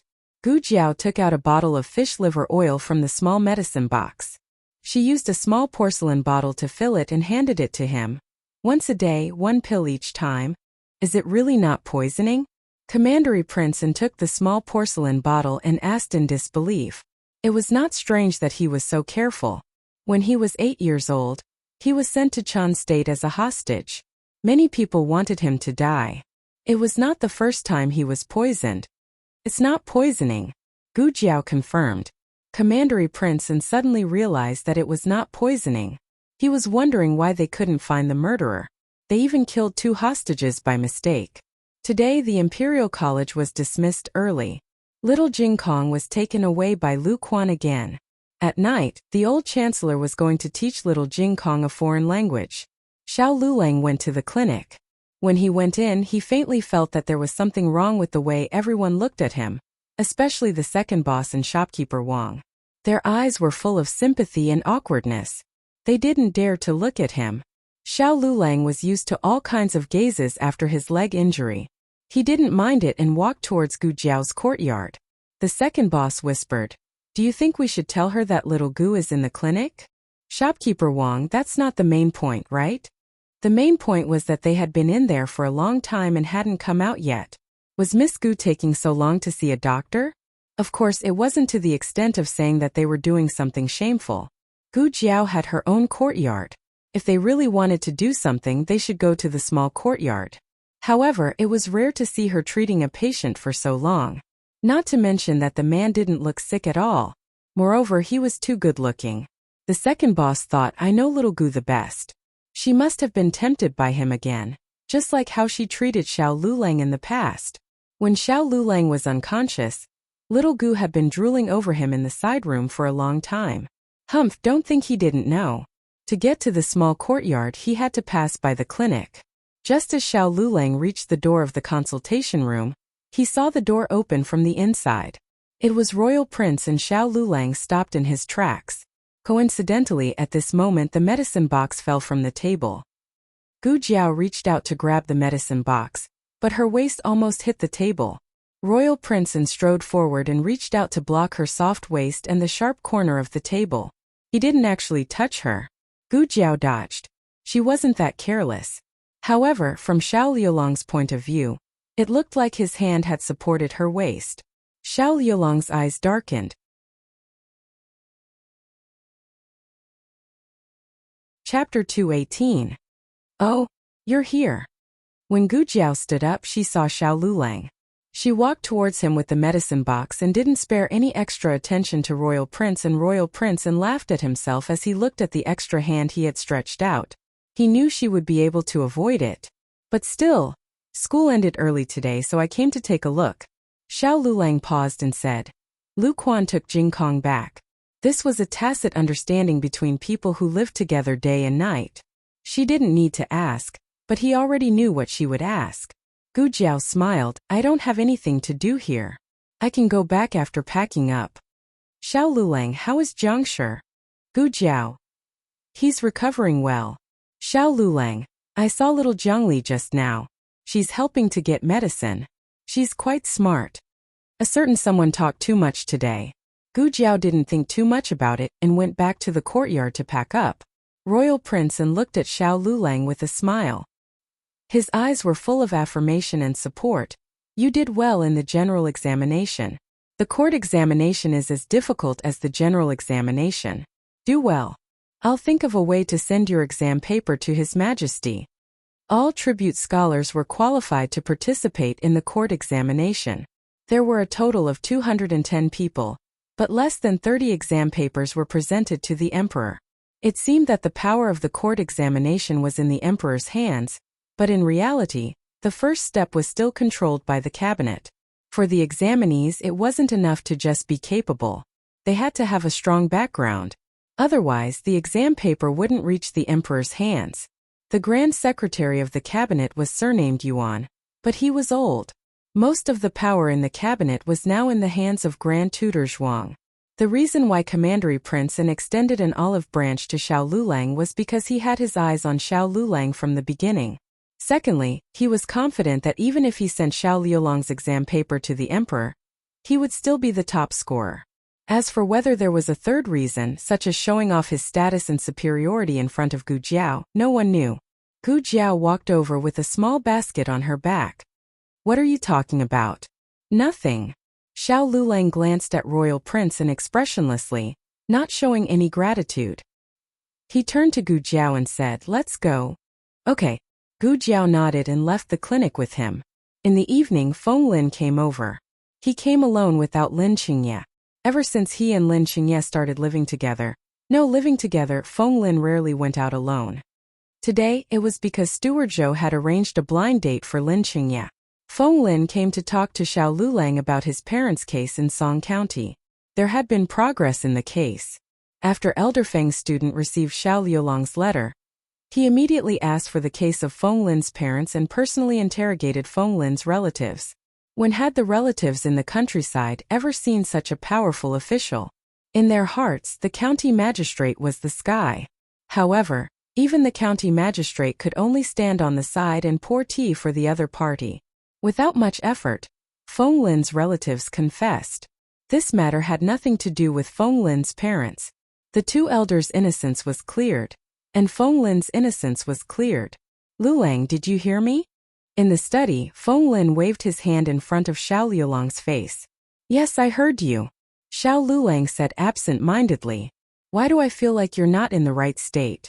Feng Lin still had to rush back to study and prepare for the court examination next month, so he didn't stay for too long. When he left the courtyard, he met the old chancellor coming from next door. He thought for a moment and told Liulang's son-in-law that something was wrong with Lulang. "I don't know what's wrong with him. I've been reunited with him for so long, but I've never seen him like this." The old chancellor went to Xiao Liulang's study. "You're here." Xiao Lulang greeted, but he was not in a good mood. The old chancellor sat down across from him at the desk, then looked at him deeply and asked, "Is there something bothering you?" "No." Xiao Lulang denied.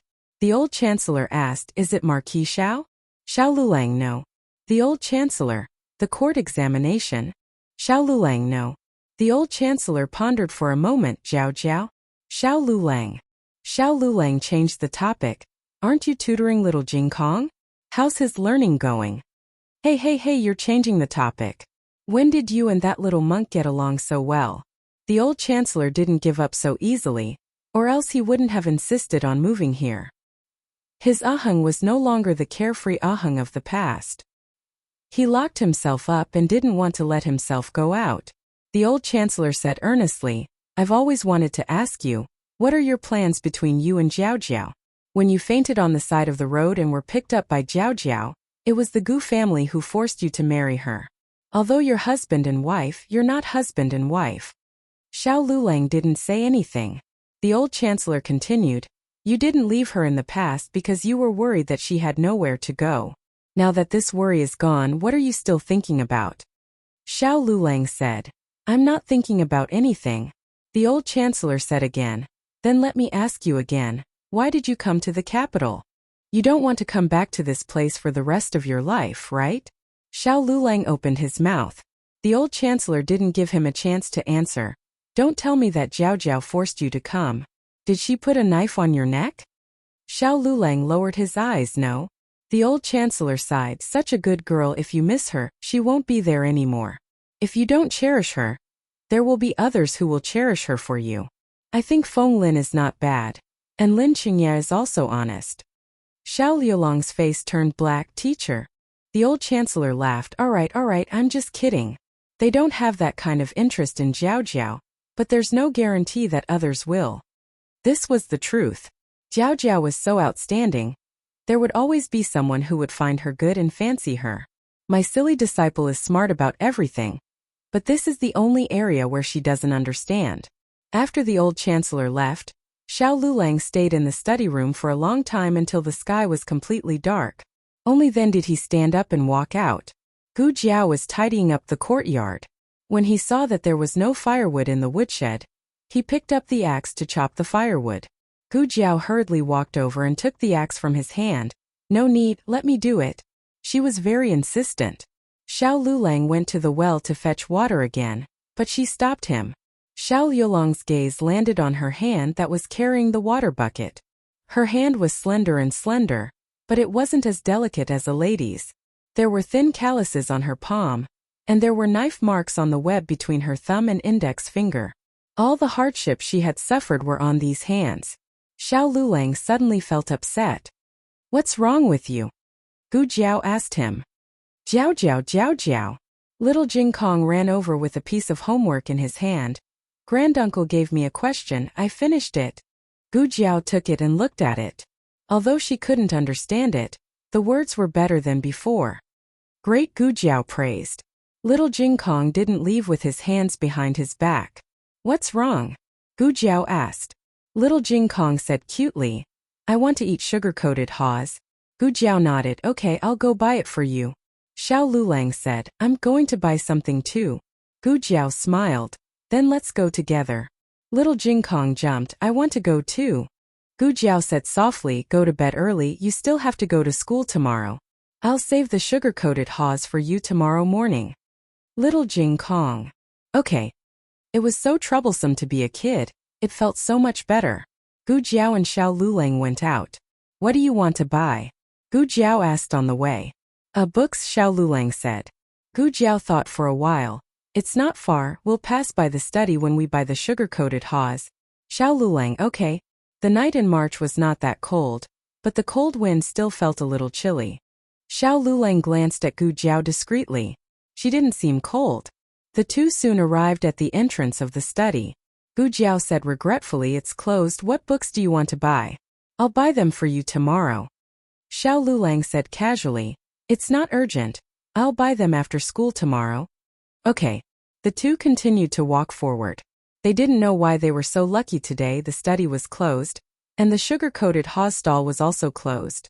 Gu Jiao's face was full of bitterness and hatred.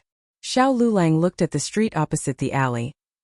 He also likes to eat fried fruits. They sell them over there. Gu Jiao had eaten fried fruits in her previous life, but it was fried flour and somewhat like fried dough sticks. The fried fruits in the capital were mixed with glutinous rice and stuffing. Not only little Jing Kong liked it, Gu Yan and Gu Xiaoshan also liked it. But Gu Yan couldn't eat it. Gu Jiao decided to buy some fried fruits. Gu Jiao was the only one who felt that they were unlucky tonight, but Xiao Yulong's face darkened when he saw the fried fruit stall. The capital was so big, why was he everywhere? The fried fruit stall had 2 tables, and Zhuang Yueshi and Prince An were sitting at one of the tables. Prince An also saw Xiao Lulang and Gu Jiao.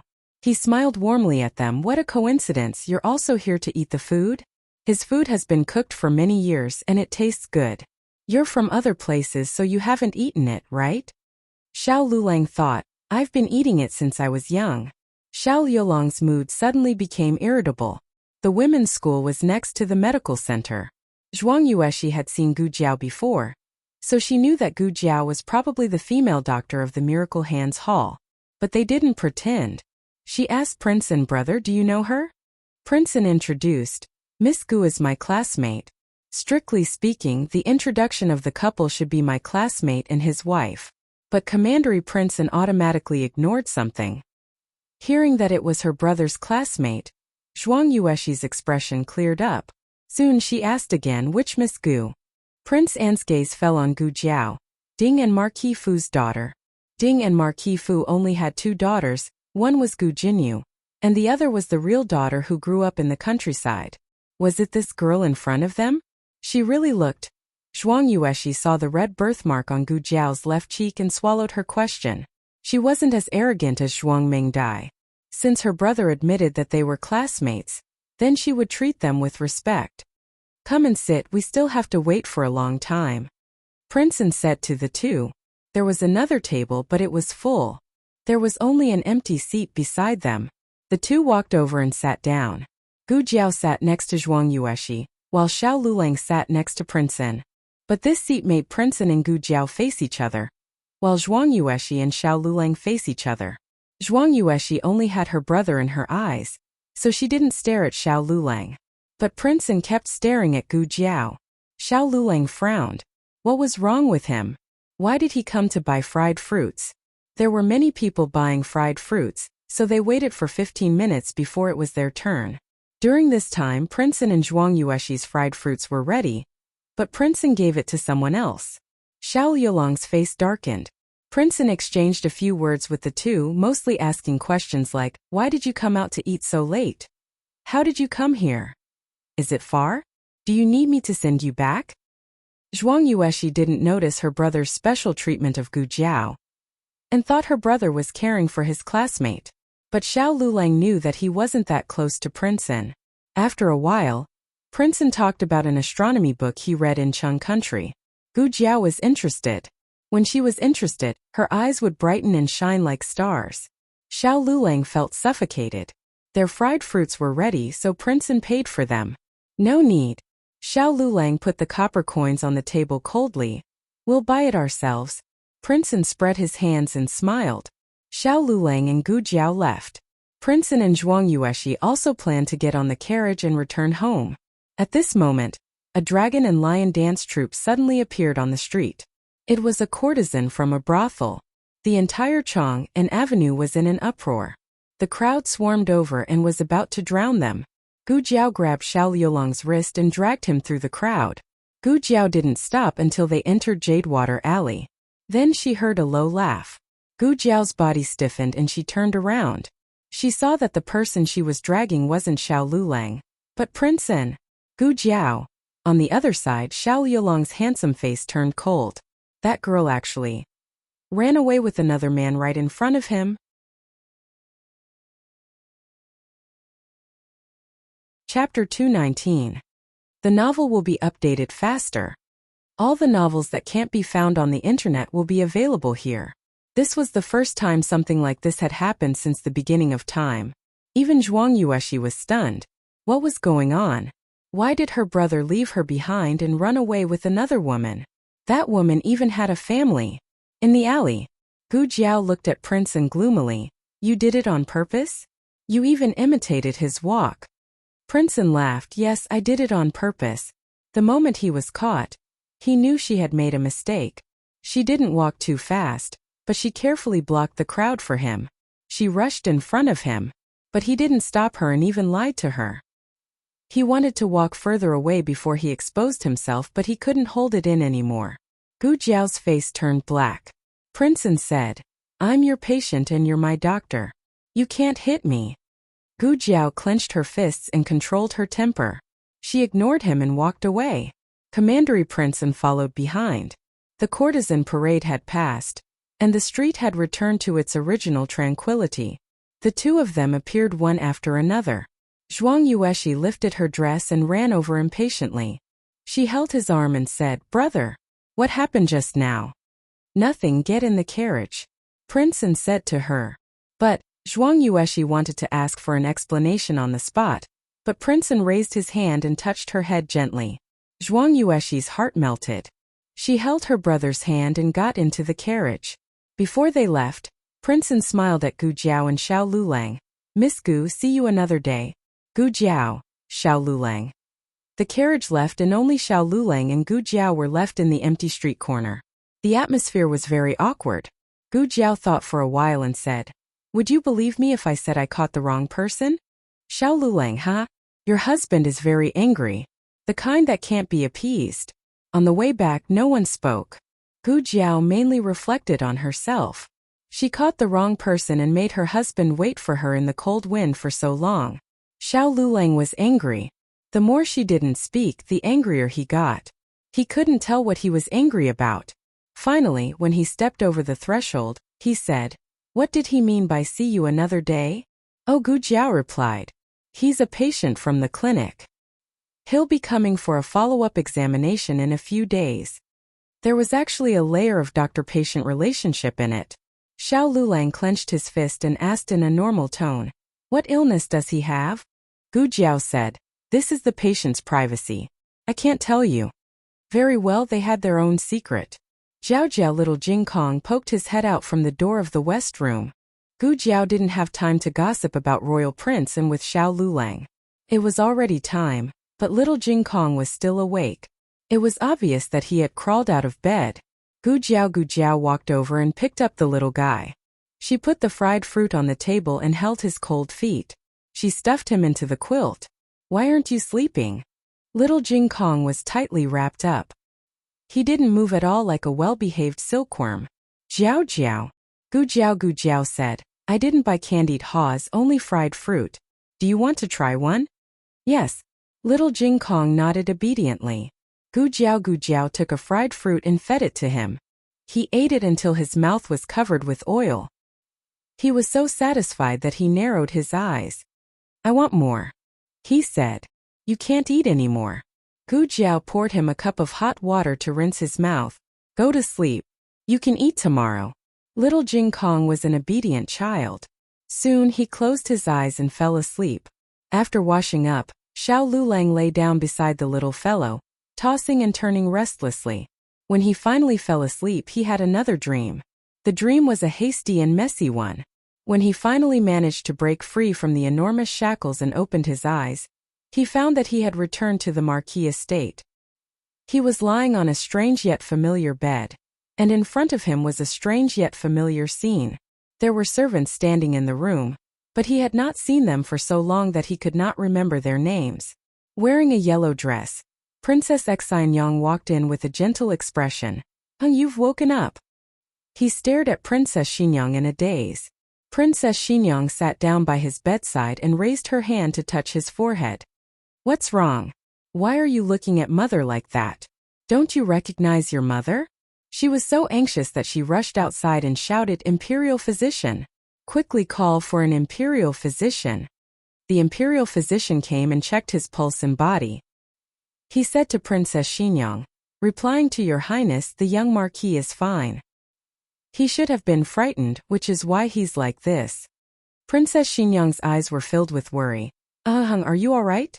Don't scare me. I already told you not to go to the court exam. What's so good about the court exam? If you want to become an official, mother will help you. You don't need to take the imperial exam. Court exam? He stared blankly at the room full of people. I've already passed the court exam. Princess Xinyang said, you passed. You had a conflict with someone during the court exam and accidentally fell. You've already been unconscious for many days. Without the fire from 4 years ago, he had grown up safely until now. Where's Jiao Jiao? He asked. Who's Jiao Jiao? Princess Xinyang asked. You're already married to Lin Lang. Don't fall in love with some other girl outside. Lin Lang will be sad. Jiao Jiao. He lifted the blankets and got out of bed. My legs. He looked at his legs in disbelief. He could walk without any injuries. That's right, there was no fire. Naturally, he did not wander among the people. He was not injured. Princess Xinyang shouted, put on some clothes. It's cold outside. He quickly went to Bai Shui Lane. He arrived at his and Gu Jiao's home, but when he pushed open the door, it was empty. There was nothing inside. His heart sank. He knocked on the old chancellor's door. The one who opened the door was not the old chancellor. Instead, it was an unfamiliar man. He then went to Uncle Zhao's home. Uncle Zhao, it's me, Lulang. Uncle Zhao and Aunt Zhao looked at him with confusion. Who are you? He then went to the house next door. Aunt Zhang, it's me. I'm Lulang. Aunt Zhang's face was filled with confusion. He had never been here before. Nobody recognized him. He only felt his entire body turn cold. He remembered the medical clinic and hurriedly rushed over. The Miracle Hand Hall was still there, but the people in the Miracle Hand Hall did not recognize him. Finally, he saw that familiar little figure in the main hall. He quickly walked towards her.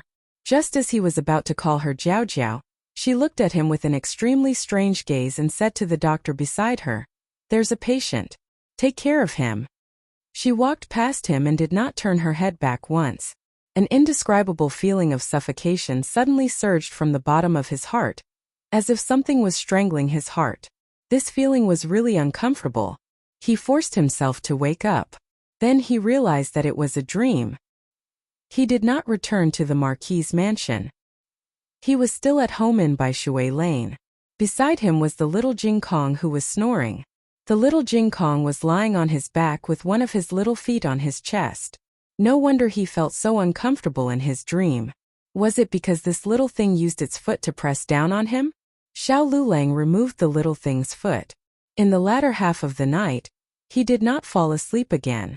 As soon as he closed his eyes, he felt as if his heart was being strangled, just like when Gu Jiao did not recognize him anymore. This feeling was strange and uncontrollable. He could not suppress it even if he wanted to. The next day when Gu Jiao woke up early, Xiao Lulang was already gone. Little Jing Kong was sleeping soundly. He did not know when his bad brother-in-law left. Lu Quan heard the noise and came over to knock on the courtyard door. "Jiao Nyang, it's me." Gu Jiao opened the door for him. "Uncle Lu, it's so early." Lu Quan smiled and said, "Lu Lang came to find me. He said that he had something to do and went out first.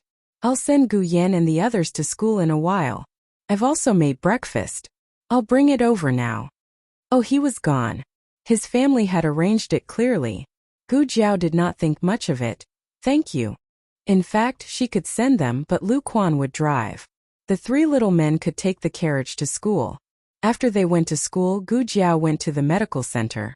Today, another 2 critically ill patients were discharged. It was a joyous day. Then, she did not see Xiao Lulang early in the morning. She felt that something was missing. On the other side, Marquis Gu also planned to go out. Ever since Yao Shi moved to Jade Water Lane, she was not willing to move back. With Gu Jiao blocking her, he could not beat her in a fight or steal her away. Yao Shi had listened to him in the past, but ever since she had Gu Jiao, he felt that his position in Yao Shi's heart had plummeted. This could not go on. He had to find Yao Shi alone. He had calculated the time that Gu Jiao would go to the medical center. However, he had to go to the yamen at this time. After some hesitation, he decided to skip work. Putting aside his ability to handle matters, his attitude as an official was not bad. This was the first time in his career that he skipped work. However, for his wife, he was willing to risk it all. At the same time, he thought about it. After he brought Yao Shi back, he could go to the Ministry of Justice to see Jinyu. Jinyu had been locked up for so long. He must have suffered a lot. He set out with great ambition. However, as soon as he opened the door, he paused. Outside the door stood an old man in plain clothes. His figure was bigger and taller than him. His hair was silver, but he was hale and hearty. The bundle in Marquis Gu's hand fell to the ground. This was the gift he had prepared for Yao Shi. "Father, father, father. Why did you come back?" He was so nervous that he stuttered. The old Marquis's sharp gaze fell on Marquis Gu's face. "Shouldn't you be at the yamen at this time?" There was no morning court today, but the yamen was not on holiday. Marquis Gu broke out in a cold sweat. "I was just about to go." The old Marquis looked at the jewelry scattered on the ground. "You brought these things?" Marquis Gu went from stuttering to mute. Did his luck have to be this bad? The first time he skipped work, he was caught by his own father. The old Marquis had heard a basket of rumors about Marquis Ding, and on the way back to the capital, he was in a fit of anger. For Marquis Gu to be caught at this time was no different from sending himself to his death. Marquis Gu took a step back and raised his arm to block his face. "My face is just fine." Marquis Gu had already set up a family. The old Marquis usually did not beat him unless he could not hold back. After a quarter of an hour, Marquis Gu's shrill screams came from his courtyard. Not far away, Huang Zhong helplessly covered his face. Sigh. Could not bear to look. In the military camp, Gu Chongqing received news that his grandfather had returned and immediately returned. At the same time, Gu Changfeng of Qing He Academy also heard the servant's report. "What? My grandfather is back?" The servant said with trepidation. "That's right. Second young master, you must not run around after school. Remember to bring third young master back to the manor." Bring Gu Chenglin back to the manor? This was difficult to handle. Gu Chenglin's condition was getting worse and worse recently. Ever since Gu Changfeng witnessed the bloody scene of the operation, he could no longer eat meat. He often mocked himself for being a monk. However, one day, a young monk really came to his courtyard. It was little Jing Kong. Gu Chunglin was recuperating in Gu Jiao's courtyard. Little Jing Kong had been coming to little Jing Kong recently, so it was inevitable that he would occasionally bump into him. Little Jing Kong did not know Gu Chunglin, nor was he clear about the grudge and relationship between him and Gu Jiao. He only thought that Gu Chunglin was an ordinary patient. Little Jing Kong was a warm-hearted child. When he saw that Gu Chunglin was unhappy and restless, he proposed to recite Buddhist scriptures for him. In the past, when I was unhappy, my master would recite Buddhist scriptures for me. After that, I would be happy. Gu Chunglin was in a daze and ignored him. Little Jing Kong only thought that he agreed. He diligently took out his little monk robe and small wooden fish, put on his Buddhist beads and monk's hat, sat cross-legged on the floor and began to recite Buddhist scriptures for Gu Chunglin. Gu Chunglin did not react at first, but as he listened, he sat up straight. Tears flowed from his eyes, but he found peace in his heart. Bodhisattva can really save people from suffering? He asked in a daze. Little Jing Kong said seriously, "Of course. That's what Master said." Gu Chunglin suddenly stood up and bowed respectfully to little Jing Kong. "I want to be a monk. Little Master, please shave my head." Little Jing Kong. "Oh." Little Jing Kong ran out and found a razor for shaving patients' leg hair. He began to shave Gu Chunglin's head. He shaved from left to right. When he was about to shave the right side, Gu Chungfeng arrived. Seeing this scene, Gu Chungfeng went crazy. "What are you doing?" Little Jing Kong turned to look at Gu Chungfeng and said innocently, "I'm shaving his head. He wants to be a monk." Gu Chungfeng. "How old are you to shave someone's head? One of you dares to extend your head, and the other dares to shave it." Gu Chungfeng said with heartache, "Grandfather is back. He wants you to go back quickly." Gu Chunglin put his palms together and bowed to Buddha. "I've become a monk. I'm no longer the young master of the Marquis Mansion, and I don't know your grandfather. I have nothing to do with the mundane world. Can my hair be reattached?" Boo-hoo. Gu Chunglin returned to the Marquis Mansion with half of his bald head and half of his long hair. When he saw Gu Chunglin's unspeakable appearance, the old Marquis, who would not panic even if the sky fell, spat out a mouthful of tea.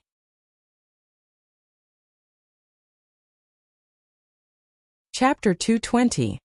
The old Duke did not know that Madame Yao and her son had returned to the capital. He thought that they were still at the hot spring villa, so he did not send them any news. He began to interrogate his son and 3 grandsons.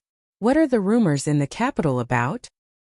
He did not know if he did not interrogate them, but he was shocked when he did. So many major events had happened in the Duke's household in the years that he was not in the capital.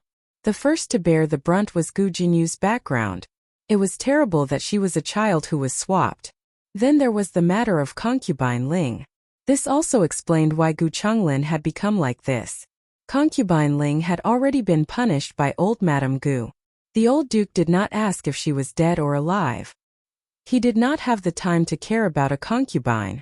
As for the real granddaughter's unwillingness to return to the Duke's household, he did not take it to heart. She was just a servant girl. There was no need to pay attention to her. Moreover, she was already married. A married daughter was like spilled water. She was no longer part of the Duke's household. The 4 of them did not mention that Gu Chunglin bullied Gu Yan and was beaten up by Gu Jiao. There was no benefit in saying it. They would still be beaten up. Gu Yan's body was weak and would be gone after a beating. No matter what mistakes he made, he would never be beaten. Furthermore, the ladies in the Marquis's residence were all brought up. Regardless of whether Gu Jinyu got into trouble or not, the old Marquis had never laid a finger on her. So Gu Jiao would not be beaten. But even if this was not mentioned, the Duke's household was in a mess. Those who skipped work and those who moved out moved out. If the upper beam was not straight, the lower beam would be crooked. They all had to be punished. Since Duke Gu had already beaten him, he would do it again. "Duke Gu, are you still my biological father?" The old Duke looked at Gu Chongqing. "As the eldest brother, you did not restrain your 2 younger brothers. Should you be punished?" Gu Chongqing lowered his eyes, as if he was enduring something. "Yes," the old Duke said in a low voice, Okay, 100 military whips. Gu Chengfeng 50 lashes, Gu Chenglin also 50 lashes. Gu Chongqing said. Sandy has just recovered from his injuries. He can't take the whip. I will take the punishment on his behalf. Gu Chongfeng hurriedly said. I can also accept the punishment on behalf of third brother. All right, I'll add another 20 lashes to each of you. After the old marquis said coldly, he looked at Gu Chenglin, who only had half a head of hair left. If you can withstand the remaining 10 whips, I'll let it go. If you can't, I'll just take it that I don't have a grandson like you. The old marquis is the most ruthless. When Gu Chongqing was teaching his 2 younger brothers a lesson, old Madame Gu still dared to cry, throw a tantrum, and threaten to hang herself. Under the old duke's command, his son and grandson were whipped so hard that old Madame Gu did not even dare to make a sound. Marquis Gu was beaten black and blue. Enough, the old marquis said. Don't beat him to death. He still has to enter the palace and ask for punishment. Marquis Gu, who had nothing left to live for. You really are my father. The old marquis brought his son into the palace to ask for punishment from the emperor. The old marquis knelt down and bowed, cupping his fists. It's the father's fault for not teaching her well. That girl caused such a huge disaster, and it's all because this unfilial son spoiled her. This official has brought this unfilial son here for your majesty to deal with. The emperor glanced at Marquis Gu, whose face was bruised and swollen. He had already been beaten to this state. He had no place to lay his hands on him. The emperor coughed lightly and waved his hand. Forget it. Marquis Gu is not at fault in this matter. The girl is also young and immature. Just discipline her in the future. As for the reason for Gu Jinyu's punishment, the official explanation given was still that she had broken the imperial jade seal, and had also committed the crime of deceiving the emperor. As for whether it was the bellows deceiving the emperor or the glutinous rice mortar deceiving the emperor, the officials did not specify in detail. But the more it was like this, the easier it was to achieve the effect of killing 2 birds with 1 stone. Now, even if there was no evidence of the bellows, there were many people among the people who said that Gu Jinyu had falsely claimed the credit for the bellows. Strictly speaking, the main responsibility for this incident did not lie with Gu Jinyu. Although she had provided the blueprint for the modifications, it was the Ministry of Works' decision whether or not to use it. The Ministry of Works Manufacturing Department had long discovered that there was a problem with her modifications, but not only did they not stop it, they skipped the normal trial process and hired a large number of illegal workers to work on it. But the old marquis could not absolve Gu Jinyu. He expressed that all of the losses would be borne by Marquis Ding An's Fu. In addition, he requested that the emperor abolish Gu Jinyu's position as county princess. The emperor sighed. Ah, old marquis, why bother? Jeanne has already abolished her position as county princess. Just leave the position of county princess. Asking your majesty to take back the decree. The old marquis persisted. The emperor had an expression of, since you're so insistent, then I can't not give you face. He decreed that Gu Jinyu's position as county princess was revoked. Gu Jinyu finally walked out of the Ministry of Justice, but she could not feel happy. Half a month ago, she was still a high and mighty second-rank county princess. Now she had nothing. Falling on flat ground did not hurt. Falling from a high place hurt. Gu Jinyu returned to the Marquis Fu. She first returned to her courtyard to take a comfortable hot bath. After changing into clean clothes and tidying her appearance, she went to the parlor to pay respects to Marquis Gu. She choked with sobs, her eyes slightly red. Grandfather, Jinyu knows her wrongs. Jinyu is willing to go kneel in the ancestral hall as punishment. No need, the old marquis said. Gu Jinyu's heart leaped with joy. Grandfather was not willing to punish her by kneeling. Grandfather still doted on her. The next second, she heard the old marquis coldly say, "You are not a member of the Gu family. You do not have the right to kneel to the Gu family's ancestors. Also, in the future, do not call me grandfather." Gu Jinyu froze in place. The old marquis had always been a strict and violent family head. He did not show any mercy when beating his children and grandchildren, except for Gu Yan and Gu Jinyu. Gu Jinyu had always believed that grandfather doted on them, but now she inexplicably felt that grandfather did not care about them at all. Gu Jinyu was wrong. It was not that the old marquis did not care about them, but he simply did not care about her. The old marquis doted on Gu Yan. Otherwise, he would not have given Gu Yan 2 secret guards. Even Gu Chengfeng and Gu Chenglin did not have them. The old marquis was a classic example of favoring boys over girls. He did not dote on his biological granddaughter, much less his biological granddaughter. After settling the matters in the residence, the old marquis once again entered the palace. The news of the old marquis's return to the capital quickly swept through the capital. Almost everyone knew that the once all-powerful old general had returned. But so what if he had returned? He had long handed over his military power, and the Gu family army had also been incorporated into someone else's command. Gu Jiao had always paid no attention to outside matters. She did not know that the old marquis had returned. She was checking the medicine sent from the factory.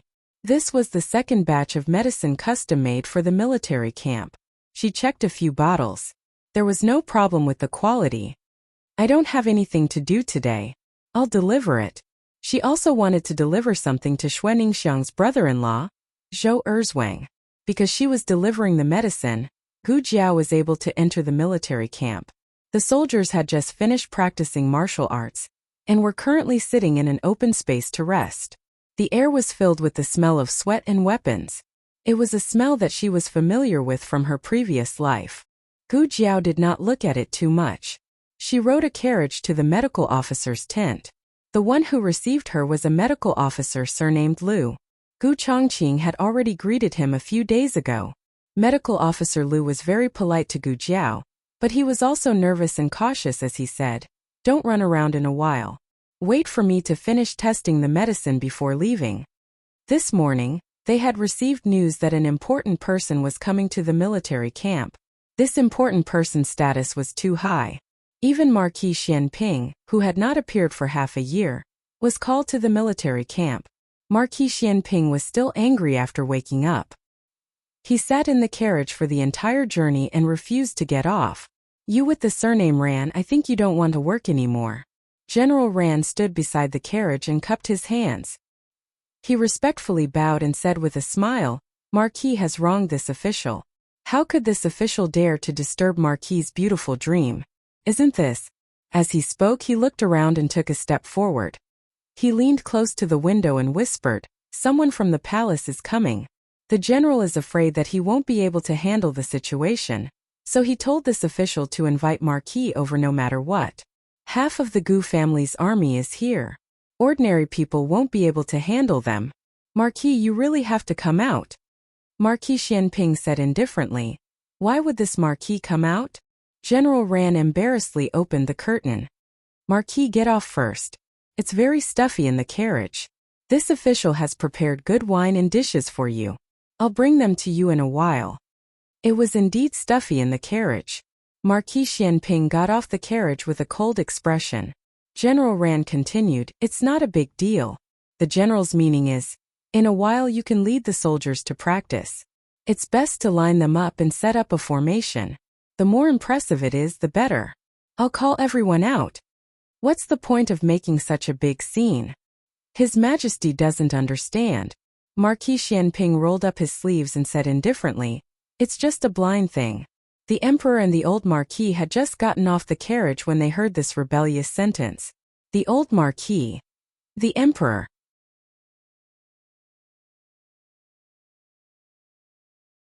Chapter 221. There are novels with connotations that can't be found online here. The emperor felt that if he died one day, it would be because he was angered to death by Shaoji. The 3,000 beauties in the harem didn't empty his body, but Shaoji could pierce his heart with one sentence. The emperor immediately pulled a long face. The old marquis's face also sank. This Marquis Xianping was a modest gentleman when he didn't speak, but when he spoke, he was simply a hooligan. Marquis Xianping turned his head and saw the emperor's group. His handsome face didn't have the slightest bit of panic or guilt from being caught. He turned around, cupped his hands and calmly and elegantly bowed. "This subject greets your majesty." To be honest, even civil officials didn't bow as elegantly as him. The emperor's heart was in turmoil. Even the most beautiful concubines didn't make his mood fluctuate like this. When General Ran heard Your Majesty, he was scared out of his wits. He hurriedly turned around and bowed deeply. The old Marquis was standing next to the Emperor, but the old Marquis was wearing a mask, so General Ran didn't recognize him.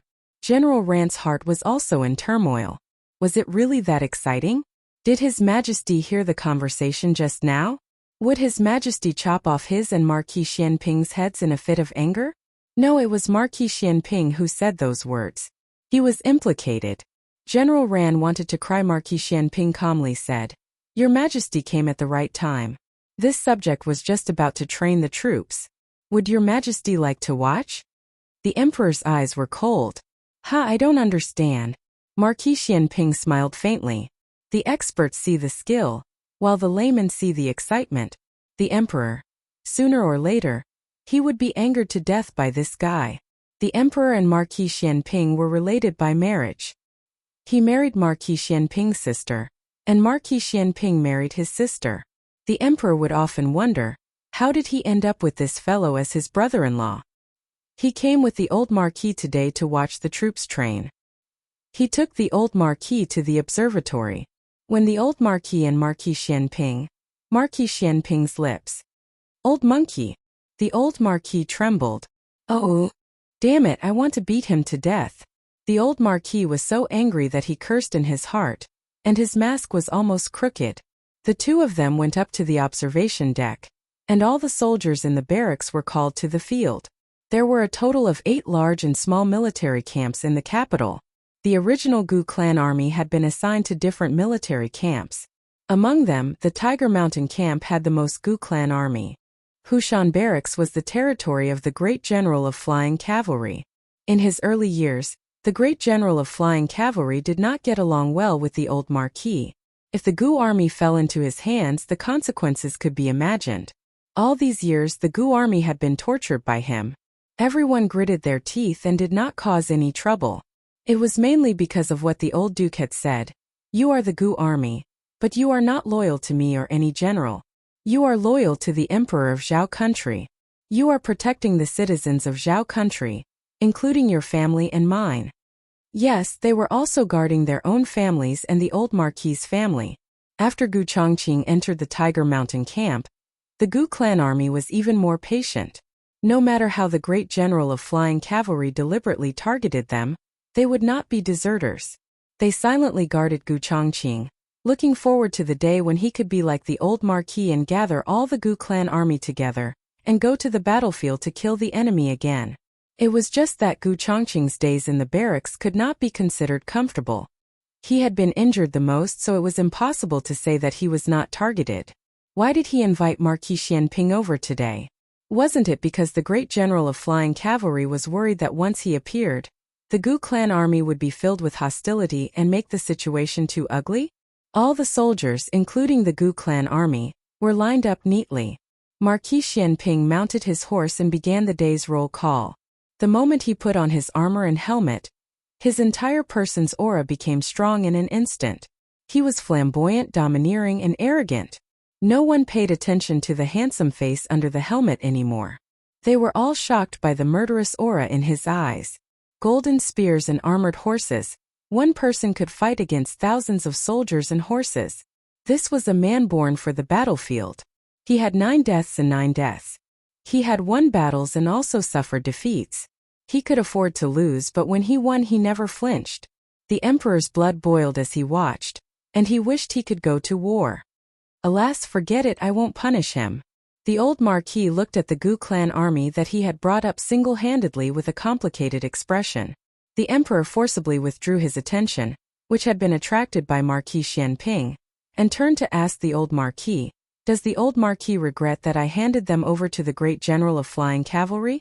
It was not that the Gu clan army was smooth sailing in other barracks and was not rejected by others. It was just that it was the most serious under the command of the Great General of Flying Cavalry. Even Gu Chongqing had suffered many losses and sufferings. The old Marquis sighed and said, They are the sons of Zhao country. The sufferings they suffered today were for your Majesty's great cause. I have no regrets and they have no regrets. Only when they were assigned to the Great General of Flying Cavalry, who was the most difficult to deal with, Could it show that the emperor was deliberately making things difficult for the old marquis? Only then would the old marquis have enough reason to be bitterly disappointed with his majesty. If he broke off with his majesty, no one would suspect that he continued to secretly work for his majesty. The emperor also sighed and said, "Then I will find an opportunity to transfer Chongqing to the front of the emperor. I heard that he was accidentally injured during training last year. This kind of situation is not uncommon." Even if he knew that Gu Chongqing would not complain to Marquis Gu, the emperor did not deliberately gloss over things. A trace of complexity flashed through the old marquis's eyes. The battlefield is far crueler than the barracks. If he can't even withstand this setback, how can he lead troops to war in the future? Your Majesty and I are well aware that the war will definitely start. Yes, there would be a war. That day would come sooner or later. Now, every additional bit of training would increase the possibility of survival on the battlefield. No matter how much the great general of flying cavalry targeted Gu Chongqing, he would not brazenly take his life. The enemy was the one who would not show mercy. At this point, the emperor could not say anything more. After the training was over, the emperor and the old marquis walked down from the observation platform. Thinking of something, the emperor said to the old marquis, "By the way, there is something I forgot to congratulate the old marquis. Chongqing has broken through to the 13th level." These words were said without rhyme or reason, but the old marquis immediately understood. That was the 18 Arhats formation he had set up in the cave behind the mountain in his early years. There were 18 levels in total, and each level was more dangerous and difficult than the last. So far, the best result was Gu Chongqing. He had broken through to the 13th level last month. The nephew of the great general of flying cavalry was close behind, and had broken through to the 12th level. It was said that he had been practicing well recently, and was planning to break through to the 13th level as well. There were some slight changes made inside and increased the difficulty. "Does the old marquis want to take a look?" the emperor asked. The old marquis cupped his hands. Yes. In the medical officer's tent, Dr. Liu was diligently inspecting the medicine sent by Gu Jiao. The inspection of medicine in the military camp was very strict. Today, the other medical officers were not present, so he would not be able to inspect it so quickly by himself. Gu Jiao sat in the military tent, bored to death. It was quite embarrassing for a girl to be alone in a room with a man like him. Dr. Liu smiled and said, "Miss Gu, please sit for a while. If you are really bored, you can go outside for a walk. Remember not to go too far, and do not go beyond the tent in front." If it was someone else, Dr. Liu would not be so considerate. But who asked him to be someone Gu Chongqing had greeted before? Gu Chongqing did not say that she was his sister. Perhaps it was because the cold-faced Yama had personally come out to greet her that the relationship between the two was not simple. As for how complicated it was, Dr. Liu did not gossip about it. Gu Jiao was not the most uncomfortable person in the military tent. Instead, it was the man Dr. Liu. Gu Jiao had observed his awkward demeanor several times. If this went on, who knew how long it would take for the medicine to be finished? She still had to go back to the Imperial College to pick up Xiao Lulang and little Jing Kong from school. As this thought flashed through her mind, Gu Jiao decided to go out for a walk so that Dr. Liu could concentrate on improving his efficiency. Tiger Mountain Barracks was next to a mountain, and that mountain was called Tiger Mountain. That was how it got its name. Dr. Liu only said that she was not allowed to walk past the tent in front, but did not say that she could not go to the back of the mountain. She did not go too far and just strolled for a while. Unexpectedly, she accidentally saw a gray, fat rabbit. It was very cute. Gu Jiao had nothing to do, so she grabbed the rabbit. Although the rabbit was fat, it did not have good reflexes. She was not careful and let it go into the grass. "Oh, little thing, you run away quite fast." Gu Jiao chased after it and chased it into a cave. At first, she thought it was an ordinary cave, but the more she walked, the more spacious it became. Something was wrong on the other side. The emperor and the old duke came to the entrance of the 18 Arhats formation. The entrance was no different from an ordinary cave. Usually there was no one guarding it because there was nothing valuable inside. There were only traps that could kill people. The soldiers in the barracks knew the key points, so they usually would not come here. Today the emperor was coming, so a guard was arranged at the last minute. The guard just went to the toilet and returned to his post to find the emperor leading his masked subordinate over. "I'm so lucky." The guard secretly broke out in a cold sweat. The guard saluted the emperor with his hands folded. The emperor waved his hand, indicating that he should retreat to the side. The guard tactfully retreated. The emperor said to the old duke, "The array that was left in the past has not changed, but some hidden arrows have been added. It is more difficult to break through than before." "Was it General Piaoqi's idea?" the old duke asked. "Yes." The emperor sighed. "It was added the day before Chongqing went to break through. There was no one else who could use such a method to deal with Gu Chongqing." The old duke did not say anything. It was the emperor who spoke. Chongqing was injured at that time. It was when the furnace exploded. He broke through the array with injuries and was able to break through to the 13th level. It is really rare. I'm afraid that even General Piaoqi did not expect Chongqing to be so powerful. The old duke still did not say anything. Only by breaking through the 18th level could he be qualified to revive the Gu army. Boom! A loud noise suddenly came from the cave. The old duke and the emperor's faces changed. "What's going on? Something happened inside?" The old duke's white eyebrows twisted. "Someone is breaking through the array." The emperor called the guard. "Who went in?" The guard shook his head. "No. I didn't see." The emperor frowned. "You were here all this time." "This servant went to the toilet." The guard did not dare to hide. "But this servant will be back soon, and no one in the military camp will break through the array casually." The emperor asked suspiciously. "Then what's the noise inside?" This array was created by the old duke. He could tell which level the array had been activated just by the sound. 3, 4, 5, 6, 7. In such a short time it had already reached the 7th level. But this alone was not enough to attract the old duke's attention. Soon, the mechanisms of the 80th and 90th levels were activated. The speed was too fast. The old duke frowned. Was someone really breaking through the array? Or was the array activated by itself? "Are you sure no one went in?" the emperor asked. This servant. The guard was suddenly unsure. The noise inside reached the 13th level. The old duke's eyebrows were tightly knitted. Was it Chongqing? Gu Chongqing had broken through to the 13th level. But just as this thought flashed through his mind, the array of the 14th level was quickly activated. The old duke's expression finally changed. At the 15th level the array stopped. For some reason the old duke breathed a sigh of relief. But before he could finish his sigh of relief, 16, 17, 78, it was inconceivably fast. Without waiting for people to recover from their shock, the array returned to calm. The array only had one entrance and one exit. Only after breaking through the 18th level could one leave from the exit. Otherwise, one could only return to the entrance. The old duke let the guard go around to the back exit to take a look. The guard quickly turned back and reported, "I didn't see anyone." The emperor was stunned and asked the old duke, "Do you suspect that someone broke through? 18 levels? And in such a short period of time?" The old duke also felt that it was impossible. He shook his head. "Maybe the mechanism malfunctioned. I'll get someone to fix it later."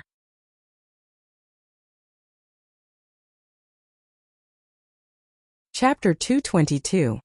Gu Jiao carried the little rabbit back to the tent. Sure enough, it was much faster to settle down. Dr. Lu finished checking all the medicine.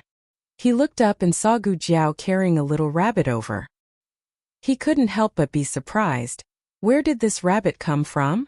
"I picked it up from the back of the mountain," Gu Jiao said. "Back of the mountain?" Dr. Lu thought to himself. She couldn't have gone there, right? "What's wrong with you?" Gu Jiao felt that Dr. Lu was looking at her strangely. "You didn't enter any cave, right?" Dr. Lu asked carefully. "I can't enter?" Gu Jiao asked strangely. Dr. Lu said, "Of course you can't enter. You'll die if you enter." Gu Jiao stroked the rabbit and said calmly, "Oh, then I didn't enter." "Dr. Lu, did you enter or not?" "Forget it, she probably didn't enter. Otherwise, how could she have come out alive with such powerful traps?" Dr. Lu settled the remaining payment for Gu Jiao and told Gu Jiao that if the response to this batch of medicine was good, then there would be an order for another 1,000 bottles. The demand for the medicine in the military camp was huge. As long as Gu Jiao firmly grasped this order, The medicine factory would soon be able to recoup their costs. Gu Jiao thanked him and carried the little rabbit out of the military camp. Xiao Sanzi saw the little rabbit in her arms and became interested. Miss Gu, where did this little rabbit come from? It's so cute. It's really cute. Gu Jiao nodded. I'll braise it tonight. Xiao Sanzi. Fat rabbit. In the end, Gu Jiao didn't succeed in eating the rabbit meat because little Zhongli took a fancy to this fat rabbit. The little girl was introverted and didn't talk much.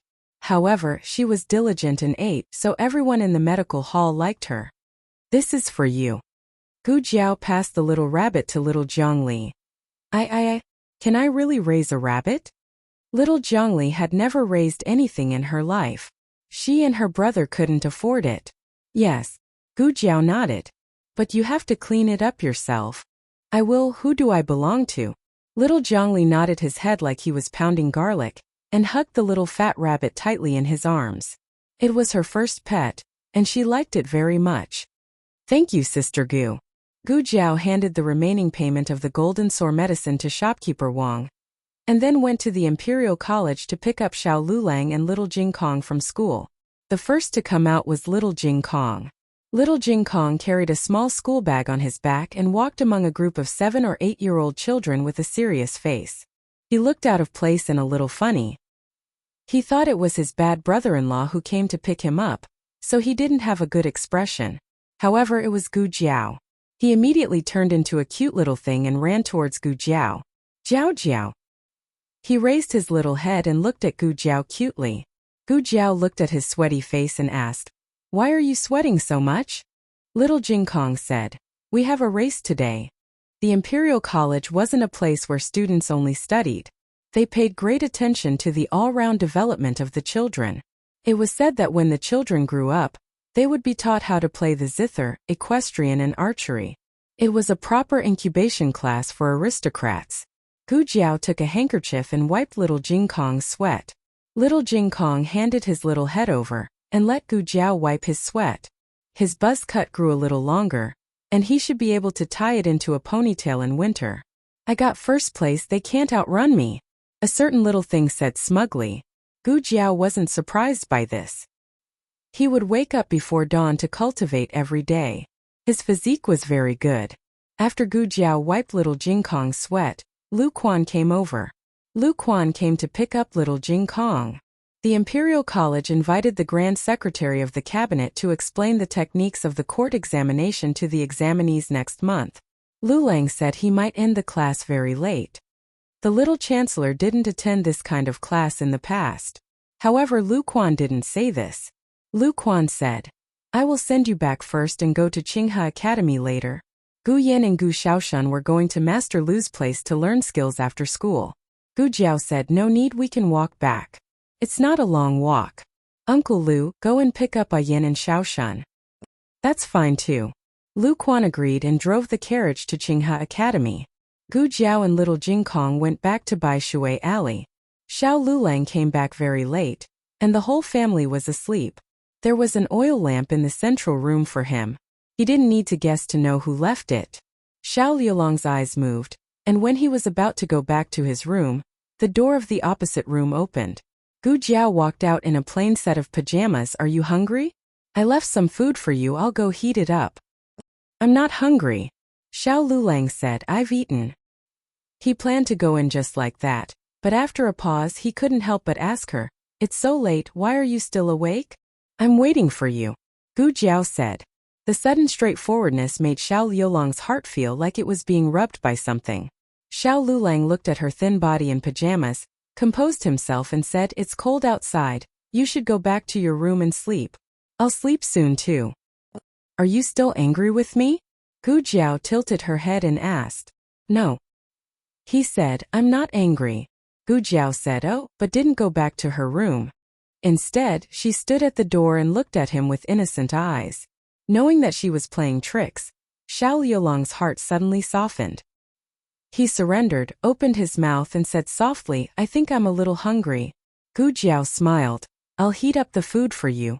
Xiao Lulang looked at her thin pajamas, hesitated and said, "Put on some clothes."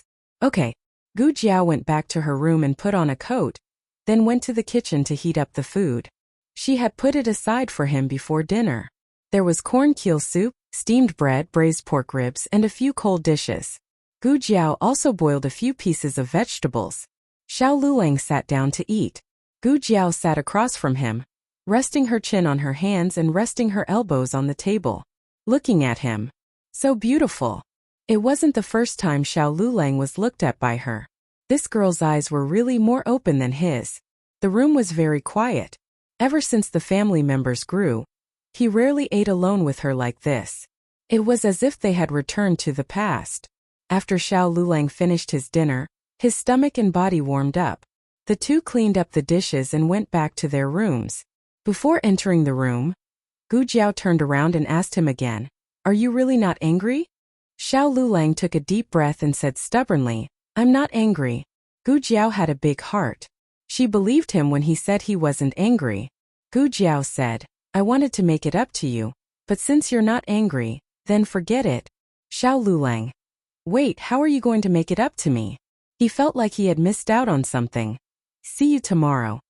Gu Jiao entered the room. Xiao Lulang. The workload at the Imperial College had increased recently. At first, Xiao Lulang didn't want to skip classes, but later on, he couldn't even if he wanted to. The emperor attached great importance to the court examinations and sent many ministers to pass on knowledge to the examinees. Even though the court examinations didn't eliminate people and only examinees entered as grand scholars, who would want to be a grand scholar? They were all aiming to become grand scholars. As the court examinations approached, the atmosphere at the Imperial College became tense again. At the medical hall, the last critically ill patient wrapped in red cloth was discharged. Now, only Jiang Shi was left in the miracle hall. His condition was serious and he would probably need another 2 to 3 months of treatment. Gu Jiao went to give Jiang Shi an 4 drip. Just as she finished, she heard an unusual commotion outside the medical hall. Gu Jiao thought it was a medical dispute, but when she went downstairs she realized it wasn't. "Why are there so many people here?" Gu Jiao asked as she looked at the crowd at the entrance. The second boss sent Xiao Sanzi to find out. Xiao Sanzi quickly returned. I heard that the crown princess is giving a lecture at the women's school. Even students who aren't from there can attend. These people are here for no reason. They want to attend the crown princess's lecture. As it turned out, the crown princess had been grounded by the emperor because of the chain bridge incident. Now that the order had been lifted, in order to save the imperial house's face and to increase the imperial house's reputation among the people, this was the cause of today's commotion. The heat of the chain bridge incident had already passed. Recently, there were rumors that the crown princess paternal family had used the crown princess's name to block the bridge and burn incense. It had nothing to do with the crown princess. The crown princess had been implicated by her paternal family. The opinions of the people were mixed. Some felt sorry for the crown princess, while others felt that the rumors could not be trusted. But no matter what, the crown princess was giving a lecture. Most people were not willing to give up this chance to meet the crown princess. After all, this was likely the only time they would see her in their lives. The crown princess's lecture hall was full. She was teaching chess. The crown princess was not the only one sent to teach at the women's school. There was also the Rui Wang's consort Du Qianqian. Du Qianqian's qin skills were among the top 3 in Zhao country. However, under the crown princess's strong halo, no one noticed that she had come. Her lecture hall was empty. There were only 2 students. One was Li Wanwan, who truly liked to learn the qin. The other was Du Xiaoyun, who she had forced to stay in the lecture hall.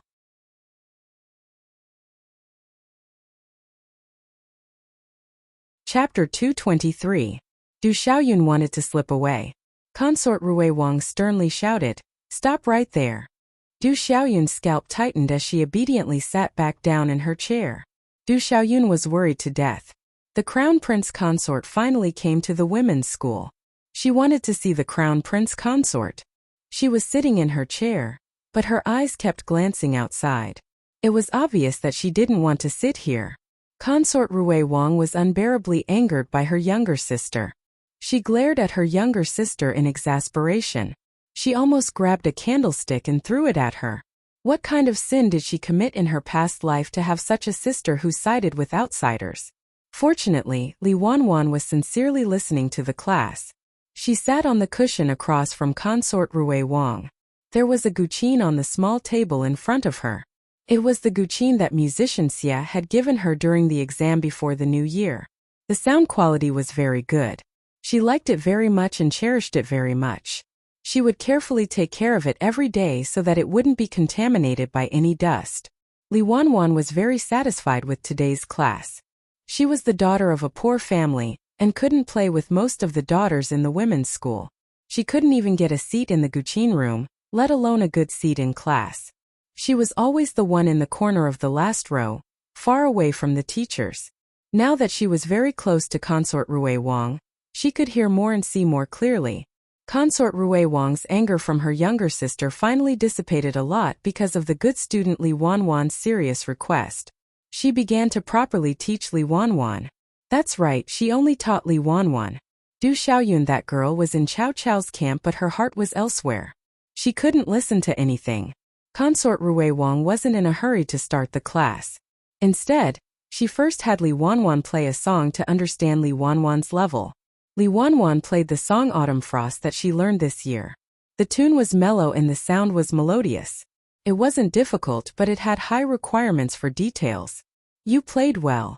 Consort Rui Wang nodded. It's just that your finger technique is a little lacking. How long have you been learning the zither? Li Wanwan replied, replying to Consort Rui Wang's question. This humble girl has already studied for a year. Only a year? Consort Rui Wang was stunned. She praised, then you didn't play well. You played very well. Li Wanwan lowered her eyes because someone was giving her pointers. Consort Rui Wang gave her some pointers. Li Wanwan wasn't considered a genius when it came to learning the zither, but her ability to learn was pretty good. Rui Wang said, you've pretty much mastered this song.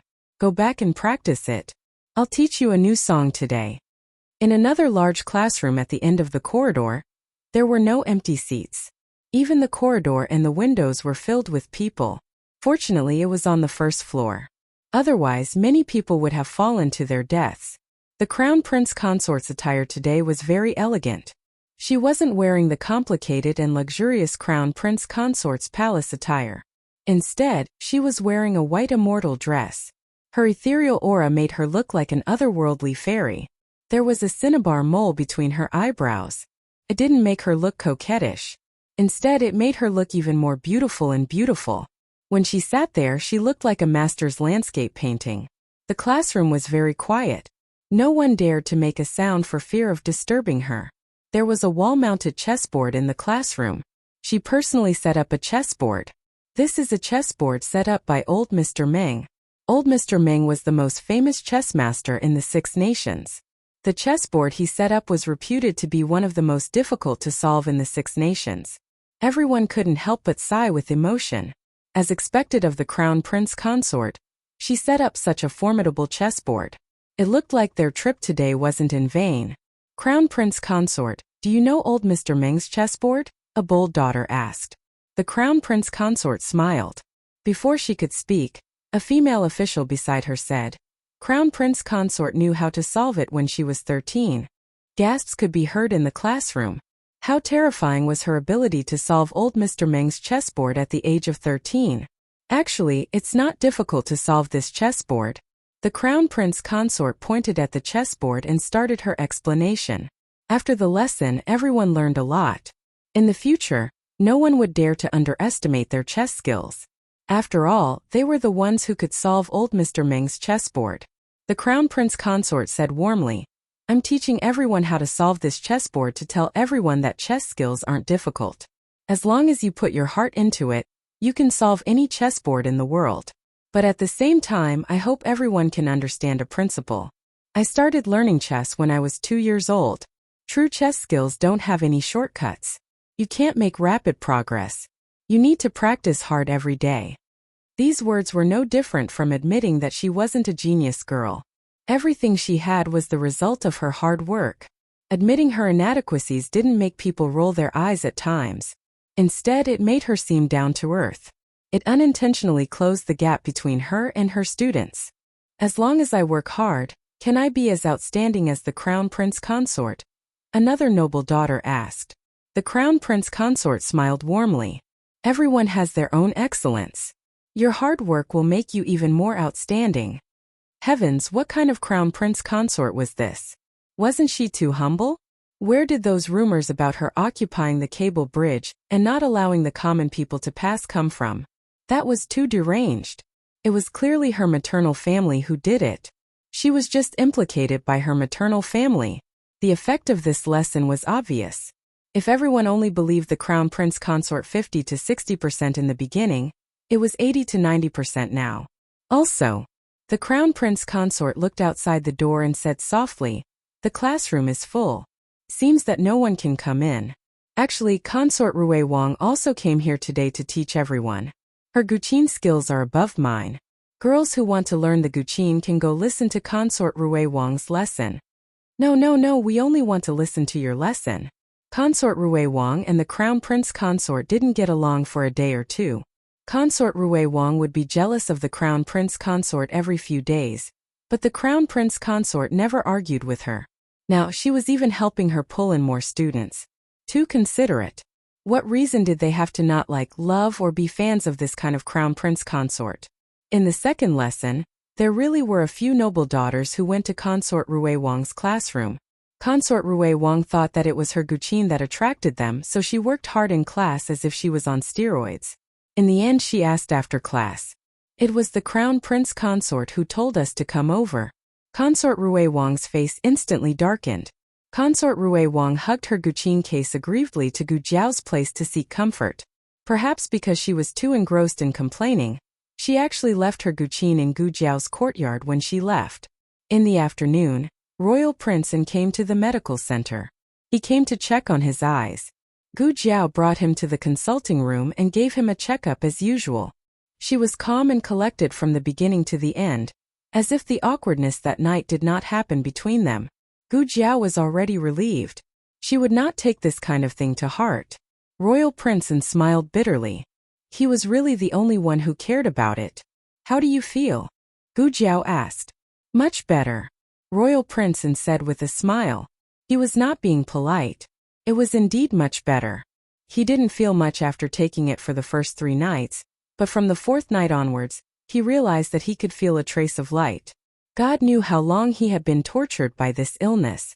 Any of his weaknesses could bring fatal disaster to himself, so he had been walking on thin ice all these years. Gu Jiao nodded. Continue to take the medicine and change your diet. Eat more internal organs. Royal Prince An didn't like to eat those, but since she said it, then he would listen. Okay. Gu Jiao looked at him. Did you catch a cold? His voice didn't sound right. Royal Prince An smiled and said, I can see the light at night. I was so happy that I went to sit in the courtyard for a while. Not in the courtyard but on the roof. It was hard for others to understand the joy of almost regaining his sight. Your hand. Gu Jiao pointed at the pulse pillow on the table. Royal Prince An put his hand on it obediently. Gu Jiao checked his pulse and took back her hand. It's not serious. You don't need to take medicine. Why is there a doctor who doesn't prescribe medicine? Don't you need to earn money? Royal Prince An teased her. Gu Jiao glanced at him. The consultation fee is 10 taels. Royal Prince An laughed. Okay. Not to mention 10 taels, he was willing to give 100 taels. Zhuang Yueshi came out of the girls' school after class and saw her brother's carriage parked in front of the medical center. She frowned. Did her brother come to pick her up, or why did he park the carriage over there? Zhuang Yueshi didn't wait for Zhuang Mingdai. She went to the medical center alone. The medical center was busy at the moment and there was no extra staff to serve her. She walked in and heard her brother's voice. She came to the consultation room and opened the half-closed door. She looked through the gap and saw Royal Prince An smile after being extorted for 10 taels. It was a smile that Zhuang Yueshi had never seen on Royal Prince An's face. Royal Prince An was not an ice beauty, but he had never smiled so sincerely before. He looked at the person with his eyes full of light. The person he was looking at didn't notice it or didn't care. She buried her head and tidied up her things. Zhuang Yueshi's fingers suddenly clenched. Xiao Lulang finished class late recently. Gu Jiao went to pick up little Jing Kong today. Little Jing Kong was the happiest. He was the first to rush out of the classroom and ran to the gate like a little whirlwind. Jiao Jiao. He was sweating all over again. Gu Jiao wiped his sweat. Were you good today? Good. I'm the best. Little Jing Kong said seriously. Really? Gu Jiao held his hand. What did you learn today? Little Jing Kong held Gu Jiao's hand and skipped forward. I learned the Analects of Confucius and arithmetic today. Did you learn everything? Gu Jiao asked softly. Little Jing Kong patted his chest. Of course. I'm not as stupid as my brother-in-law. Gu Jiao corrected him. Your brother-in-law is not stupid. He's very smart. Little Jing Kong seriously doubted the intelligence of his bad brother-in-law. Why was he always the last in the exam if he was smart? The two talked happily as they crossed the street and came to a shop. They walked past a few shops and turned into Bisui Alley. Before they took 2 steps, Gu Jiao's ears suddenly moved. She grabbed Little Jing Kong and lifted him up. Then she took a big step to the side. Bang! A huge flower pot smashed into the place where they were just standing. It was smashed into pieces, and mud and flour splashed all over the ground. Little Jing Kong opened his eyes wide. Gu Jiao hugged him with one hand and covered his head with the other. She didn't let him see and let him lie on her shoulder. She looked at the window coldly and said softly, "It's okay. I fell down by accident." Gu Jiao didn't chase after them. She carried Little Jing Kong all the way home. Gu Jiao went home. On the other hand, the crown princess, who had been teaching Go at the girls' school all day, also returned to the imperial palace. She first went to the Cunning Palace to greet Empress Xiao and report the teaching situation. Noble Consort Zhuang was also there. Greetings to Imperial Mother and Consort Mother. Strictly speaking, she didn't need to salute Noble Consort Zhuang. However, Noble Consort Zhuang was the birth mother of the eldest son of the emperor. Her status was incomparable to that of an ordinary concubine. Besides, the Zhuang family was very powerful.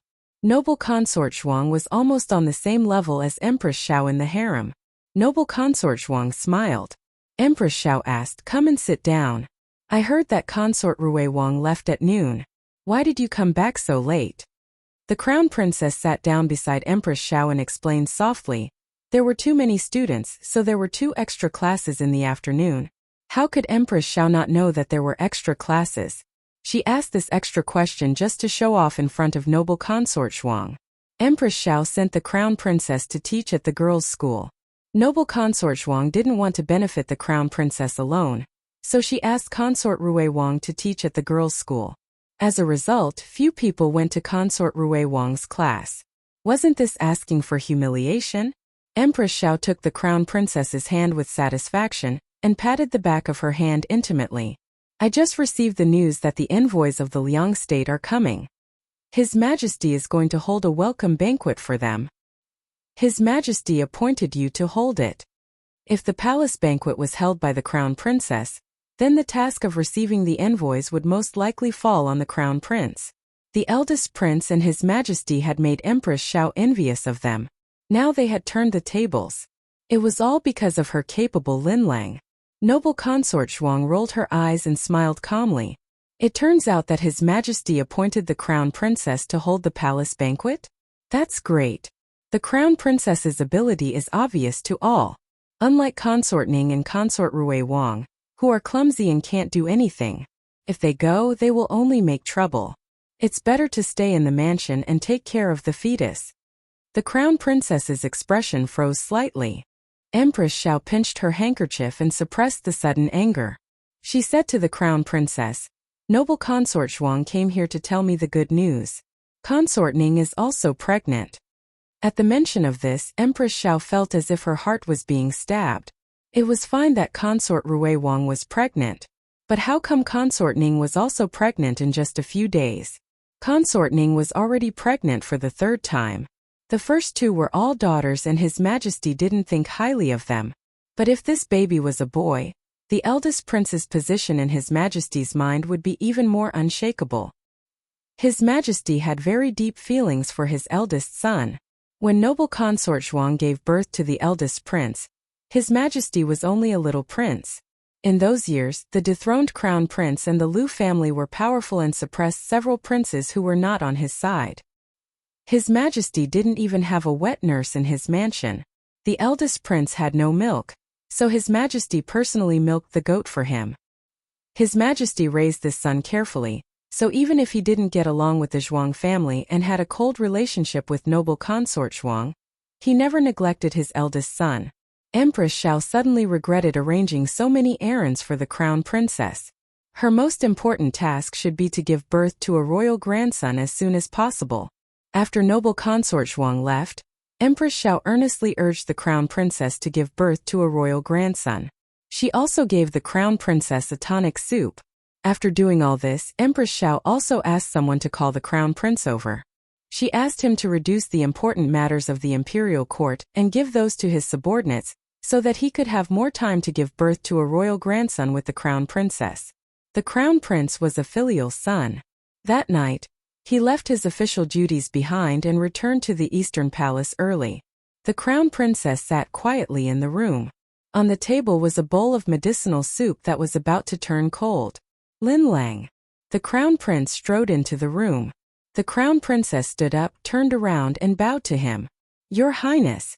The crown prince stepped forward and held her hand. His eyes were full of gentleness. "I already said that you and I are husband and wife. When there is no one else, you are not allowed to be so distant with me." The crown princess smiled. "Your Highness, why are you back so early? Have you finished dealing with the matters of the Ministry of Personnel?" The crown prince said, "How can those matters be more important than you?" As he spoke, he noticed the medicine on the table. "Is this the medicine that Imperial Mother gave you? Why haven't you drunk it yet? It's almost cold." "It was too hot just now." The crown princess put down the book in her hand and reached out to pick up the bowl of medicine. The crown prince suddenly said, "Lin Lang, in your heart, have you still not forgotten cousin?" The crown princess raised her head with a smile and looked at him gently. "How can that be? I am now your Highness the crown prince's person. I only have your Highness in my heart. Don't think about cousin anymore. Cousin can't let you be the empress, but we can." The crown prince hugged her soft waist. "Lin Lang, give us a child." The moon was dark and the wind was strong. The candlelight swayed gently. The directorate finally finished a day of classes.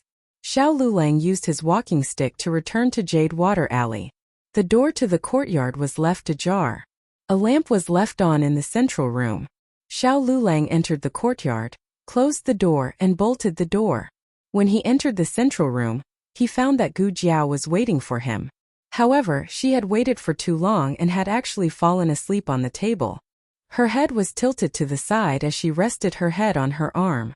Her small face was squished and the red birthmark on the left side of her face was faintly discernible under the flickering candlelight. The night wind in March was very cold. Xiao Lulang turned to close the door to the central room. His movements were very light, but Gu Jiao still woke up. She rubbed her eyes and sat up in a daze. When she saw Xiao Lulang, she immediately woke up from her drowsiness. Her eyes were sparkling. "You're back? Are you hungry? I'll go heat something up for you to eat." Her eyes were too bright, as if they carried warmth. Xiao Lulang imperceptibly averted his gaze and said, "No need, I've already eaten." He paused and then emphasized, "I've really eaten."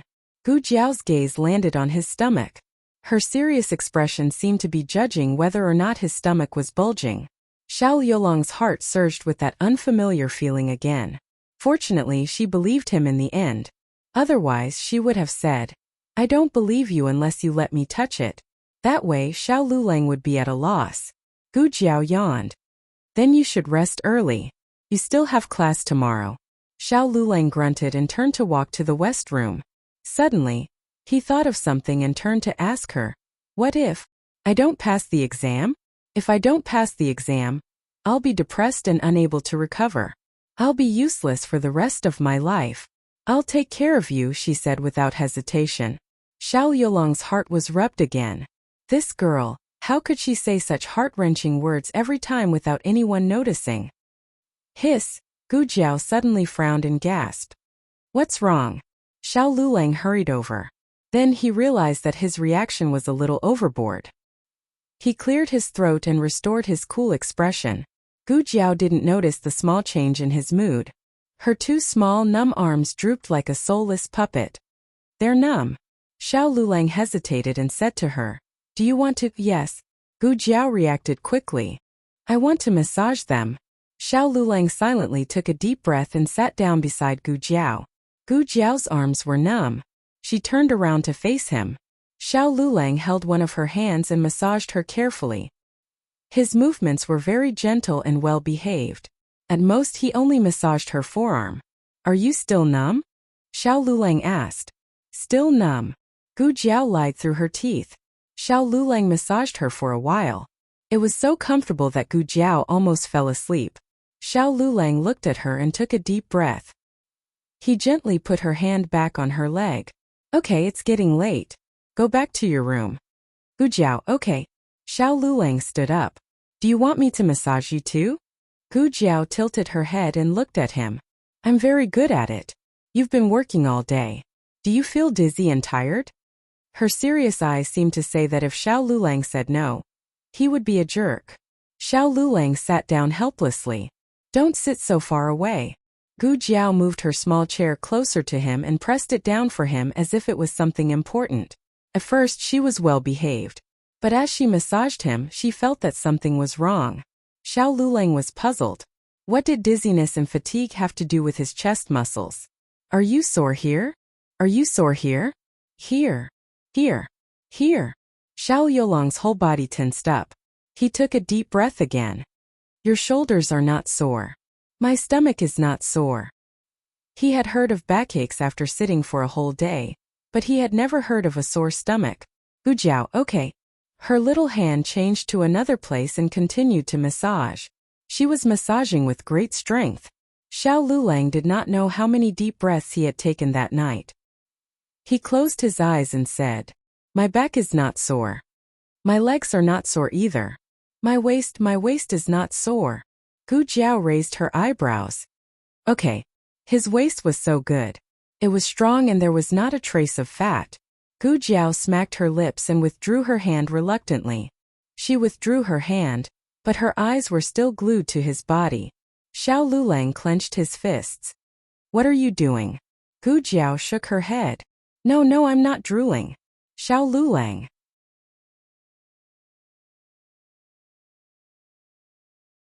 Chapter 224. The novel will be updated faster. All the novels that can't be found on the internet will be available here. There was no such thing as awkwardness.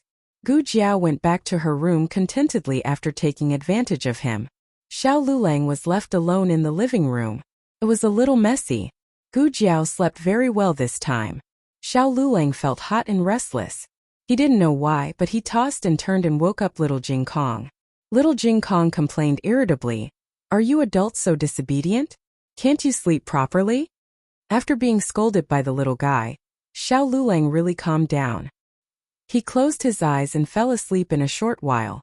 There was a spring rain at night and it stopped at dawn. The ground was wet. Little Jing Kong fell when he went out.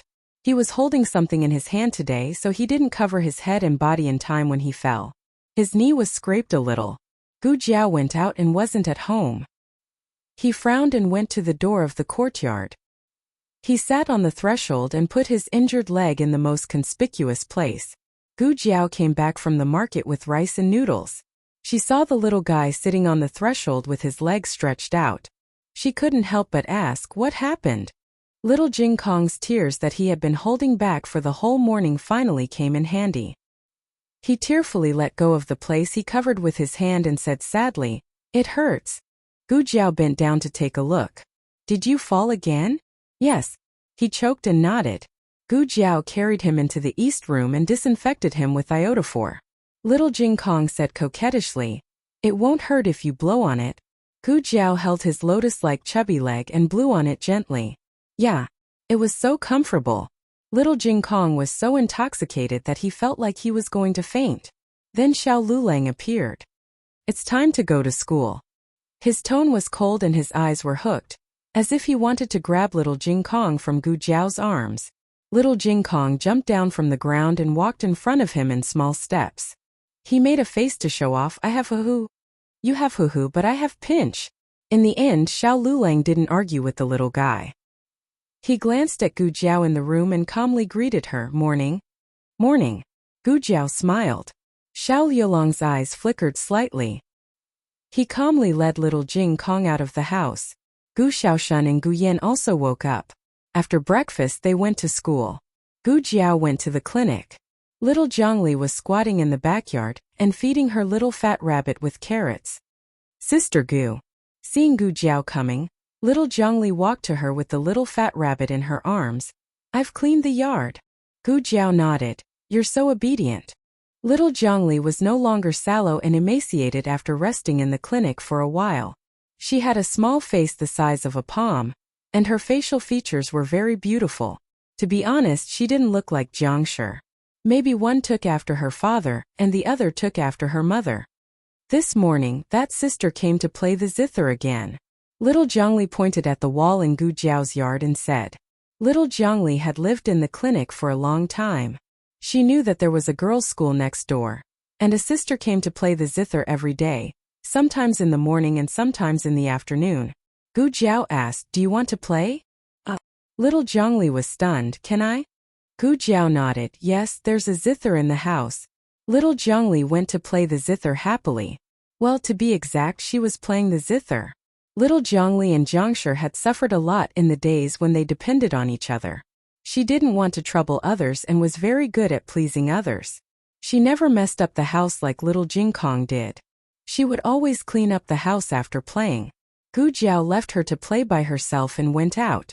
Today was the day of concubine Jing's follow-up visit. Gu Jiao got on the clinic's carriage and went to the nunnery.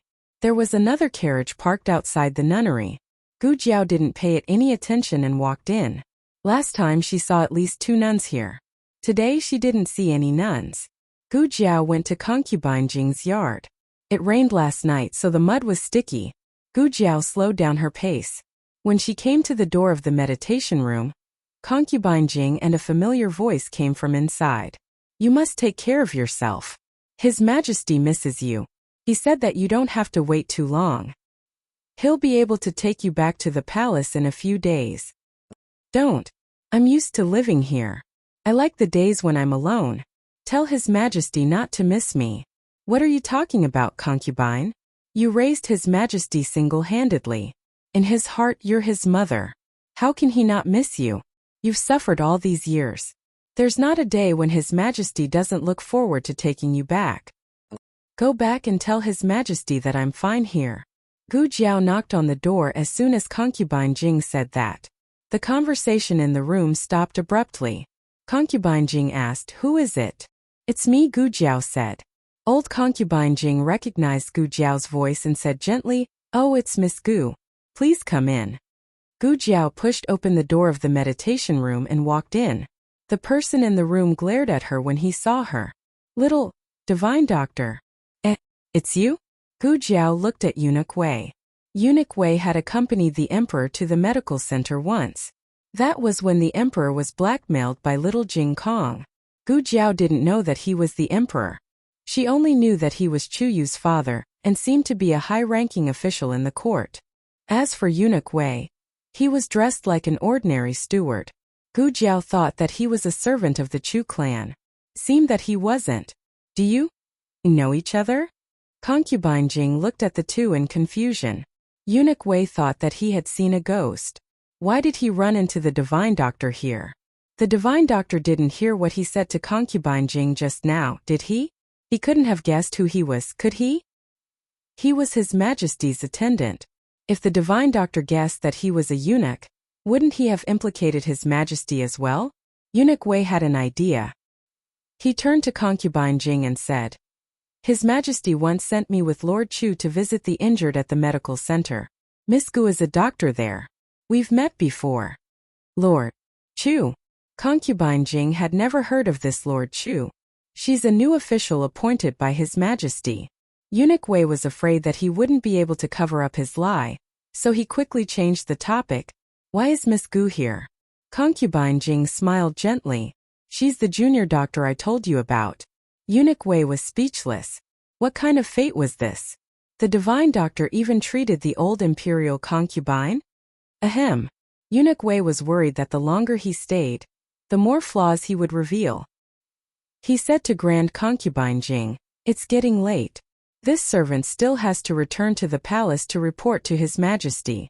I'll visit Grand Concubine another day." Eunuch Wei left in a hurry. Gu Jiao glanced at Eunuch Wei without saying anything. She began to examine Concubine Jing. She took out her stethoscope. Last time, the old imperial concubine's lungs had been filled with ringing sounds, but they were back to normal now. Gu Jiao took the old imperial concubine's pulse and found that it was much smoother. "How do you feel?" Gu Jiao asked. Concubine Jing smiled. "I feel much better after taking the medicine you gave me. It only flared up twice on the second day, and I'm barely out of breath on the third day." Gu Jiao wasn't surprised by this result. After all, the medicine from the research institute was of the highest quality. Even in her previous world where medicine was highly developed, it was far more effective than similar medicines. "Keep that spray on hand at all times. Use it in case your asthma flares up again." "Okay," Concubine Jing agreed, then looked at Gu Jiao with a benevolent expression. "Thank you for taking the trouble to come see me," Gu Jiao said. "I accepted Concubine Rui Wang's consultation fee." Concubine Jing was startled at first, but she soon understood what Gu Jiao meant. She looked at Gu Jiao's serious expression and burst into laughter. "You're such an interesting child." Concubine Jing laughed uncontrollably. She looked at the clear sky and said, "The sun is out. Are you in a hurry to go back, Miss Gu? If you're not, can you accompany me for a walk outside? I can't go out when my illness flares up, so I've been cooped up in my room for a long time." "Okay." Gu Jiao wasn't in a hurry to go back. Concubine Jing put on a cloak and walked out of the courtyard with Gu Jiao. The nunnery wasn't big and disappeared after a few steps. Concubine Jing led Gu Jiao out of the nunnery. The bluestone path in front of the nunnery was very easy to walk on. Gu Jiao had noticed on her way here that even the path in front of the Puji temple wasn't so easy to walk on. Concubine Jing enjoyed the scenery around her and walked slowly.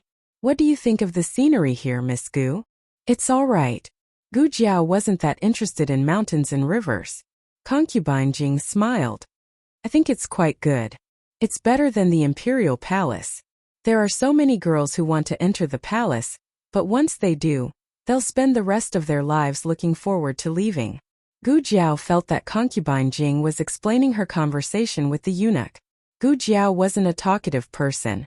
Gu Jiao wouldn't say anything even if Concubine Jing didn't explain. However, the conversation between the two had revealed a fact. Concubine Jing had no choice in the nunnery. At least, the emperor believed that she had no choice. The emperor wanted to take her back, but he couldn't do it due to various reasons. However, his wish was about to come true. While Gu Jiao was lost in thought, Concubine Jing suddenly stopped walking. Gu Jiao noticed her body stiffen out of the corner of her eye. Gu Jiao turned to look at her, then looked in front of her. A burly old man in plain clothes had appeared on the path up ahead. Gu Jiao had experienced life and death in the organization in her past life, so she could instantly sense the hidden killing intent coming from the old man. This old man in plain clothes had killed people before. He must have killed quite a few, or he wouldn't have such a sharp killing intent. The other party soon saw them as well, and he stopped in his tracks. Oh, they knew each other? A complicated look flashed through the old man's eyes. He walked up and cupped his hands in greeting. "Esteemed imperial concubine." Concubine Jing unconsciously tightened her grip on her handkerchief, but her tone didn't change much. "Senior Marquis, no need to be so courteous." Gu Jiao didn't think that the old Marquis was Senior Marquis Gu. After all, there were many marquises in the capital. The old Marquis didn't pay much attention to Gu Jiao either. He only thought of her as a servant girl by Concubine Jing's side. Concubine Jing composed herself and asked, "Senior Marquis, are you here to offer incense?" The old Marquis kept his eyes down and didn't look at Concubine Jing's face. "Something happened to the suspension bridge a few days ago. It's just been repaired, so I'm here to take a look." Marquis Gu was in charge of repairing the suspension bridge, so he should have been the one to inspect it. But hadn't he been heavily injured by his own father? Thus, the old Marquis had come in his place. Concubine Jing pretended to be calm, but anyone with a discerning eye could tell that something was wrong with her. Then you can go about your business. The old marquis cupped his hands again and bowed. Esteemed imperial concubine, please take care of yourself. Concubine Jing nodded firmly. The old marquis turned and left. Concubine Jing looked at his back with a hint of disappointment in her eyes. She then looked at Gu Jiao and smiled. Let's go back. I'm a bit tired. Gu Jiao took concubine Jing back to the nunnery and got on the carriage from the medical center. The driver was Xiao Sanzi. Xiao Sanzi asked, Miss Gu, are we going back directly to the medical center? Gu Jiao grunted. All right, sit tight, Miss Gu. Xiao Sanzi waved his whip. Go. The carriage left the nunnery, passed by the temple, and crossed the stone bridge. The scenery along the way was so beautiful that it reminded Gu Jiao a bit of her days in the countryside. The carriage didn't go very far before another carriage followed. Wherever Gu Jiao's carriage took, that carriage would also take the same path. It was the same after a few turns. At first, she thought that they were going back to the city as well, but they didn't when Xiao Sanzi stopped the carriage at the tea stall and told them to leave first. When Xiao Sanzi drove the carriage on the road, they followed at a distance. Slowly, even Xiao Sanzi began to sense that something was amiss. Lady Gu, why is that horse carriage following us? They were about to enter the downtown area at this time. They would reach Chaoyu Street after passing through a narrow path. There was a Chaoyu archway at the end of Chaoyu Street, and they would reach Xuanwu Street after making a turn. Stop at the alley up ahead, Gu Jiao said indifferently.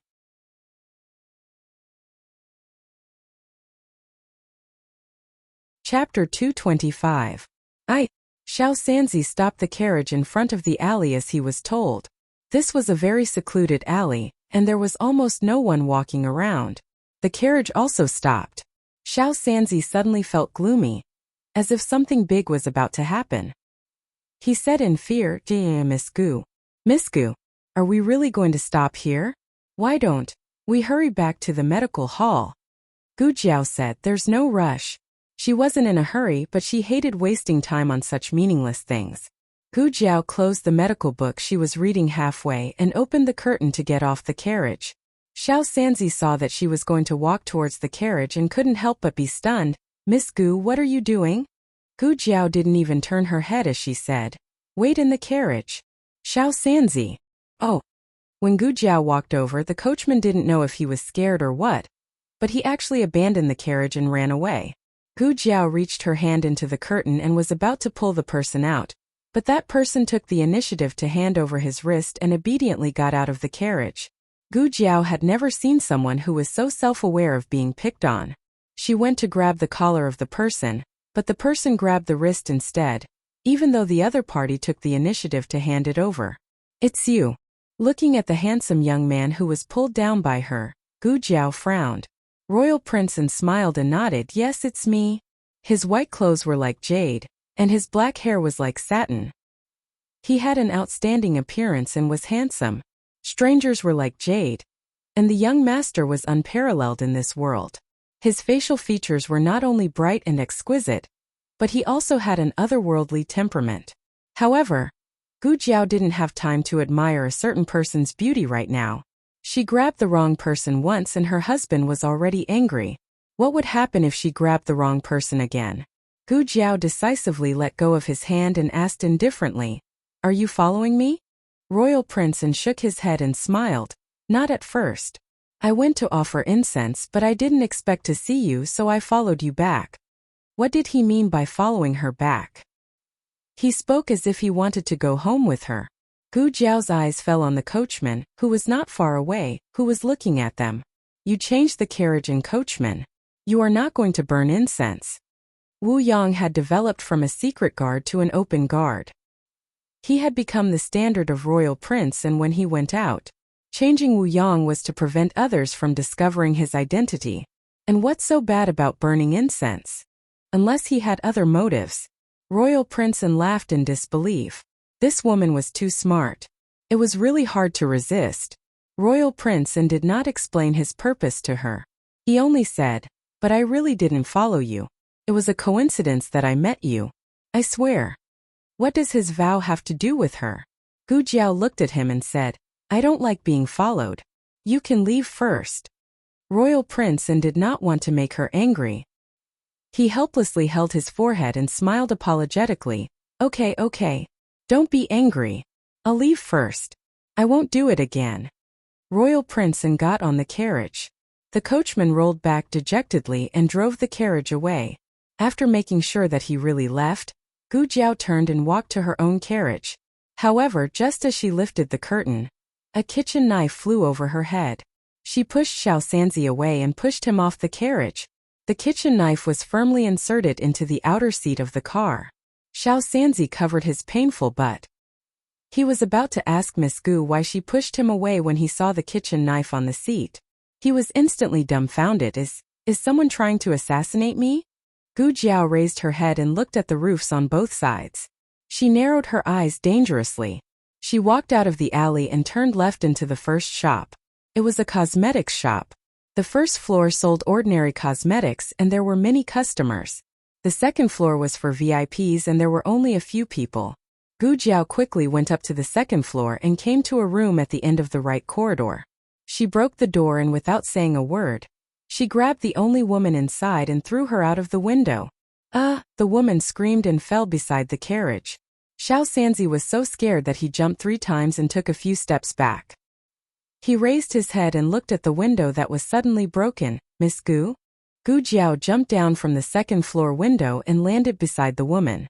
She did not give the woman a chance to react and stepped on the woman's left wrist. With a clang, a dagger fell out of the woman's left sleeve. Gu Jiao broke the bones in her hand and stepped on her chest. She said coldly, "Speak. Who sent you?" The woman was not old. She was not even 20 years old. She looked weak, but she was a martial artist. Otherwise, she would not be fine after falling from the second floor. Of course she was now. The bones in her left hand were broken and her ribs were showing signs of breaking as well. Gu Jiao looked down at her. "My patience is limited. You better tell me immediately." The woman gritted her teeth and did not speak. "Very well." Gu Jiao moved her fingertips and a blade slid between her fingers. There was no pity or hesitation in Gu Jiao's eyes. She was really going to end her. The woman was scared out of her wits.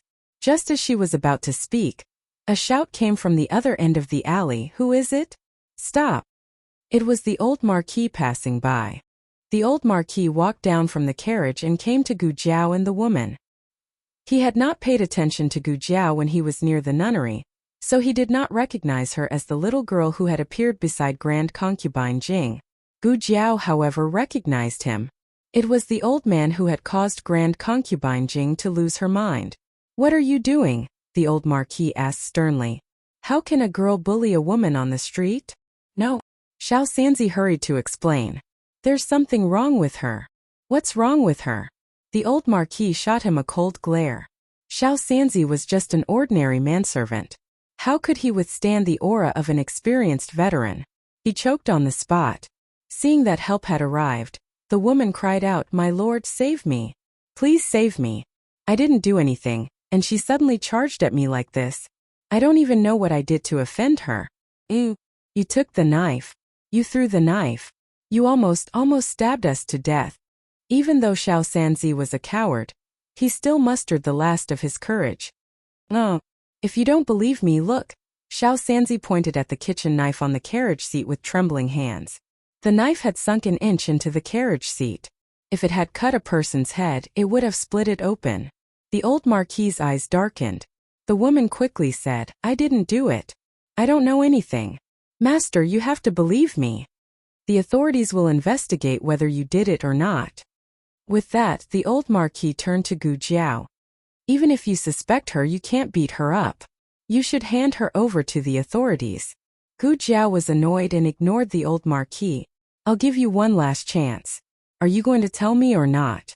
The woman was fearless. "I won't." Swish. Gu Jiao's knife flew past her cheek and cut off a lock of her hair. Cold sweat broke out on the woman's forehead. The old marquis was furious. How could this girl be so stubborn? The old marquis took a step forward. Gu Jiao said mildly, "Old man, I advise you to step aside." Old man? It was true that the old marquis was old, but he was still young. Who dared to humiliate him like this? Gu Jiao was annoyed that this guy interrupted her. Otherwise, she would have asked the person behind the scenes. As for handing her over to the authorities, how many people in the authorities could catch her if she had the guts to do such a thing? She would probably be taken away before she could be interrogated. Gu Jiao didn't want to fight with him because he was an old man. But she couldn't stop the old Marquis from trying to stop her. Pull her away. The old Marquis ordered, and an accompanying guard rushed forward. Gu Jiao lifted her foot and kicked the dagger on the ground. The handle of the dagger hit the guard's chest and he fell to the ground. The old Marquis couldn't believe it and flew into a rage out of humiliation. He pulled out the whip from his waist and lashed at Gu Jiao. Gu Jiao grabbed the woman on the ground to block the whip. Crack! The whip struck the woman's body. Ah, the woman screamed. The old Marquis was so angry that smoke came out of his head. He found the right angle and lashed the whip again. Crack! The whip hit the woman again. This woman has gone crazy. Can't you be a little more accurate? Why do you always whip me? The woman had wronged the old Marquis. It wasn't that the old Marquis wasn't accurate enough, but that Gu Jiao was too cunning. The old Marquis simply grabbed the woman's arm and took her away from Gu Jiao. After putting the woman aside, the old Marquis' third whip hit Gu Jiao mercilessly. Gu Jiao dodged to the side and stuck to the wall like a small octopus. He thought that the whip would miss, but it didn't. The moment Gu Jiao dodged, a man in brocade walked into the alley. The old Marquis wanted to take back the whip, but it was too late. This man was none other than the famous Marquis Xianping. Marquis Xianping trembled. Shit! Marquis Xianping didn't expect that a whip would come out of the corner. He immediately dodged. But he forgot that the emperor was behind him. The emperor wasn't a martial artist. The emperor didn't expect that Marquis Xianping wouldn't protect him at such a critical moment. Instead, he dodged by himself. What kind of official was this? The whip landed on the emperor's head, and the emperor was stunned.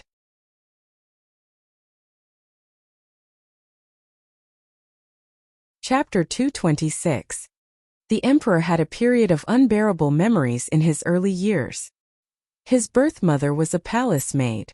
Although she was raised by imperial concubine Jing, she wasn't much of a favored mistress. He and concubine Jing had a hard time. Later, concubine Jing gave birth to a little princess and was given the title of concubine Jing. Only then did the situation of the mother and children improve. But it didn't take long for him to be targeted by his brother, the crown prince, and the Liu family. He didn't want to join their camp and suffered terrible attacks. However, those attacks only made him lack food and clothing and suffer a little. No one would really hit him on the head with a whip. The old duke's whip was much more powerful than his son's. First, he was stronger. Second, he was more experienced. The whip was almost bone deep. Therefore, the emperor's stupor was not only caused by surprise, but his noble dragon skull was indeed numb from the slaps. It wasn't until some warm liquid flowed down his cheek that the emperor finally realized that he was hurt. Your Majesty! The old duke was so scared that he threw the whip away. He didn't expect that his whip would hit the emperor. Marquis Xianping's appearance was already shocking enough. When he couldn't take back the whip, Marquis Xianping dodged in time. He was secretly glad that he dodged. But now he might as well not have dodged. Marquis Xianping, why did you dodge? Have you forgotten that the emperor is behind you? Didn't you walk in front to open a path for the emperor? Did you walk into a latrine? The old duke was furious. He might not be human sometimes, but Marquis Xianping was a real dog. Marquis Xianping touched his nose and said shamelessly, "Oh, why is it the old duke? Are you trying to assassinate His Majesty?" Your Majesty, I came too late. Gu Jiao, the little octopus, also came down from the wall. Xianping Ho narrowed his eyes. Wasn't this the quack doctor who stepped on his face and almost broke his back? Gu Jiao also narrowed her eyes. Wasn't this the miser who only gave her a copper coin after seeing the doctor? The air was filled with the smell of sparks. In fact, the emperor had also noticed Gu Jiao, but he did not want to make a mistake in front of Gu Jiao. He ignored the pain in his head and raised his sleeve to cover his wound. However, he couldn't stop the old Marquis from calling him Your Majesty.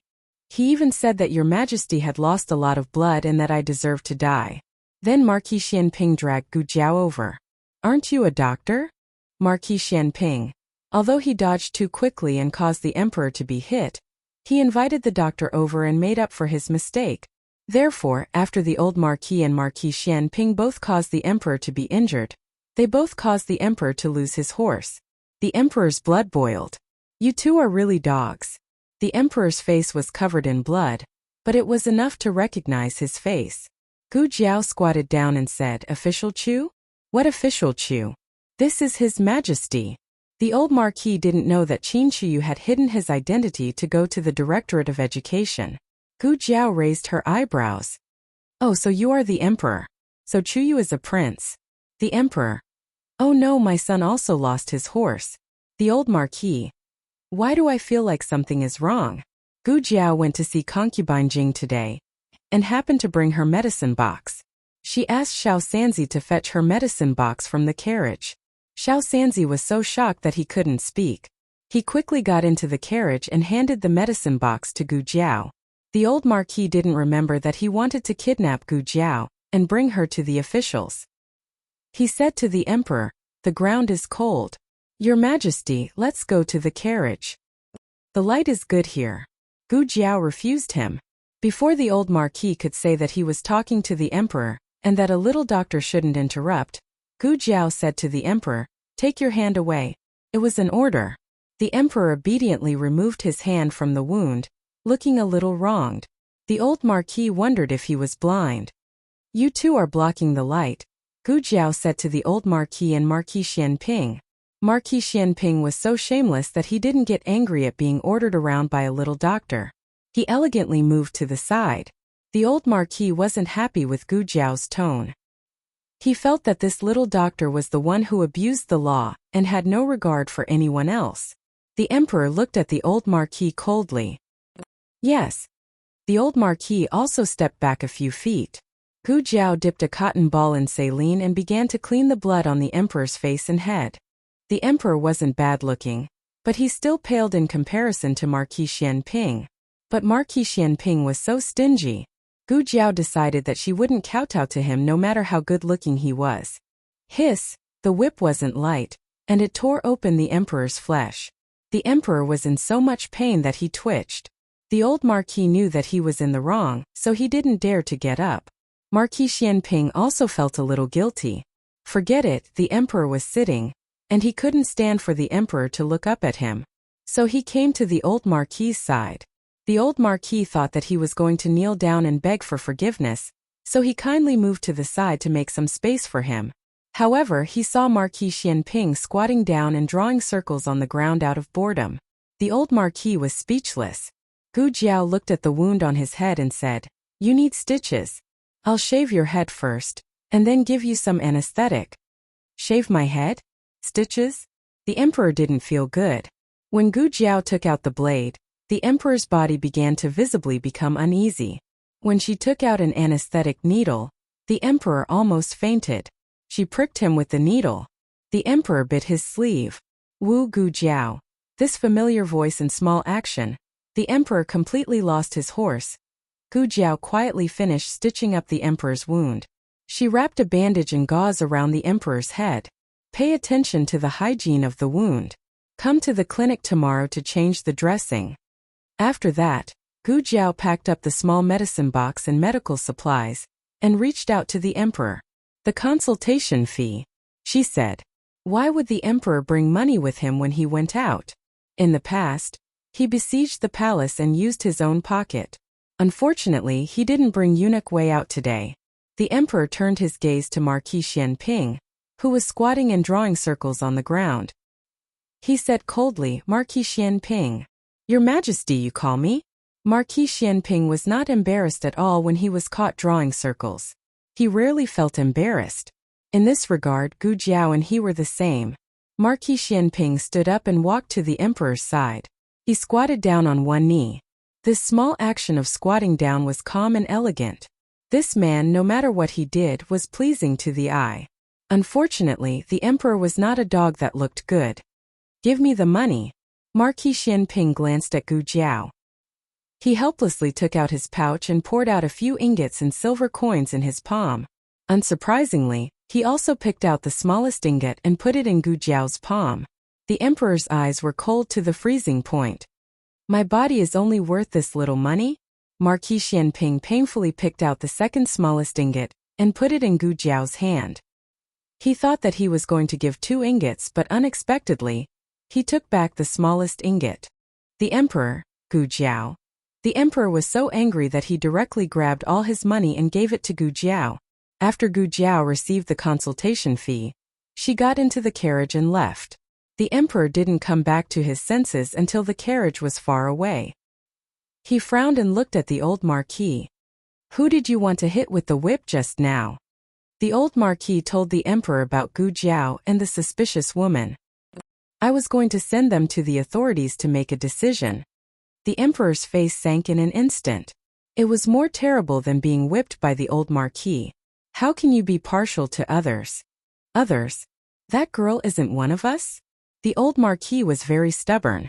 Sometimes he didn't know how to be flexible, or maybe he didn't want to be flexible. He said seriously, I'm not being partial to anyone, but this kind of thing should be reported to the authorities. How can I let that girl do as she pleases? The emperor looked at the old marquis's expression and suddenly realized something. Don't tell me you still don't know that she is your granddaughter? Not only did the old marquis not recognize that she was his granddaughter, but Marquis Xianping also didn't recognize that Gu Jiao was his daughter-in-law. He was still thinking in his heart that he must be more generous when he saw his daughter-in-law in the future. He couldn't let his son lose face.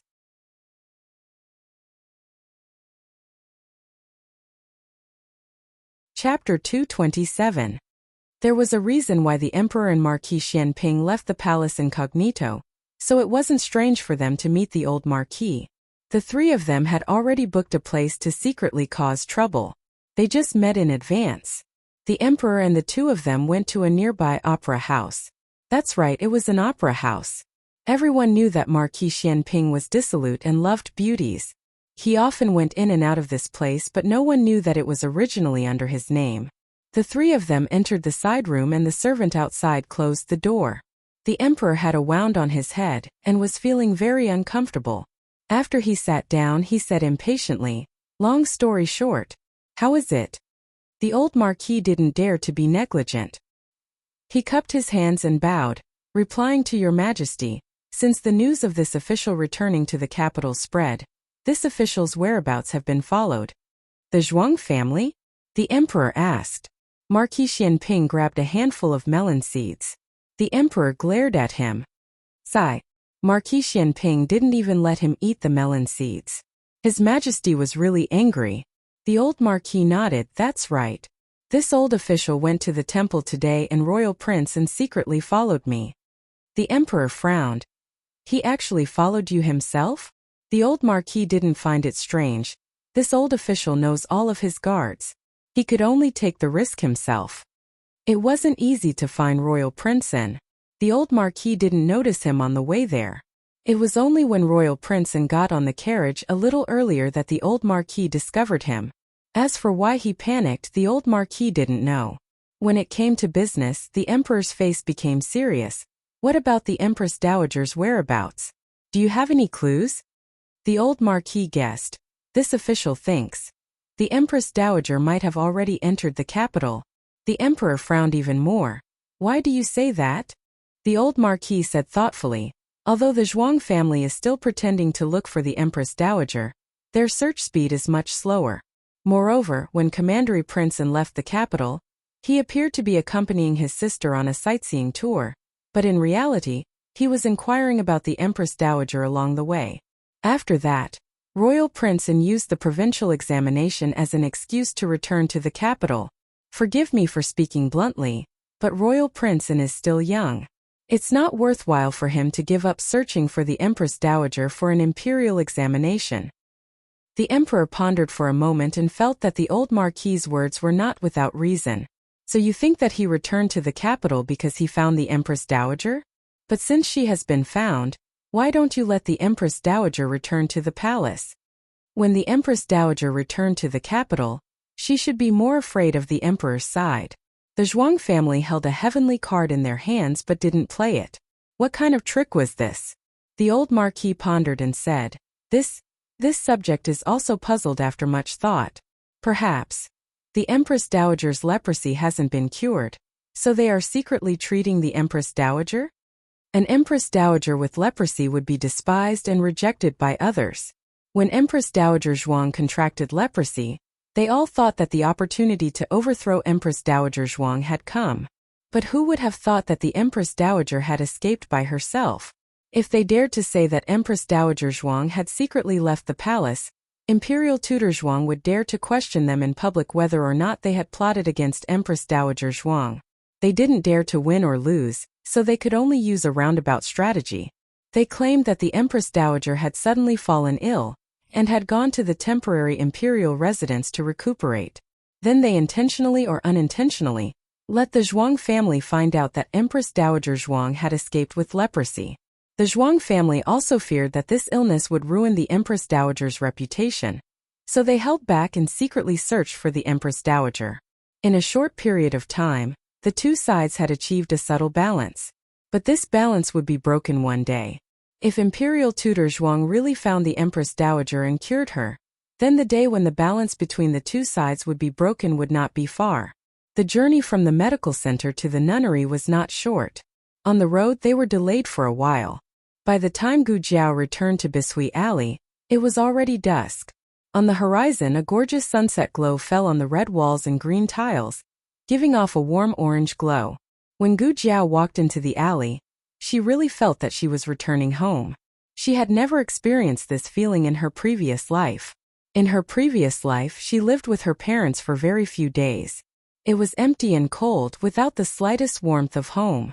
The so-called home was just a place to live. But now it seemed to have a new meaning. After a busy day, she longed to come back here and see the people in the residence. It wasn't that she never felt tired, but she was used to being tired. Anyway, no one would love her, so it was useless to be pretentious. Jiao Jiao. Little Jing Kong's voice interrupted Gu Jiao's thoughts. The little guy was sitting on the threshold waiting for her. In the morning he had fallen and cried, but now, he ran towards her and threw himself into her arms. She wanted to pick him up, but he shook his head and said no, Jiao Jiao is very tired. He resisted the urge to hug her and held Gu Jiao's hand. Does your leg still hurt? Gu Jiao bent down to pull his trousers. Little Jing Kong shook his head and said, it doesn't hurt anymore. In fact, it still hurt a little, but little Jing Kong acted like a spoiled child because he didn't want to burden Gu Jiao. Sister. Gu Xiaoshun heard the movement at the door. She put down the woodwork she was doing and rushed out like a little monkey to help Gu Jiao get her small basket. Give it to me. Gu Xiaoshun insisted on holding the small basket in her hand, and carefully put her small medicine box in her east room. Gu Yan was originally working for little Jing Kong in the courtyard to remove chicken poop. He was fuming with anger because he was not as free as little Jing Kong, and he was not as fast as Gu Xiaoshun. When he finally saw his sister, his beautiful face was completely dark. Gu Jiao was amused by his expression. Gu Yan turned his back awkwardly. Gu Jiao went to pacify him. It was hard for others to pacify him, but wasn't it easy for Gu Jiao to pacify him? Gu Jiao tugged at his hand, and all his anger disappeared. Yao Shi came out of the kitchen with a plate of freshly cooked steamed cakes. When she saw her daughter, her eyes were full of gentleness. Jiao Jiao, you're back. I just made some snacks. Jing Kong, go and see if Grandaunt is awake. Okay. Little Jing Kong loved to go to Grandaunt's room to check on her. He always found something and felt a great sense of accomplishment. Little Jing Kong ran to Old Madam's room while panting heavily. Old Madam was holding a jar of candied fruit and eating it. Old Chancellor sat in front of her speechlessly and watched her eat for the entire afternoon. Can you eat so much? How many years did the late emperor starve you? Great aunt. Little Jing Kong bounced over to her. Old Madam stuffed the jar of candied fruit into Old Chancellor's arms at lightning speed. Old Chancellor looked at the jar that suddenly appeared in his arms. You held me here for the whole afternoon just for this moment? Old Chancellor did not want to take the blame and immediately returned the jar to Old Madam. The moment little Jing Kong entered the room, he saw Old Chancellor extend the jar of candied fruit to Old Madam, and Old Madam crossed her arms with a firm expression of refusal. Old Madam snorted and said, I already said that I won't eat it. Your threats and promises are useless. Old Chancellor. So half a jar of candied fruit was eaten by a ghost? Can you have a bit of self-awareness as the demon empress that brings disaster to the country? Old Chancellor sighed. It was no wonder Ahung was at ease bringing the demon empress with her. Based on old Madam's current appearance, she really did not pose much of a threat. It was just that he had to suffer. Every day if he was not being robbed, he would be the scapegoat. His later years were miserable. After Royal Prince and bid farewell to Gu Jiao, he first went to the medical hall and ordered a batch of golden sore medicine from the miracle hall. He had angered her today, so he took care of her business and coaxed her. After that, Imperial Prince sat in a carriage and returned to the manor. Imperial Tutor Zhuang was already waiting in the parlor. Because of the Empress Dowager's matter, Imperial Tutor Zhuang had been quite worried, and he had aged quite a bit. Grandfather. Imperial Prince entered the room and saluted. Imperial Tutor Zhuang calmly glanced at him and said in a heavy tone, "Why did you return so late? Did you follow him for the entire day?" Imperial Prince lowered his gaze. "No, I bought some things on the way back." Imperial Tutor Zhuang closed his eyes and took a deep breath. He slowly exhaled. Were there any abnormalities in his movements? Imperial Prince replied. He went to take a look at the cable bridge that had just been repaired. He should be checking the quality of the cable bridge. The cable bridge was repaired by Marquis Gu. Apparently, Marquis Gu had been beaten quite badly by the old Marquis and was recuperating at home. For the old Marquis to check the cable bridge for him, it was reasonable. But the old Marquis was definitely not a simple general. He was a brave and smart old man. With every step he took, he would calculate what would happen 10 steps away. Imperial Tutor Zhuang suspected that the old Marquis had beaten his son on purpose, so that he could use his son's work as an excuse to openly check out the area. After all, the Ministry of Works had too many things to do, covering every corner of the capital. No one would suspect the old Marquis if he appeared anywhere. Of course, that was someone else, not Imperial Tutor Zhuang. Imperial Tutor Zhuang furrowed his brows in suspicion. He only checked the cable bridge? He didn't do anything else? For example, who did he meet? What did he run into? He ran into Grand Concubine Jing and Gu Jiao. Imperial Prince N's hand, which was hidden under his wide sleeves, grabbed the hem of his clothes without leaving a trace. He walked around the temple and didn't meet anyone. Imperial Tutor Zhuang stroked his beard and said in deep thought, "That's strange. Could it be that he really went to check the cable bridge?" Imperial Prince lowered his eyes. He remained silent and didn't reply. For the first time in his life, he lied to his grandfather. Imperial Prince had always been obedient. When he was 8 years old, he was sent to the Chan state as a hostage. He didn't complain at all. Imperial Tutor Zhuang didn't suspect that he was lying. Imperial Tutor Zhuang waved his hand. "You can leave. Old Marquis Gu is very vigilant. You might have been discovered by him today. Don't go next time. I'll find someone else." "Yes." Imperial Prince bowed and walked out of the parlor. "Brother." When he passed by the Chuehua gate, Zhuang Yueshi suddenly walked out from behind the tree. Imperial Prince looked at her, and then at the parlor. He asked, "Why are you here?" Zhuang Yueshi's beautiful eyes were all on him. "I'm waiting for brother. I'm tired. I'll go back to the yard first." Imperial Prince said in exhaustion. Then he brushed past Zhuang Yueshi. Zhuang Yueshi's eyes followed him. She stepped forward and asked, "Brother, why didn't you tell the truth?" Imperial Prince paused and looked back at her vigilantly. Zhuang Yueshi felt wronged and confused. Brother clearly saw the old Marquis and, "Shut up." Imperial Prince didn't stop Zhuang Yueshi. Zhuang Yueshi was stunned. Royal Prince was a handsome young man who was as gentle as jade. He had an innate gentleness and upbringing in him. He rarely spoke so harshly. "Did you follow me?" His eyes were cold.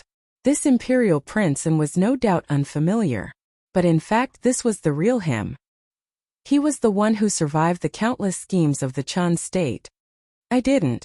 Zhuang Yueshi was frightened by this Imperial Prince and she shook her head hurriedly. "There's no class in the girls' school today. Mengdai asked me to pray. If you don't believe me, you can ask her. She saw it too." She didn't. Zhuang Mengdai was an idiot. She only cared about praying and eating vegetarian food. "If you want to tell grandfather, then go." Imperial Prince said tiredly and left without looking back. Zhuang Yuexi's heart ached. She wouldn't tell grandfather. How could she bear to let grandfather punish brother? She just didn't understand why brother hid it. Was he afraid of bringing trouble to that woman? It was her. She made brother change. Brother started to lie to grandfather. He started to be fierce to her. He started to not be the brother he used to be. It was all that woman's fault. Zhuang Yuexi's fingers tightened bit by bit. The old marquis was punished by the emperor. The emperor's punishment was quite severe. Although the old marquis hit him unintentionally, he almost hit the little miracle doctor on purpose. It was because the emperor felt the pain of the whip that he could vividly imagine what would happen if it hit the little miracle doctor. Marquis Xianping was also punished. The old marquis and Marquis Xianping were both generals. Whipping them was like tickling them. Thus, the emperor punished them to copy military books. Punishing generals to copy books was the same as punishing civil officials to be caned. Both were painful. The old marquis knelt in the side hall of the throne room. Looking at the table full of military books and brushes, he felt a headache coming on. Marquis Xianping casually threw the brush on the table. "Copygooden. Go find your son."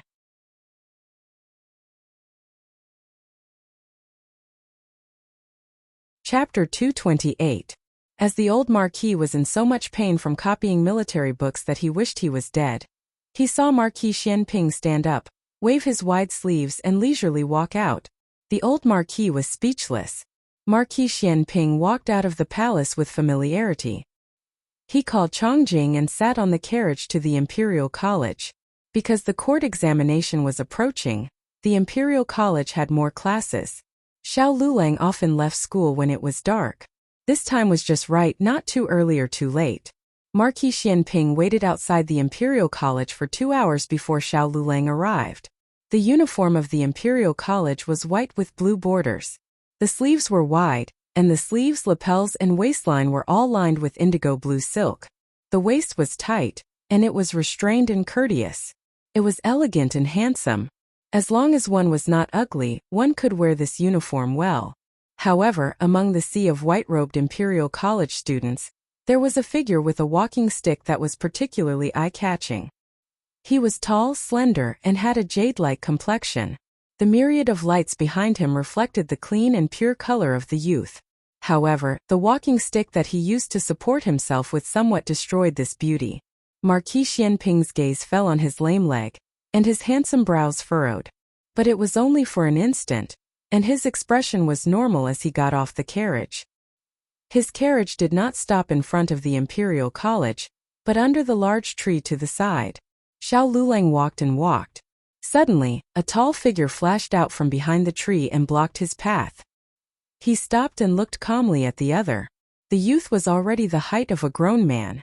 He was no longer looking up but almost at the same level. However, his figure was much thinner. Marquis Xianping had practiced martial arts for many years, and his back was as strong as a bear's waist. Xiao Luolang's eyes did not have any warmth, surprise, or any other emotion. He just looked coldly, as if he was looking at a completely unrelated stranger.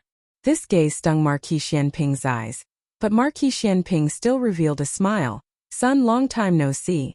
Xiao Lulang looked away. "I said I am not your son." Marquis Xianping. "How is an illegitimate child not my son? Even if you are not Aheng, you are at least Lulang. You are my and Chunyun's mother's child. Then you are my son." This fallacious argument was plainly written in his eyes. Xiao Lulang was not in the mood to deal with him. "I'm going back." Marquis Xianping continued to stop him. "Do me a favor." Xiao Lulang. Marquis Xianping Marquis Xianping said with grievance, "I'm really unlucky today. I was tricked by a girl.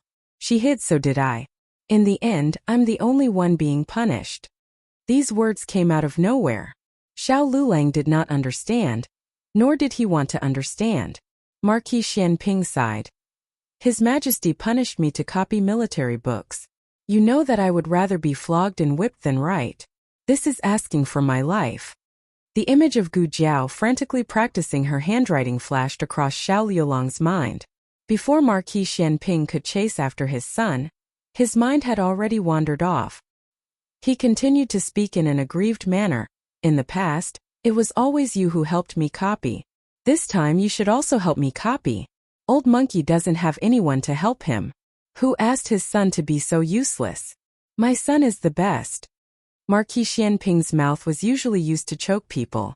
Normally he wouldn't say anything nice. He was only like this because he wanted to coax his son. All of Marquis Xianping's self-restraint seemed to have been used on this youth. But the youth didn't appreciate it. Xiao Lulang raised his eyes and stared at him. His eyes were cold. How many times do I have to say it's okay? I am not your son. Your son was burned to death in the fire 4 years ago. He didn't dare to shout in the fire and waited in despair for someone to save him. In the end, he could only watch as he was swallowed by the sea of fire. He is dead. Xiaoji, your son is dead. Xiaoji, your son is dead. These words were like a sharp knife that suddenly stabbed into Marquis Xianping's heart. Xiao Lulang resolutely left. Marquis Xianping's body was trembling slightly. He raised his hand to cover his heart. Fuck. It really fucking hurts. Xiao Lulang returned to Jade Water Alley with a cold body. The moment he entered the room, he restrained the anger in his heart and walked into the courtyard. At this time, everyone in the family had gone to bed. As expected, there was still a lamp left for him in the central room. He walked in with light steps. Gu Jiao was lying on the square table in the central room and had fallen asleep. The light shone on her face and brows, making her look gentle. But it wasn't the same coldness as before. Her brows were slightly knitted, as if she wasn't feeling well in her sleep. Xiao Lulang hesitated for a moment. He raised his hand and gently touched her forehead. It wasn't hot. He took his hand back. His movements were already very light, but Gu Jiao still woke up. She looked at him in a daze. You're back? Xiao Lulang found that her complexion wasn't good. He paused and asked, Are you not feeling well? Gu Jiao listlessly yawned. It's nothing. Xiao Lulang looked at her tired face and his heart slightly tightened. I've already eaten. You can go to sleep. You don't need to wait for me in the future. It's nothing. She curved her lips. I've already boiled the hot water. I'll boil it myself. You can go to sleep. Xiao Lulang urged her again in a tone that didn't allow her to refuse. Gu Jiao. Okay. She stood up listlessly, entered the room listlessly, and lay on the bed listlessly. She wasn't the kind of person who would moan for no reason. Even if she was sick, she would act as if nothing had happened, unless it was really uncomfortable. Xiao Lulang looked at her deeply through the crack of the door. He didn't say anything and turned to go to the kitchen. He didn't immediately get water to wash up. Instead, he found ginger and brown sugar cubes. In the past, life in the countryside was hard. They didn't even have a piece of brown sugar at home. They had to borrow it from the village. Now life at home was not difficult, but she seemed to never care about herself as much as she cared about them. Xiao Lulang boiled a bowl of thick brown sugar ginger tea and brought it to Gu Jiao's room. His cooking skills were not good, so the ginger tea was burnt. He gently pushed the door open and came to Gu Jiao's bed. He gently woke her up. Get up and drink something. Gu Jiao made a sound and struggled to open her sleepy little eyelids. She smelled brown sugar and ginger juice, and a bit of burnt smell. She was stunned for 3 seconds. Can you sit up by yourself? Xiao Lulang asked. No. A certain someone who was about to sit up lay down again. Xiao Lulang. Xiao Lulang put the brown sugar ginger tea on the stool beside the bed. He reached out his slender hand and gently helped her up from the quilt. The girl's body was delicate and soft. She had a seductive fragrance that made one's heart flutter. Gu Jiao sat at the head of the bed. She was already half awake. She looked at the brown sugar ginger tea that was picked up by him again, and her eyes became bright. Her husband had boiled brown sugar water for her. Her husband was so nice. How did her husband find out? Gu Jiao's period came at night. She rarely had menstrual pain. In her memory, it had only happened once when she had her first period in the countryside. After that, it had never happened again. Strictly speaking, it wasn't too painful today. It was just that she was sleepy, tired, and a little stuffy in her stomach. She was a special agent who could withstand 10 levels of pain. She didn't need to use anesthetics to remove bullets, but for some reason, she couldn't tolerate this kind of menstrual pain. Xiao Lulang handed the brown sugar ginger tea to her. Can you drink it yourself? Gu Jiao had just reached out her hand when she silently withdrew it. She said seriously, I feel very weak. Xiao Lulang sighed helplessly. He sat down on the edge of the bed, picked up the spoon, and fed her spoonful by spoonful. Gu Jiao opened her mouth, gently bit the spoon and slurped it. The bowl of brown sugar water was soon empty. Is there more? She smacked her lips as if she hadn't had enough. Xiao Lulang looked at her round little belly that even her pajamas couldn't hide and said, You can't drink anymore. Gu Jiao's gaze fell on his hand that was holding the spoon to feed her. Oh. Xiao Lulang took the water and let her drink 2 more mouthfuls. Go to sleep. Gu Jiao lay down obediently. She lay on her side and looked at him, looking a little obedient. Xiao Lulang met her gaze that couldn't be ignored. What's wrong? Do you still feel uncomfortable? Chang Jiao said. Where do you feel uncomfortable? You're someone who can take a bullet. Can't you bear this little bit of discomfort? Chang Jiao said, but her stomach really did feel a little uncomfortable. In the end, Chang Jiao grabbed Chang Jiao and beat her until her fists were 5 centimeters long. She kicked her out. Gu Jiao looked at him blinking. My stomach is a little uncomfortable. Xiao Lulang was speechless. Sleep for a while. You'll be fine tomorrow. It was better not to ask. Let me massage you? It was too intimate. Xiao Yulong's heart was in turmoil. He looked at Gu Jiao. Gu Jiao was looking at him with a pair of innocent eyes. It was as if he was a heartless bastard if he didn't do it. Xiao Lulang didn't understand how he could read these things from her small eyes. In the end, he braced himself and sat down. I'll give you a massage. Okay. Gu Jiao nodded. Xiao Lulang reached out his bony hand and reached into her blanket. It was warm under the blanket. His fingertips could already feel her body temperature through her pajamas. Xiao Lulang hesitated for a moment. Then, he placed his palm on her soft and cold stomach. This was the first time he had touched such a soft part of her in a sober state. His palm felt as if it was on fire. It was boiling hot. Oh.